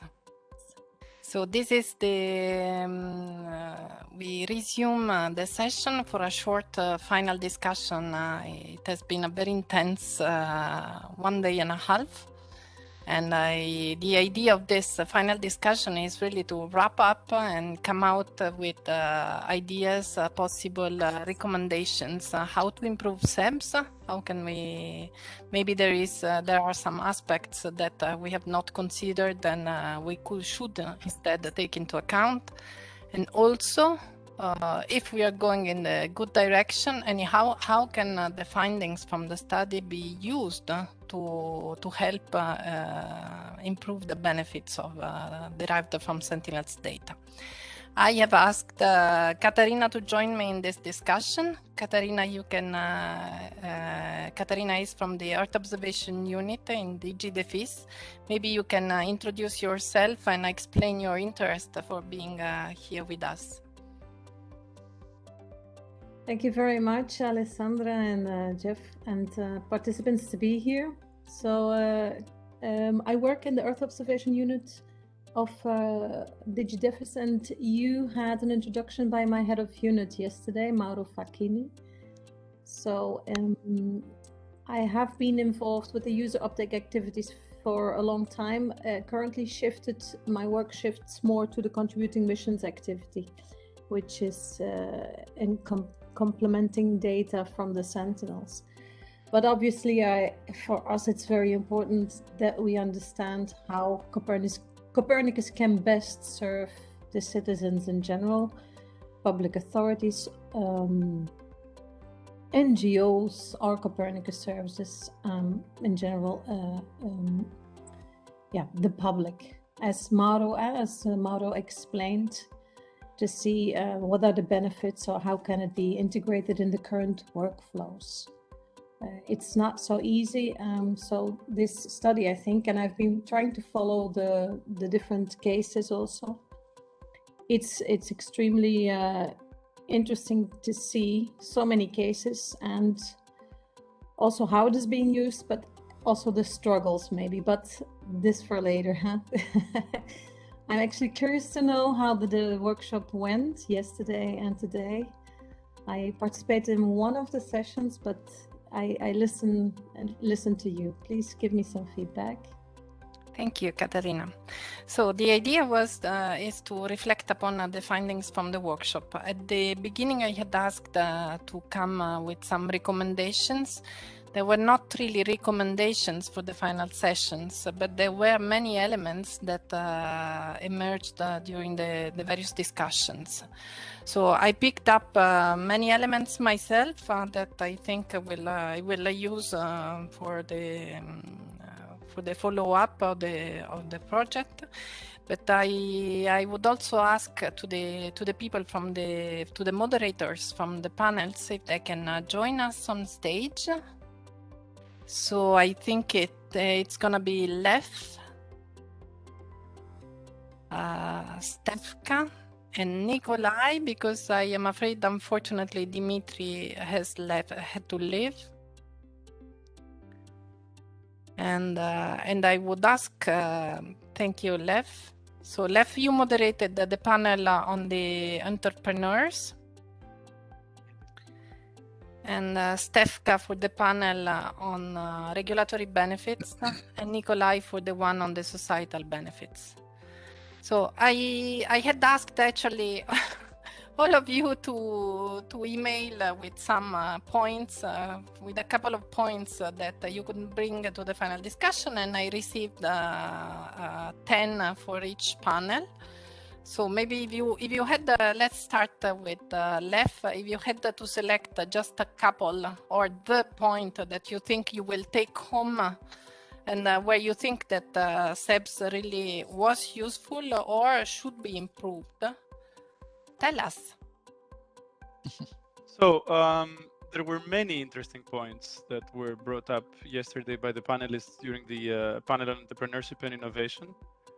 Some were sort of reaffirming our understanding as this has been built through the cases. So we heard many talk about the marginal cost for upscaling their offering thanks to Copernicus Sentinels. We also heard, and this was very interesting for me, that, and especially coming from companies that started with Copernicus Sentinels, that this was enabling them to start a business, have a viable business model. But then over the years, especially when we look into agriculture, new types of business models have arisen. And in some cases, for instance, this might mean that they would access pre-processed Sentinel data and not do the whole processing chain themselves, or that they would not go all the way to the final user, but white label their offering to someone who is already engaged with the final user. I think these were very interesting aspects when considering, in general, how one can exploit the data. What was also very interesting, and it was actually kind of followed up today when we were looking into how public administrations, especially in relation to regulation, make use of the data, was that for the innovative solutions to start yielding value, and this means being operationally used, it often comes down simply to some enthusiastic first mover inside an organization who opens the door and then after some cycles of testing convinces also his or her hierarchy to invest basically in these solutions. So this was quite interesting as well. And maybe two more points so that I don't go over the whole range of what was discussed. The companies that were present at the panel, they did recognize the failure in their sales tactics when it comes to lack of awareness or conviction by the users. And I think in SeBS, we are not really seeing that because these are all convinced users who have seen the value and they experience it and they continue operationally using. And the other part was actually very much connected to this, that activities related, for instance, to certification of service, or in any case, some ability on the user side to have a standard recognition of what it is that they are receiving would help the overall uptake. So these are the key points I would summarize from there. Thank you. I think that this also links to some of the other points that were related to the other panel in public administration. The difficulties that are faced to convince or to approach the public users. I think that our moderators from the regulatory panel, they had to leave both of them. Maybe we can jump to Nikolai and see if then Stefka shows up after. Hello, I'm around. Ah, okay, you're around. Thank you, Stefka, for joining me. Lunchtime on Friday. So, will you? Maybe we can go to Nikolai to have his couple of points from his panel, and then we will listen to Stefka. Okay. Thank you very much, Alessandra, and sorry for jumping in, Stefka. I think you know, the discussion was really so comprehensive, and we have touched upon so many topics. It was really impressive, and I was very glad to hear these opinions, and also viewpoints, which are quite rich, I think. And I'm not sure if I'm really in position to summarize this rich discussion, but still I would like to emphasize maybe just a couple of points which seemed very important to me. I think we have mentioned during our discussion in the panel that in the sense of in the context of societal benefits that are being created, it is important actually to make sure that these benefits, societal benefits, are being appreciated by the society itself. And from this standpoint, it is important to help citizens see these benefits, because without seeing them, you cannot appreciate them. And of course, there is a big value in having these benefits provided by Copernicus and Sentinel, but I think this we just plainly said that in some cases, you know, a person who is really being positively affected might not be even aware of these benefits. So I think it's quite important indeed, and this is kind of awareness building and dissemination. But what is at the core of SeBS? It's of course very deep analysis, and I think there is immense value in doing so, in having a thorough look through case studies and seeing how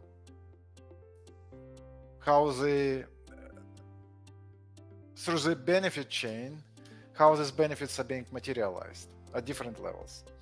And at this point, I will probably refer to dialogue which was happened outside of the panel, but I think which links quite nicely to what we have discussed also. It's about some less apparent, I would say, benefits that are complementary to what we are now discussing almost routinely. We're saying not only economic benefits, but also environmental benefits. Not only those, but also societal benefits. And I think there are benefits which are of a similar nature, like societal or environmental, which sometimes cannot be easily seen unless you really have a thorough look and analysis and talk to specialists, and then you can reveal them. Some of those which seemed extremely important to me, I would refer probably in chronological order to what Stefan Pedersen said from FieldSense. He said that the farmers are using the data sometimes in such a way that basically was not really foreseen initially. So as they're providing this data in the form of products, the farmers can start experimenting with them, and they also kind of incentivize them and inspires them to do some experiments with calendar of agricultural operations. It helps them to innovate and learn, which is of immense value, of course, because it creates this this positive move, which then can, and in many cases, I'm sure, is creating a huge value. So I think this is quite an important thing, but this is also not that apparent at all. And next point, which I want to highlight from my notes, I think it was brought up by Steven Krekels yesterday.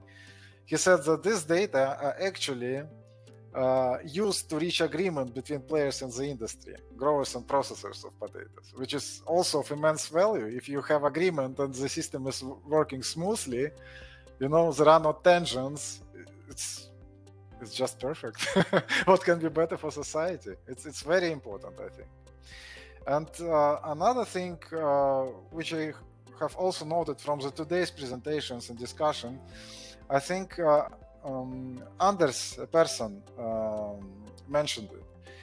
I think the core of this remark, if I'm of course not misinterpreting it, but I hope so, that the cooperation also within the agencies was very much assisted through the availability of Sentinel's data. I think all these points, they are, to me, they were not that obvious before, but now after these discussions, I think there is a great value in this. They are all pertinent to societal benefits and environmental, of course, because it's very difficult to separate in many cases, and I think they are quite important. So from my side, that's probably the most important points, even though I have a lot of notes, and we could continue this discussion. Yes. Thank you, Nikolai. I think this is already much meat. I mean, I know that you are putting much effort in the last period of the project. It started from a purely economic analysis, and you started to enlarge more and more the scope of the benefits that you should be measuring. And I think what you mentioned, just to pick up two of them, the innovation and social cohesion, the fact that through the data, through common maps, that there is an improvement in the cooperation, because different actors are sharing the same overview. And this was very apparent, you are right, in different cases, but I pick up especially it was from the Belgian fries case. And for the Swedish case as well, I think this is really something very important. I agree with you, but how to measure this? I know that you are doing efforts in SeBS to try and be able to capture this. I think there is already value in being able to detect this, because when you focus on monetary terms, you would probably skip through also of these aspects. Now there is the challenge on how you can better describe this type of benefits. Yes, Alessandra, I fully agree with you. This is the biggest challenge that we are facing, I think, on our side. And I tried to raise this question, maybe in a quite, I don't know if it was provocative enough, probably not. But I tried to discuss, to involve the panelists in discussion of what would be the right way of measuring such benefits that we are talking about, and whether this way of storytelling is appropriate one. And I guess we all agreed that this is very important, because it very similar to what we have in SeBS reports, and I think Geoff is a master of writing these stories, which are introducing very smoothly and in a very understandable way to the cases. That this storytelling is very important, I think, for presenting these benefits. Similar storytelling. Of course, it doesn't have to be, it shouldn't be fictional in this case, and of course, it's not the aim. But the essence of it can be probably easier explained in the form of a story than in the form of a numbers, especially if it's a big challenge to quantify it in monetary terms. I guess we had a discussion offline maybe a couple of months ago regarding this, and there are many ways, of course, of addressing this or highlighting or basically talking about these benefits, and I think all of them are appropriate. And in the cases what we have seen, we're trying to apply as much or as many approaches that seem to be relevant in particular case. So if it is extremely challenging to quantify, we better leave it. And I think in many cases, especially in short cases, this was basically the key, that we are not deeply going into it or trying too hard when it is too difficult. So we are also keeping the efficiency at a reasonable level of working on these issues. Sure, indeed, there should be a trade-off. I think Geoff said at the very beginning that potentially he could monetize everything but we need to trade off with respect also the usefulness of monetizing. I don't think that, I think that the exercise would be very complex. But already in showcasing this type of benefits, I think this is a good direction from SeBS. Maybe I come back to Lev with respect to what you said, the barriers that were highlighted by the panelists on and the fact that they were a bit maybe lagging behind in the way they communicate to the users. But obviously, these panelists, they were the successful ones because they were able to convince their customers and build a mature case. I wonder if there would be non-successful ones or those that are struggling even further, and how far SeBS exposing successful stories from SeBS or this kind of stories can help them in this undertaking. Did you get any, do you have any feeling with respect to this? Is in your interactions with them, do you think that it was useful, perceived as a useful exercise to go through this reflection on the benefits for them to advertise what they do, in fact? I think there are several very interesting threads that one can pick up here. So is it useful for those involved to have SeB cases analyzed? Absolutely. What do they get out of it in the most tangible way? I would say two things. One is that they themselves start to ask questions that they might have not been asking. And when I say they, I don't mean only the service provider, but also the primary user or others who are actively though involved in the case. Not those that are just sort of passively referred to in the value chain. So all of those, I would say unanimously would agree that simply exposing themselves into this dialogue and digging deeper helps them ask questions that they might have not asked before. And of course, what each of them does with the answers they find to these questions is a case-by-case basis. But this is important. The other thing is a little bit what Ivo mentioned, that when you have something like that, you can build an easier communication with those close to you, either inside the organization or customers like those that you might have engaged in this specific case. And from what we know, we have even seen the same happening with companies who are not involved in a case, but are offering a similar product in a similar situation, and they can use the results and outcomes for their own purposes. Now, this, however, brings us to the other interesting, in my opinion, thread, which is much grander than SeBS, but I think SeBS has actually helped to highlight it, which is we rarely have the chance in this sector to really hear users share their experience. It's very rare. It's like really, really rare, and it has been rare for the last 10 years that I'm in this sector. So it's also bizarre that it remains rare. So there one would wonder what would be a next real step to have the EVO advisors of this world talk with the other EVO advisors without necessarily the EO people around them, but still spread the word. And this applies to every single case of those, because with very few exceptions, if any, the applications that we're looking at are not unique. You could have other entities that are faced with very similar problems pick up similar solutions, either by the same service provider or by even someone else. So you would hope that there would be a sort of community of practice being created, but we are not there yet. I think we're not even close to that yet. No, thank you. I think you raised, you put it very nicely, and I think that it's true. I mean, even in our interactions, we have seen that the power of positive examples and the sharing of practices is really very useful. Then I turn to Stefka.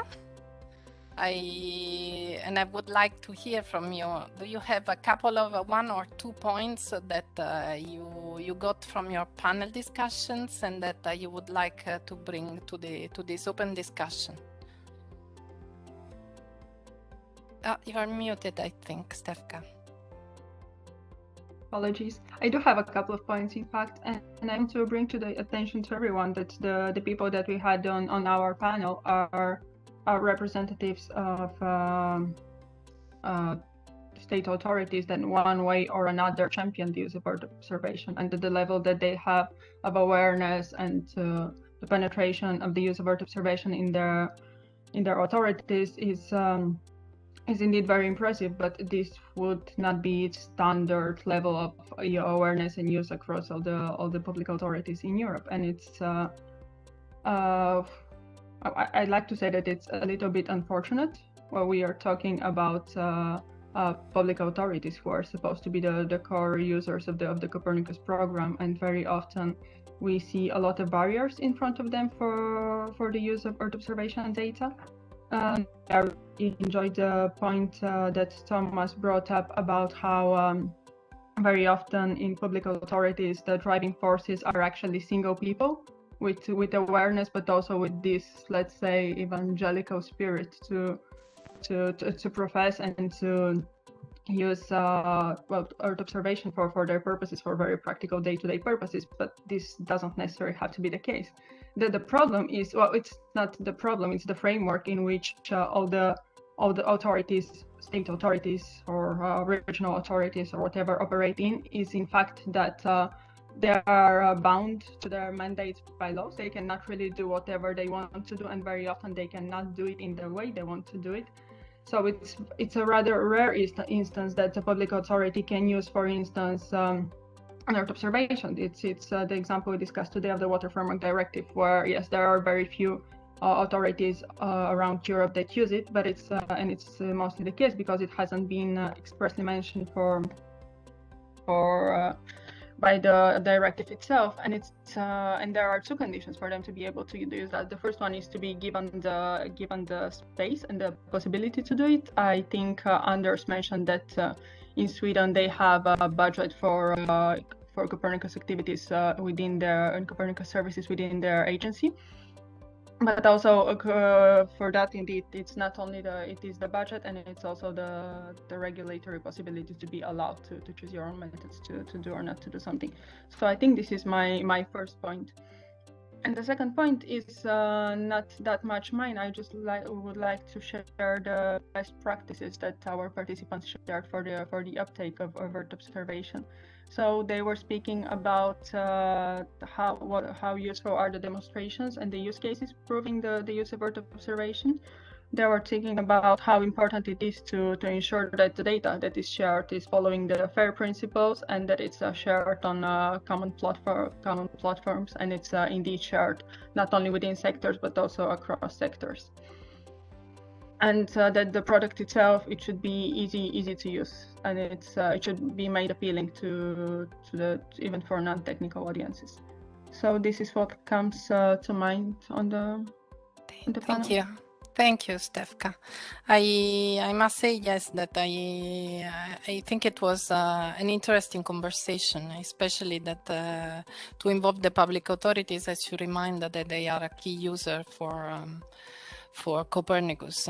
Maybe Katarina, you want to comment on this on these points and about the use for policy making, the use of policy of SeBS for policy making or for supporting. Yes, if it's okay. I've been listening very carefully, and it's very interesting to hear. My background is actually a GIS analyst, and already 25 years ago, or even more, but I'm not going to say that, we encountered the same things. But sometimes, you know what could be, I was thinking, you should maybe, when you go and talk to a public authority with the solutions that you can provide, in terms of a problem that they have, why don't you try to target first the non-technical persons? And why don't you present them 3 solutions? You say one solution is with the data. You don't tell it, because what we're doing now is Earth observation. Yeah, it's not known. It's not it seems that it's becoming a problem, whereas it's an element of the solution that you're providing. So you're going to present a package of which Earth observation data, both from the Copernicus program, the Sentinel, but also commercial data, are a part of it. So why don't you surprise the public authorities and you say, we have a solution for you. Here's number 1, you don't include Earth observation. Number 2, you include Sentinel data. And number 3, you include commercial data. And you ask them, do you see a difference? Which one would you prefer as a solution? And then see what is their reaction, a non-technical person. And then when they see it, or when they understand, wait a minute, there's something different, I talk about illegal waste dumping and monitoring, deforestation, reforestation, just some examples. I think that is the power to convince them, the public authorities, people within the public authorities, to start using the Earth observation. But that's too narrow, I think, sometimes. It's part of the solution. I think that's where we should start with. That's a bit my take. The second is on your the regulatory benefits. So I don't know if it was mentioned, but we had recommendations from the Court of Auditors, several recommendations, and they said you have now a fantastic space program in place, both Copernicus, Galileo, and the other components. But where is the usage? What is going on? So first things first, we as Commission should lead by example. We have the CAP monitoring, where you have the announcement or recommendations of Earth observation data use. So once again, the message would be Sentinel data, Copernicus data, as enablers to understand what it is as part of the solution, and hopefully to generate demand for the commercial data also. We have the land use change and forestry monitoring, where we have examples.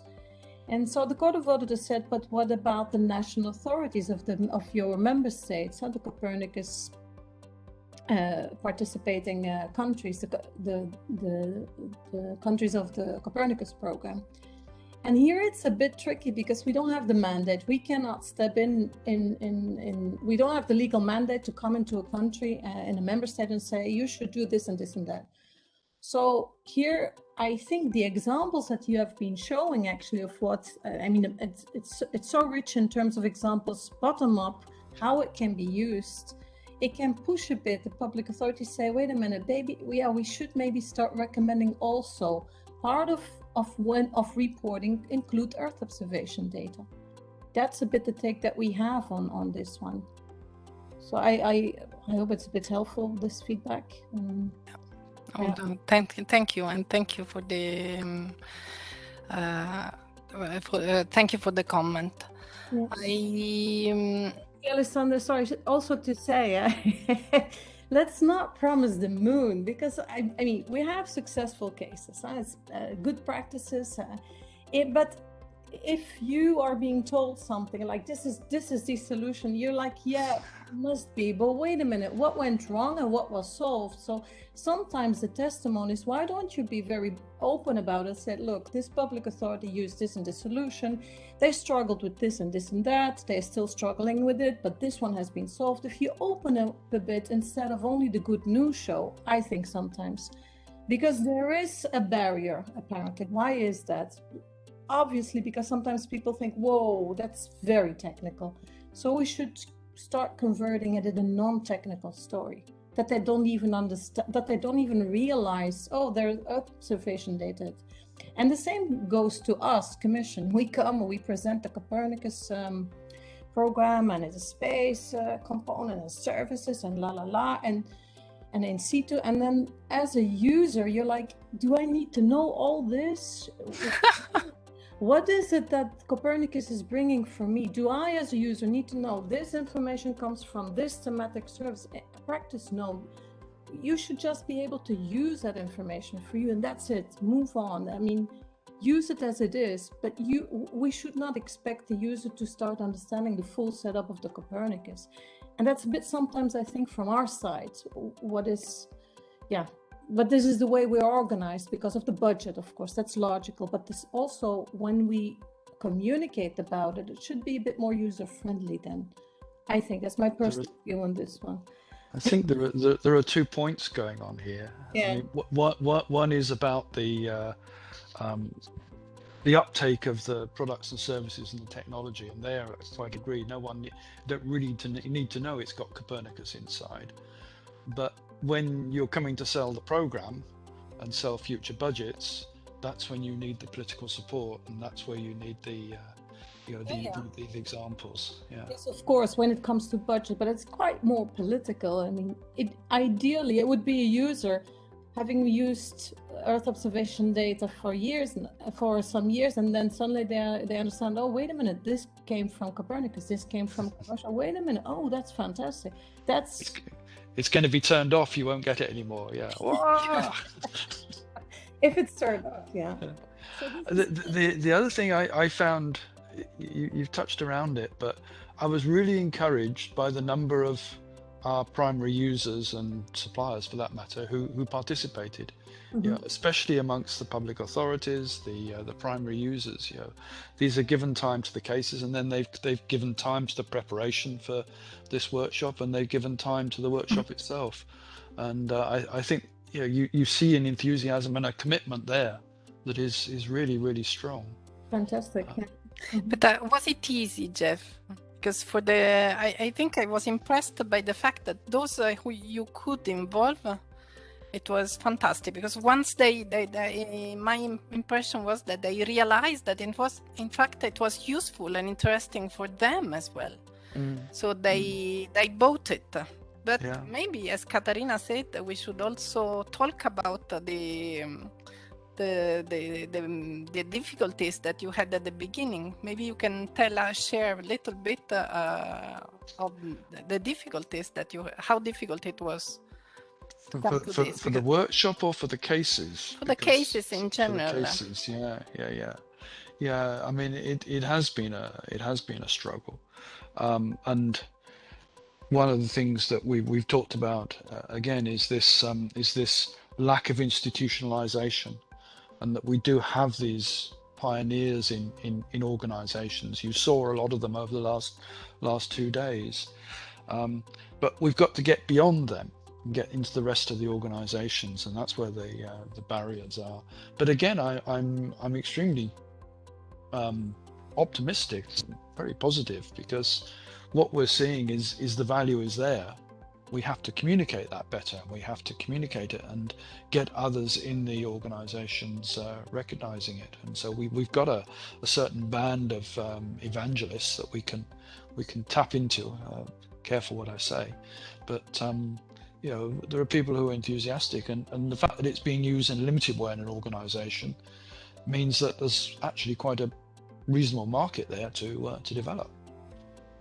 Indeed. Then how can we try to steer the project and push this a bit further? I was thinking that these panels, in fact, gave birth to very interesting discussions, and I was thinking that it was kind of a new configuration. I mean, in Copernicus, we are used to have workshops based on technology or workshops based on thematic application areas.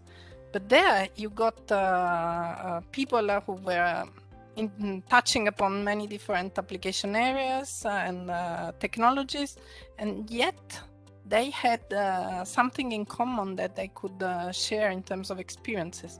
So I have a kind of an impression that could be maybe leveraged a little bit more in what comes next. What do you think?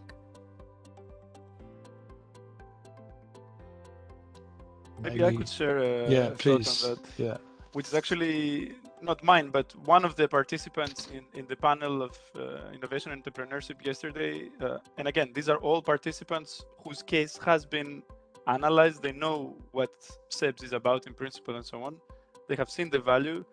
And he came back and thanked us because sitting in a panel with others, either in the same sector or in different sectors, faced with similar or different problems, but all in the same process, if you wish, he learned a lot. And he said, I really appreciate it now, the scale of what you're trying to do, and it really brings things into perspective. So yes, bringing in the same discussion with a common thread, which in this case it's the dimensions of benefit, people that are not necessarily from one thematic area or are not all using exactly the same technology, is meaningful. Yes. No, I think this is certainly a possible direction that we have to follow. this is a lot down to you, Alessandra, because right at the beginning you insisted on having these transversal analyses and made the resources available to do that, and that's really been a very valuable part of what we've done. We recognize the value of the portfolios, but taking that step further, I think, has been an extremely positive aspect of the study. Yeah, indeed. I think this is how we will expand a little bit. So you will expand on some more cases, and then this makes your cross-cutting analysis stronger, which in turn improves the methodology and helps you to do better cases. So one provocative question that I had in my mind was, how many cases should we be making?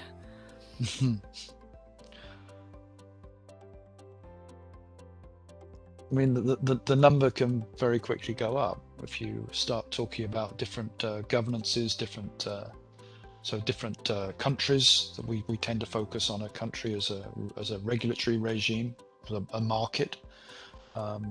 The different thematics, the different user types. It could explode, but we have to be realistic. I think one element that might bring a little bit of a framework for this question is, how many have we made out of how many we considered? Because, in this workshop, which is sort of presenting everything that has happened until today, we had 24, 25 cases. There were more than 250 that were actually analyzed quite closely to see, can we do it? Does it make sense? Are the users keen to talk to us, and so on and so forth? So only 10% in the end made it on stage. And then, of course, if you look at the patterns that we have started seeing, and there you need to look into similar cases in similar sectors. Agriculture is, of course, the one that stands out. And we had, 4 or 5 cases that were really thoroughly analyzed there. So this starts to create the dimension in which one needs to operate to be able to pass messages that are really convincing. So our approach up to now has been a little bit scattered. One of the guiding dimensions was used to go with different countries. So, and we even tried to distinguish different types of cases. And what we found is there's a lot of value in the transversal. So we need to take a couple of themes and try and develop along those themes with a more organized approach, I think. Maybe, if I may, a very short reflection further there, which was not really brought forward in the workshop as such, but I think it's of general value when we think of Copernicus uptake, is that often you have the partnership between two actors, a service provider and the primary user, or even if we think of the case of aquifer management, an intermediate entity like IGME in that case. And it's exactly that partnership that unlocks the possibility for the value to be realized. So we have seen it in cases where companies have grown organically from people who had an insight into a particular topic because they studied it or because their first job was in that domain, and then they built a company to address the problems that they had understood. So they were already inside the supply chain, if you wish, there. We have seen it also in cases where simply somebody understood there is a good business opportunity and there was very little competition, if you wish, and they could jump on that. But we have also seen it in cases where big companies had to pivot or anyway change their ways. And here I'm thinking, for instance, of Grupa Azoty in Poland and of Bunge in the case with deforestation for palm oil. And these big companies adopting something like that, it changes the paradigm in the whole sector. So analyzing this not as just a unique case that we just happened to bump into, but starting to build a story about how this can happen, and even thinking of course, both ESA and the Commission nurture this to happen, could be meaningful as well. Yeah, I mean, that was, we tried to construct the entrepreneurs panel in that way. Everybody had a different route, a different story to tell, and Tobias is picking that up in exactly. the chat. I wanted to bring Tobias on stage, that he can comment, make his own comment public. Yeah, maybe expand a bit.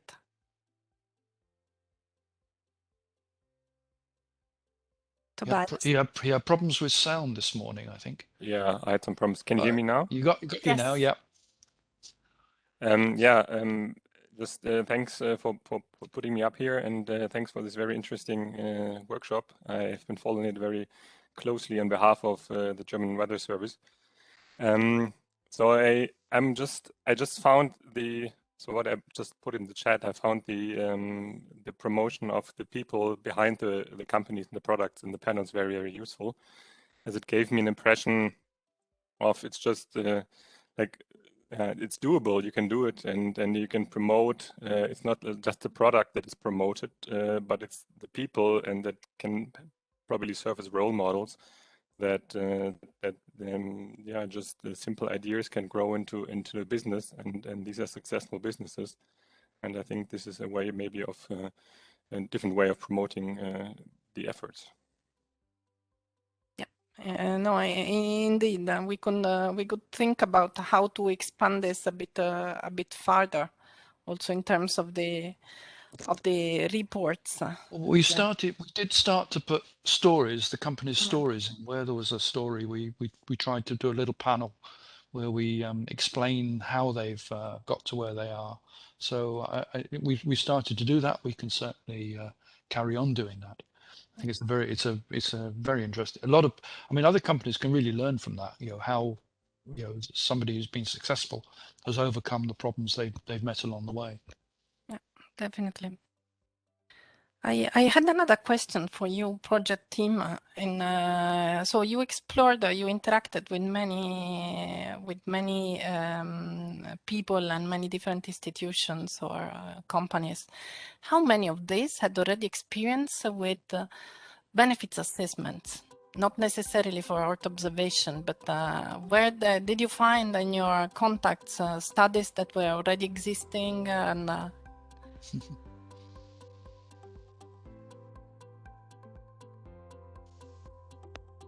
I would say it was rare, actually. So, if I understand correctly, you mean how much of prior knowledge was there available that we could tap into, right? Yeah, also, yes.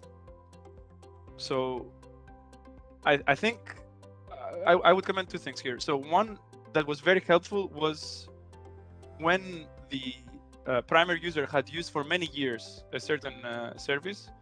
They really had tangible knowledge of the impact, like they could even see it in their books, so to say, year-to-year change from an economic perspective. So obviously that was making things much easier. Then when you look at the non-economic benefits, in most cases there is a conceptual understanding. It might even be the driver for them embarking in the first place in a particular case.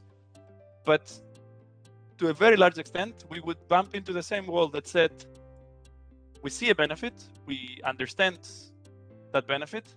Can we really tie it back to this particular service, or even more to the fact that Sentinels are used as part of this service? No. So there is a seemingly huge gap from a scientific perspective that one would need to do proper research to see how. Nikolai will relate to that. We were discussing with the stakeholders in Poland, for instance, where they were telling us that water runoff from the fields, of course, it enters into the aquifer, and if you have too much fertilizer, it may in the end up in having algae blooms in the north of the country. But there are so many parameters that are influencing this, so you cannot really establish it unless you have very rigid evidence. And this very rigid evidence, it's not there, so it doesn't exist. What would need to study that? Very little prior knowledge, I would say.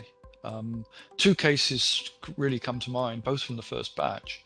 I mean, the Baltic, where we went fully expecting them to know how much value the icebreakers were, how important the icebreakers were to their economy, and they didn't know. All they know is it's important. You heard Jarkko a bit today saying the same thing. We don't need to quantify it because it's so obvious. He just keeps the economy going, and yet they're asking the politicians to invest several billion euro in more icebreakers, and they're saying, well, what's the value? He didn't get onto the question of, I don't think, of the contradiction between global warming, which is making less ice, but at the same time ships which are coming with weaker hulls and poorer fuel. So there's this tension there between making it easier and making it harder. And the other one, of course, was Ivo Visser with Stedden. It was right at the heart of the analysis, and even helped us build the model that we used in that case, because he was looking to sell it internally inside the company. So, but I think there's very close knowledge of what's going on, but not analysed in the way that we need to address it. So you mean that sometimes the decision to uptake a technology, it's based on the gut feeling or the operational experience directly without a fully fledged analysis? Yes, we heard that as well, didn't we, several times? I mean, I was struck very much by Thomas's message, put it into the regulation, because that will help me being able to justify the budget to do it. And you can just see that turn that round and going to the ministry and saying, well, I want to do this and I want some more budget to do it, and them saying, oh, no. And so I think there's an interesting dynamic there that maybe it's not really for us to get involved with, but certainly I see something there that's acting as maybe an involuntary barrier.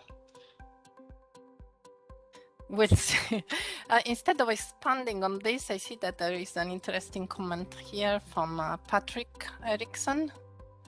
So join us on the stage, Patrick, and share your comment openly. Okay, hello everybody. I hope you can hear me. Yep. Yes. You expressed some issues with sound, but okay, good. Very good that it works. Yeah, I don't know. I just wanted to write my thoughts in the comment to get some kind of a documentation maybe of what I picked up from your discussion of how to benefit, how to really use the conclusions all these cases have brought up, and to in a way market the whole Copernicus uptake efficiency. We could all very much benefit from having these some kind of summary or analysis of what kind of triggers. I wrote here success triggers, which could be as such already a quite good marketing phrase. I don't know, but to through that, let's say through an overarching analysis, bring up such triggers that really are statistically confident, so to speak. I don't know. This is just a spark of something that I came to think about. Oh, thank you, Patrick. In fact, I think it's a pity that Dimitri is not there. At least he has been trying to do some analysis in this respect in his survey with the startups. As you mentioned, I raised my eyebrows on the statistics, how far you can be statistically significant. I am afraid that this would be a very challenging task, but to showcase some examples and to see what has been that has triggered a successful example, I think this could be done, and it's certainly something that we will try to look at. Okay, I think we are almost reaching. Oh, Nikolai, yes, please. Thank you, Alessandra. I tried to raise my hand, but the icon is probably too tiny and not visible.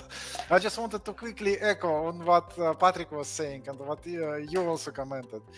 I think one observation that we have made probably during these 2 days, and I think it popped up several times during the discussions, is the immense role of personalities in this case. So as we were discussing the barriers, of uptake in the organizations, and we said that the positive role is of those pioneers who see the value, who can see this value, and who are not afraid of some, difficulties in breaking this when they're taking this road and experiment, and then see finally the benefits, which are convincing. And from this point of view, I would probably emphasize great people who are actually building business on this. And we have very nice examples here. And just to maybe praise them, I think this is my quick remark. Thank you. Yeah, no, thank you. Thank you, Nikolai. Indeed, it goes to personalities, and we heard this more and more until a solution gets really institutionalized within an agency or an entity. But then what we could just reflect is what triggers, what allows these personalities, what are the tools that can facilitate the development of these initiatives. And also what makes the path from this single person initiative to an institutionalization. I think this is even more interesting and maybe doable as a possible research. I think we are approaching the end of the meeting. I don't know if there is any further any further comments that you wish to make. I could have a very quick comment, just picking up on something that Jeff said, and I think this is also for the interest of all those that have followed that. So especially when it comes to the economic benefits, if you go and read, and I really encourage you to do so, all the different cases we have done, you will see there are completely different ways of calculating the benefit. And one area that would itself greatly benefit in the future from additional investigation here is exactly that, to sort of standardize ways so that you can really compare between cases and between situations of how you measure benefit. And of course, SeBS has actually tried to create the indicators that are now being part of all the dimensions. But then it's also how do you actually calculate the indicator? That's the next level of methodological robustness that is actually very useful and interesting. And there, I would say it's not a conclusion, it's more a reflection on what we have seen, is that we have gone a long way to make that robust, and we're quite confident about the things we are presenting, also with clear assumptions expressed. But there is a lot more to be done in order to have standardized ways of doing it. And why is it important? Because if we want someone else that is not involved in the case to use the findings of that case, they would then need to go and do it themselves with their own data, their own reality somewhere else. And if these models, so to say, become somehow available, that could possibly help them do so. Indeed, I mean, the very target, the very objective of SeBS is that you will be making available a kind of a toolkit with some dedicated seed questions or parameters that one should look at, and with some streamlined ways of assessing these different types of benefits that can be reused. And so I think we would be delighted anyhow to see that other analysts pick up your own methodology and reapply to different cases and maybe provide feedbacks. So which will help in turn to make the methodology ever more robust. That sounds like an introduction for next week. Stefka?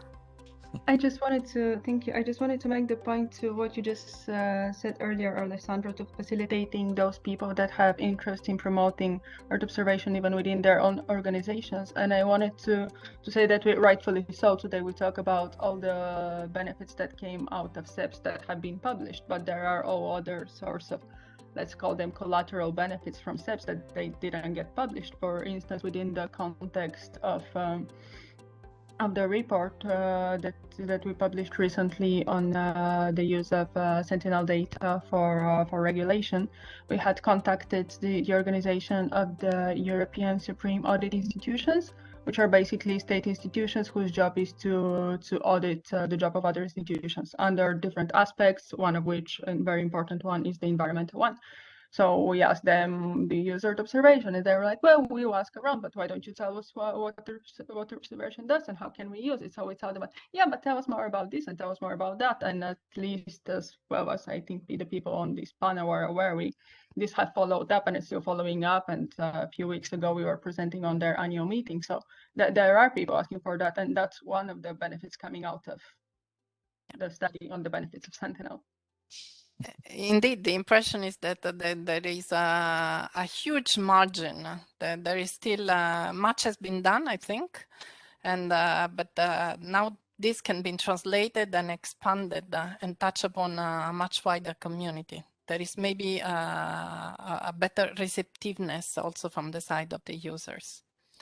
I think we have to approach the ending. So before doing so, I would then invite Jeff, if you have any closing statement that any last observation that you want to come out with as a summary of your impression from the workshop. Yes, okay. I'm just going to respond to the comment in the chat as well, because another one. Yeah. It's about standardizing assessment of non-monetary benefits. You know, this is something that we're really wrestling with. It's a real challenge. It's so subjective. We've tried to lay down some guidelines which were a little bit behind the chart that I showed yesterday afternoon. But yeah, that is really tough, and even more so than monetary benefits. So but we can mention the efforts together with the GeoValue community there. There is a working group ongoing together with NASA and USGS, and there is undoubtedly much interest in this. There is another company, another comment. Katarina, tell it yourself. You're muted. Yes, because you were going to close the session. I didn't want to delay too further. It's one of the recommendations of the Court of Auditors that they said you have to have a conceptual framework to estimate the benefits of the EU space program in place. We did have studies doing that, and indeed it's the non-monetary benefits. How do you calculate it? And for the emergency service, for example, they have warnings when there's flooding or a forest fire. What is the price of a human life? That is also non-monetary benefit. So you see, it's a difficult exercise. So it would be good maybe to link with the USPA to see, and because the work that has been done in the SeBS study here, and which is still going to be developed, is extremely powerful and useful for their work also, and for us. Yeah, we definitely available. We have links with USPA, but I think it needs to develop further. So it's that would be very encouraging. So I see many directions. For instance, also how can we connect the SeBS to feed to be useful, for instance, for other overarching socioeconomic benefit studies that might be undertaken. We always say this is a bottom-up approach. It's very specific results, limited to use cases, and how far these results can be extrapolated or brought to another level. I think this is another challenge that Jeff and the team are looking at, and it certainly is an interesting direction. Yeah, as Commission, it's our role to coordinate the different user uptake and market uptake activities, to coordinate, and so USPA has this role So here it's our role to help linking this program or this initiative, these activities, with what EUMEP has to do. Yeah. And also to the Copernicus user forum. So you already had a presentation there where you have our member states, participating countries, that they get familiar, that they get to understand what is out there, so that they don't have start to invent things. That there's a lot out there already. These case studies are extremely useful. Mm-hmm. We're ready to update on that at any time, of course. So just we stay in contact. Yeah. My reactions. I mean, it was very, very positive. It was very hard work organizing and getting everybody lined up and organized. So it's been an intense effort over the last 2 months. I think the idea of doing the animations was great. They worked really well, and we've had a number of positive feedbacks. And can we have copies of these? One of I mean, there were so many key messages. A lot of them have been mentioned. One I'd really like to focus on a little bit was this question of common platforms, because we talked about potatoes and Stavan talked about it. It is very, very hard. I was struck because there's actually a manifestation in Brussels today by the farmers who are complaining about the policy of favouring the big farmers and the agro industry. And that's what's behind this common platform. The potatoes, the farmers, they tried 10 years ago to set up an exchange so that the processing industry had a better idea of what was coming. But the processing industry tried to take sort of 90% of the benefits and left nothing for farmers. So in the end, the farmers said, no, we're not going to give you our data because you're punishing us for it. And so they've come up with a new scheme and they're trying that with Watch It Grow, and it will be interesting to see how they work. But in so many of these areas now, common platforms to help communicate, to help bring different sectors of different parts of a sector or different parts of a community together, I think are really quite a real trend. And it was a surprise when that suddenly came out from Sweden this morning, because we hadn't talked about that in the past. It was fairly obvious, but we hadn't talked about it, and for them to put that forward was really, really good. So that I think is a really interesting area to follow. As I said, I've got loads of other comments, but the thing that impressed me, as I said just now, was the level of participation that we got from those involved in the cases. Well, I won't single anyone out, because they were all good, and I'm really, really pleased and really grateful for them for having joined us. And if whoever's still online and listening, thank you again for your support and participation. And I think it's an indication also that it's useful for them as well. And that's great. We'll try and carry on. Thank you. Thank you. Katarina, maybe you have any conclusive remarks? Very briefly, because I think what Jeff has been saying was excellent. So just keep up the good work, and we're very happy to see that this is going on. And yeah, user uptake is essential for the program, Copernicus program. So thank you very much, and looking forward to see more of these activities. Okay. Thank you. Thank you to you for your support also. I think it was very important, the link that you made also with respect to the user forum.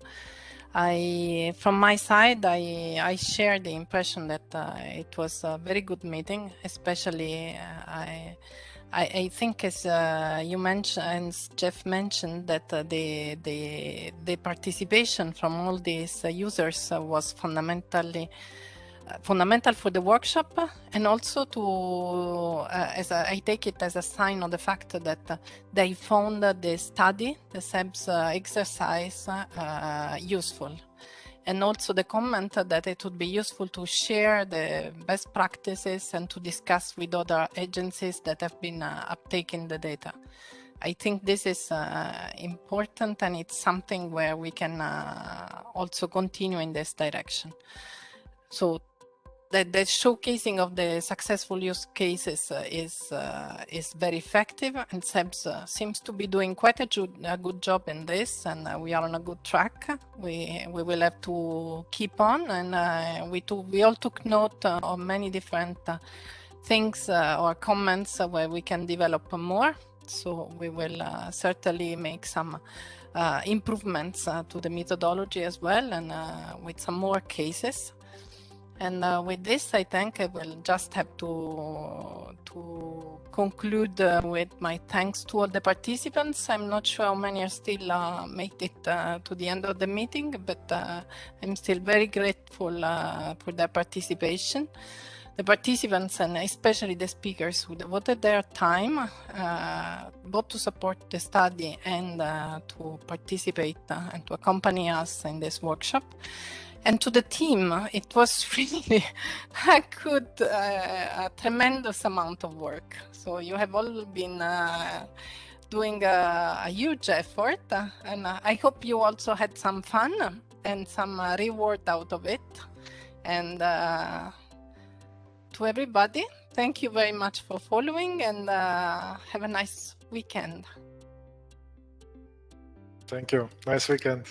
Thanks, Alessandra. Goodbye, all. Thank you. Bye-bye.